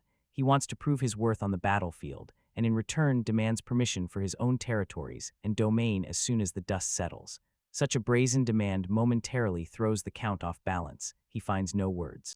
Both the experienced commander and his heir were caught in silent shock. Both froze, unable to look away, stunned by the brazen audacity of this sudden request, or by the possibility that a completely different plan might be hidden behind it. Behind the smiling, funny facade of the young man, his head is working at full capacity. He is already calculating what his request will lead to. He understands if he becomes a vassal, and with his own land at that, he will effectively remove himself from the bloody struggle for the inheritance, full of betrayals. This way, he can secure a future that he will build himself. He silently watches as his father and brother burst into the room laughing loudly, and the audacity of his request seems truly incredible to him. The Count is amazed at the very thought. The man is trying to negotiate his prize even before a single drop of blood is shed on the battlefield, and his voice, booming with merriment, echoes in the air. Their mockery clearly hurts the young man's ears. He stands still and grimaces as if he had bitten a lemon, while loud laughter continues to echo around. Only then does he burst out begging his father to stop these merciless jabs and finally take everything into account and treat it seriously. He stands silently while two older men walk away. The accountant rubs the back of his neck with his fingers and warns that he has no intention of listening to their complaints if their ambitions end in failure. The eldest son remains dissatisfied and mutters under his breath. The younger brother has become too unruly and arrogant to his own detriment. Suddenly, his older brother freezes and stretches out his hand forward, clenching his fist in a closed grip, silently reaching out to him, demonstrating solidarity. Snapping at his brother's gesture, he clenches his own fist. A brief, stubborn smile appears on his lips and the evil anger finally recedes. He and his brother meet with a firm palm, strike a short, silent gesture, like a prayer to the heavens for protection, hanging in the air as they prepare together to face the storm that is already approaching. Maintaining communication between them, the older brother warns him not to lose clarity in his head and not to lower his vigilance for a moment in the heat of battle. The younger replies the same, throwing a stern piece of advice back to his brother, doing so with a confident, firm smile in his gaze. Barely noticeable but persistent, he pushes him on the shoulder with a final, encouraging strike and urges the younger brother to move on.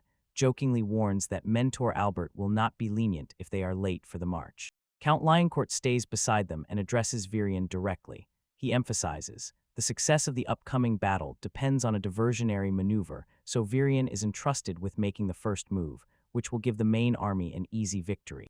Responding, the young man meets his father's gaze with a half-smile, confident and unwavering. He declares that he wants to draw attention to himself and push everyone else aside, ordering them to leave all the hard work to him, saying he can handle it. Moving further away from the group, he turns and calls back over his shoulder one last time to emphasize, everything said is sincere. He reminds them that his request regarding his own domain is not an empty wish and asks them to take it seriously when they return. Watching him leave, the older brother snorts, dismissively brushing off such cheeky, almost arrogant statements. He turns to the Count and notes, Virian, as always, easily throws out bold fabrications. But the distrust flares only for a moment as soon as he looks into the unyielding, stone expression on his father's face. He addresses the Count. Does he still doubt Virian's abilities, or does he remember a certain episode from their past that could explain this order? The air around trembled. They return. Watching him leave, the older brother snorts, dismissively brushing off such cheeky, almost arrogant statements. He turns to the Count and notes, Virion as always. Maintaining a cold assessment, he adds, if Virion survives the first clash, he will be able to flank and strike the enemy from behind. This sensational news immediately raises alarm in the older brother. His face twists sharply from sudden realization and anger. He demands an answer. Is the father really dragging Virion into a deadly trial, as he already understands how dangerous the role given to him is? He listens carefully as the father measures out a stern lesson on leadership and warns, the trust of a lord is truly valuable, but he who gives his own head to his vassals is simply a fool. No matter how hard these words fall, a small, understanding smile eventually creeps at the corners of his lips. Nodding barely noticeably, he accepts their words as given, and immediately the full weight of their danger falls on him, the awareness of the situation pressing with every second. Off-screen, Varian approaches Albert, a maimed veteran with scars, and as if in passing, apologizes for the delay, simultaneously explaining. He was just finalizing the plan with his father. But Albert gives no concessions. He sharply cuts down the young nobleman, emphasizing that this is not a walk or a game, but a serious expedition. Nearby, recruits standing around quietly whisper in fear, scared that they will be made a showy sacrifice, a distracting shield for others. With one sharp step, he suppresses the men's panic, thunders at them, round fools, and immediately reminds them that they serve the son of the Count. After that, he notes that Albert, with his terrifying presence, convinced as needed, so for the recruits it became an invaluable support. And at the end, he promises, if they want rewards, they must hold on they need to survive until the clash. When he runs through the formation of his unit in his head, he concludes, Albert's sudden involvement was a result of the desire to outdo Yannick and overshadow him. And the main thing becomes even clearer what this mission really hides. His father sent them on a dangerous operation to test whether he truly has the mettle of a military leader. He shifts focus to logistics and contacts Andre. He stubbornly and intently tests the new handcard design. The leader notes with satisfaction how easily and controllably this equipment works and views this entire campaign as a perfect proving ground where carts and backpacks can be simultaneously tested, capable of fundamentally changing their mode of transport. Next, Andre questions him whether he really performed a luck ritual with Smina before departure. A cheeky spark in his eyes, and he admits, he went one step further, stripping Shamia down to the last thread to wear it under his own armor as a personal talisman. Finally, he stands before the gathered people, and his voice, loud and commanding, cuts through the silence as he prepares to deliver the final orders before they set off into the unknown. He stands beside allies and covers his ears while the future confrontation is laid out on the shelves. Andre declares, Burgett and his followers are none other than ordinary bandits and villains, whom even the benevolent King Jamal has already abandoned. As the speech drags on, their cause for violence is fully revealed. They claim to rely both on the royal decree and on the hand of justice. Nearby below, the wounded mercenary Albert de Groot greedily licks his smile as if savoring the prey in advance, urging the soldiers, drop the brakes and move on to the cruelty of thefts and slaughter. Having gathered evidence both moral and primal, he raises his hand to the sky and pierces the air with a sharp cry of victory. In response, the soldiers erupt with a loud, deafening roar. Their spirits flare up, preparing for the bloody work that already awaits ahead. Almost 2 weeks have passed since the campaign against Count Burge started. Virion rose straight in the saddle, holding his back proudly, and leads his troops through rugged, rocky terrain as they press their gained advantage. He wisely detached a bait detachment from the main forces to dismantle small fortifications on the way to Burge's territory. But the advance was immediately interrupted by Leon de Dua, the ruler of the local fortress, who barked a battle warning at Lionker's men and declared that he would stand to the end at his line. Moment by moment, this young lord breaks through enemy ranks sharply, swiftly, and mercilessly, and the dark, menacing helmet hides any emotions. His movements are cold and deadly precise, no chance for mercy. When the enemy's resolve cracks, he raises his voice and cuts through the air with the final commanding shout attack. After that, he leads the charge himself, and his men overwhelm the remaining defenders. When the moon rises full and bright above the clouds, the roar of battle finally falls silent, dissolving into the stillness of the night air. After the silence of battle, the soldier raises the drinking horn high above his head and makes a loud toast, celebrating the victory won at the cost of exhausting struggle. Retreating to the command tent, he listens as Albert notes their progress and emphasizes. Now 3 Fords have already joined their unit. Tired but composed, he asks the old killer if it is time to move to rejoin his father in the main army. He stands in the middle of the camp calculating options, while the reality of what happened finally sinks in. Yes, they gained a lot, but their numbers are melting before his ice, and now he must decide. Stay, recover, or rush on to join others while they still have the strength to fight. He listens attentively as the young genius expresses a thought that coincides with his own view of life. Chance only matters when a person is still alive and can take advantage of it. These words suddenly catch Drew. He feels a wave of emotion from boyish wisdom washing over him, and memories of their old pranks surface in his mind when they dealt in stolen cattle. Standing straight before his assembled unit, the commander takes the boy's words as a strategic truth. To chase too hard after a retreating enemy means to exhaust one's own people and leave them defenseless. By a brief, authoritative order, he commands the merchant to immediately release the funds held in trust and announces a change of course. Now they will head north to meet the main army. These words were met with a storm of approval that made the ranks thunder. The air explodes with joyful exclamations as heavy buckets full of silver and copper coins overflowing to the brim are brought into the very center of the camp. He himself starts the distribution, personally handing out trophies to his loyal soldiers in generous portions, and promises the watch knights a reward the same as 4 helmets full of coins. Since the loot is shared among them, he wonders why such trophies are needed. He understands. As long as the men feel rewarded for their efforts for the captured fortresses and villages, their fighting spirit will not waver even when new wounds await ahead. Against the backdrop of the celebration, young Rulo steps forward with a quirky demand. He asks if his share of the reward can give him the right to decorate his helmet with a horn. He, bowing kindly, accepts the coins and openly thanks the young lord. Varian simply throws him a pouch of silver, as if to say, no ceremonies or formal permissions are needed for such a request, and the money is his, so he will use it as he sees fit. This seemingly insignificant gesture started a new tradition in the Brotherhood. From that day on, anyone who distinguished themselves in battle could decorate their helmet with horns, a sign of status and well-deserved respect, awarded only to a few. While the men drunkenly celebrated the new awards, the senior killer Albert pulled the young genocide closer and gave a directive at last, solemn one. He ordered the boy to tie his own life to variability, and not stepping back a single step from the one he called a warrior sent by God. The Gen's sentiment sounded with firm, unbreakable devotion. The boy silently watched as his leader gathered the troops and could not take his eyes off. Varian managed to touch their hearts by combining ruthless cruelty on the battlefield with a strange, almost sacred love for his people. Feeling how heavy each second was, the old man leaned closer, and his gaze flared with such intensity that there was no room for objection. He repeated the demand once again. Jean must stay, Varian sighed, regardless of any circumstances.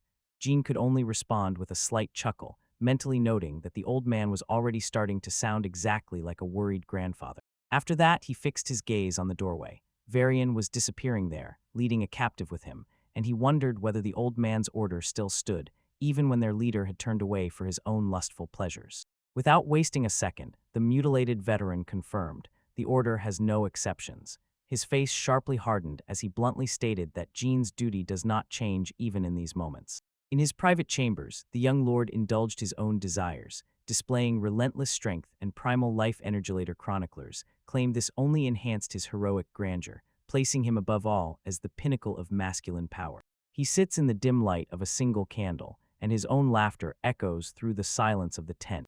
Next to him is an aristocrat woman they captured at the second fortress, sobbing while he tells how he decided to keep her instead of selling her into slavery. The spirit in her eyes finally fades. He leans back and indifferently says that his kindness is given only to those he considers his family. These words kill the visible despair in the woman even more. Suddenly, he sharply lunges forward. His hand firmly grips her shoulder and presses her to the bed, ignoring her silent plea for mercy. Fixing his gaze on her wide-open, frightened eyes, he coldly and mercilessly gives her an ultimatum. If she wants his kindness, she must bear him a child and become part of his family. And even then, when he himself admits it was he who destroyed everyone she once loved. In this long, heavy silence, a cold, deliberate thought hangs in the air. She asks one question: what should be the fate of a stubborn captive who does not obey? Outside the tent, the morning sun rises over the camp. The soldiers are already busy with their duties, and the hum of the army preparing for a new day hangs over the camp. Near the stable, Jean watches as his master tends to the horses, then with barely noticeable curiosity asks if he considers these loyal animals members of his family too. He stands in the silence of the stable and gazes intently at the powerful dark stallion towering before him. When asked the animal's name, he replies, Jean called her Burro, but he desires another word, one fitting her northern night black coat. Nearby, in a simple chemise and cloak, a noblewoman watches him closely. Then she makes an unexpected demand. She asks to be given a name, one that corresponds to her new status as a slave. He silently watches as she, repeating her demand, gives a barely noticeable, mysterious smile. Her hand lies near her chest, a gesture as if deliberately showing, "I surrender."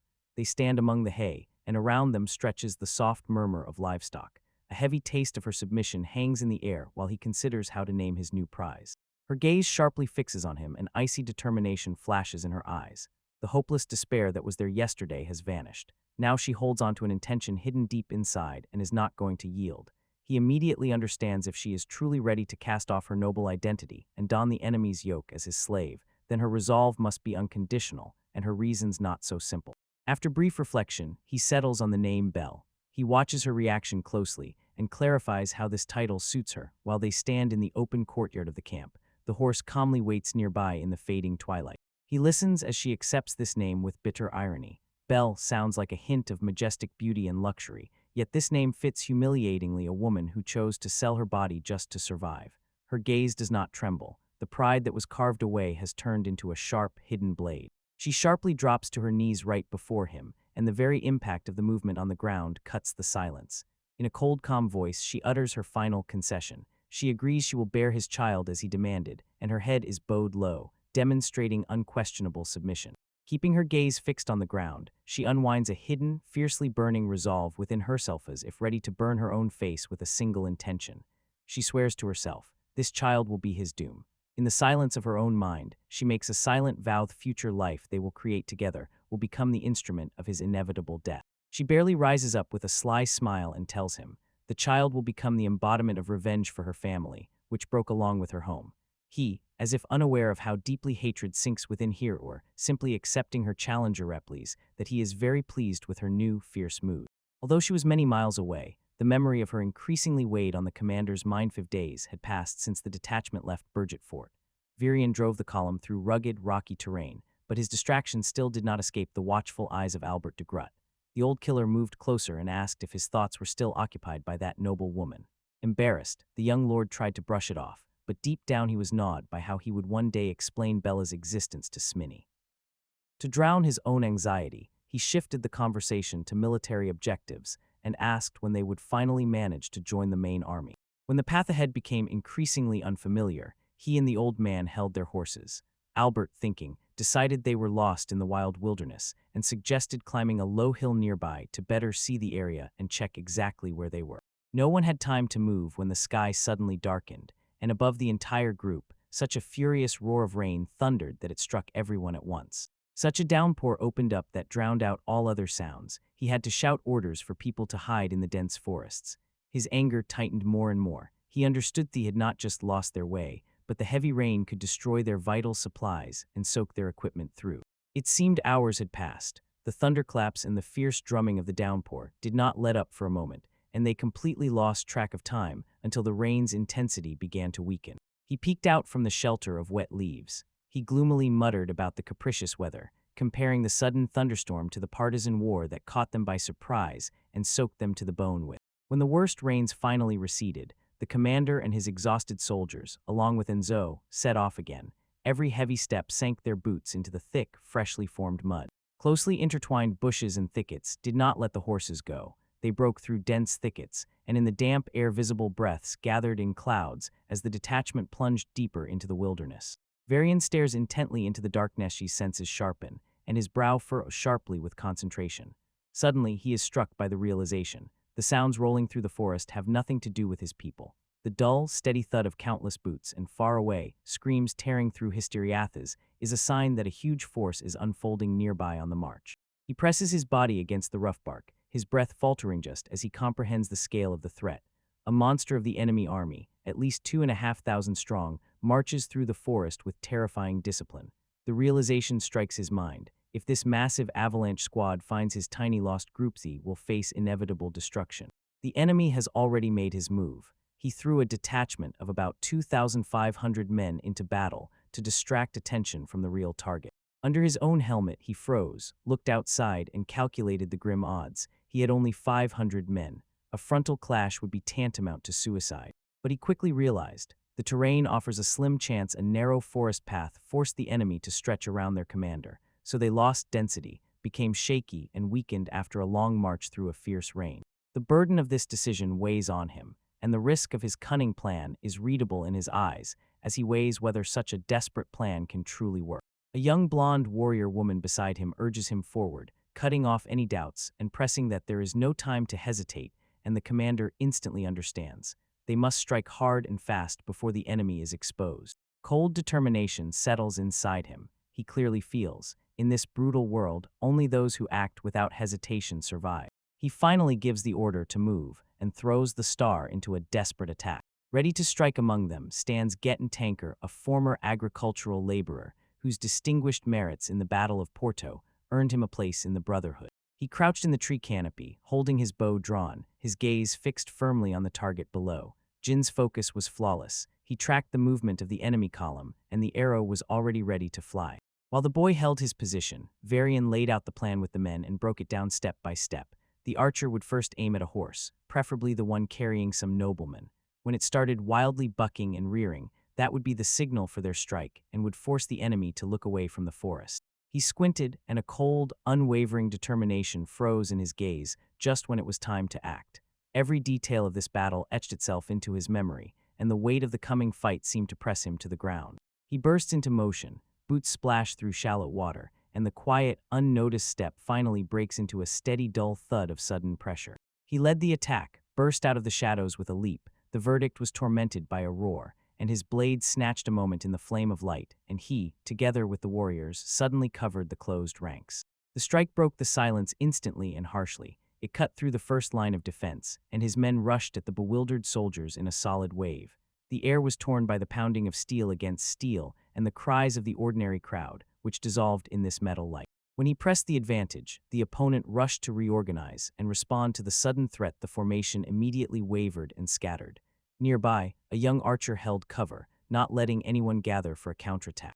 He gave the last order to charge. His voice cut through the roar of battle as all his strength surged forward to finish off the last stronghold of resistance. The ambush turned into a full-scale rout, a retreat that fell apart. He leads the unit's surge. His voice cuts the silence of the den of battle as he urges his men forward.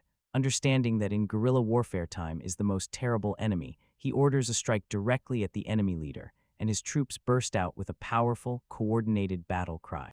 Gaten stands his ground and watches with grim satisfaction as the enemy is drawn into the quagmire, exactly what he aimed for. Against the backdrop of frantic jerking and the hot clatter of horses stuck, Gaten realizes the enemy cavalry is powerless. But suddenly, a heavy, muffled strike rises in rhythm, a powerful tuk-tuk, and Gaten instantly recognizes the sound. He revels in the mighty pounding of hooves as Albert tears through enemy ranks on horseback, a rusty, frightening grimace frozen on his face. The experienced fighter ignores the shouts calling his name. His gaze stubbornly carves a path through the confused soldiers scrambling to clear his way. He rushes headlong into the thick of the fight, making Gaten stop breathlessly and appreciate how the old man still takes hits and knows how to command the field. Gaten snorts, looking at the lone fighter. The veteran undoubtedly knows how to win over allies by showing such reckless courage. He silently watches as the veteran lets out a roar that spreads over the clash of metal and shouts for Varian to seize the moment and crush their enemies. Tension pulses in Albert's gaze, grown from years of battles, now focused solely on this one decisive charge. He hears the order and sharply throws his fist up. His voice cuts the air with a clear, strong call, urging his troops to immediately increase pressure and push forward. Carried by the veteran's decisive surge, Varian orders his men to keep pace and move on. As his people go deeper into the fight, a wave of battle fervor covers them more and more. From the shadows of the forest edge, Jin peeks out stealthily. He smiles crookedly as soon as he sees with what incredible strength and determination the old man holds on. Jin instantly understands Albert's disruption has leveled a perfect passage for the archers to unleash hellfire from ambush as soon as their will allows. He notices the archers opening firing positions, and at the very moment the warrior bursts into the thick of the fight, drives his blade forward to the hilt. The battle tears the hearing. Cries and clanging are cut by a dull, wet sound of impact. The full force of the assault becomes clear. The enemy's resistance begins to crack and crumble under the pressure of the coordinated attack. The commander rises ahead of the assault, sword and shield raised high, as if just calibrated for a strike. His warriors gather behind him in a single rank and with a single cry, call to follow their lord straight into the thick of battle. Amid the clatter of clashing steel, he urges his troops forward, carefully watching how the enemy's resolve cracks and orders his own line to hold firm to immediately seize this initial opportunity. A dirty field stretches ahead. The enemy's forces are gripped by fear, their ranks are torn to pieces, while people try to understand how they were so mercilessly outflanked and where this deadly strike suddenly came from. One such soldier barely manages to exhale surprise when the blade already finds a gap in his armor. His killer coldly notes that the danger was beside him all along as life fades from his eyes. Spinning the flywheel of slaughter, heightened tanker bursts into the very hell of the enemy, erupting into a bloody, piercing scream, his gaze widening in a mad, relentless obsession. He cuts a bloody clearing through the panicked crowd pressing in, ignoring the pleas tearing through the cries from behind. Retreat.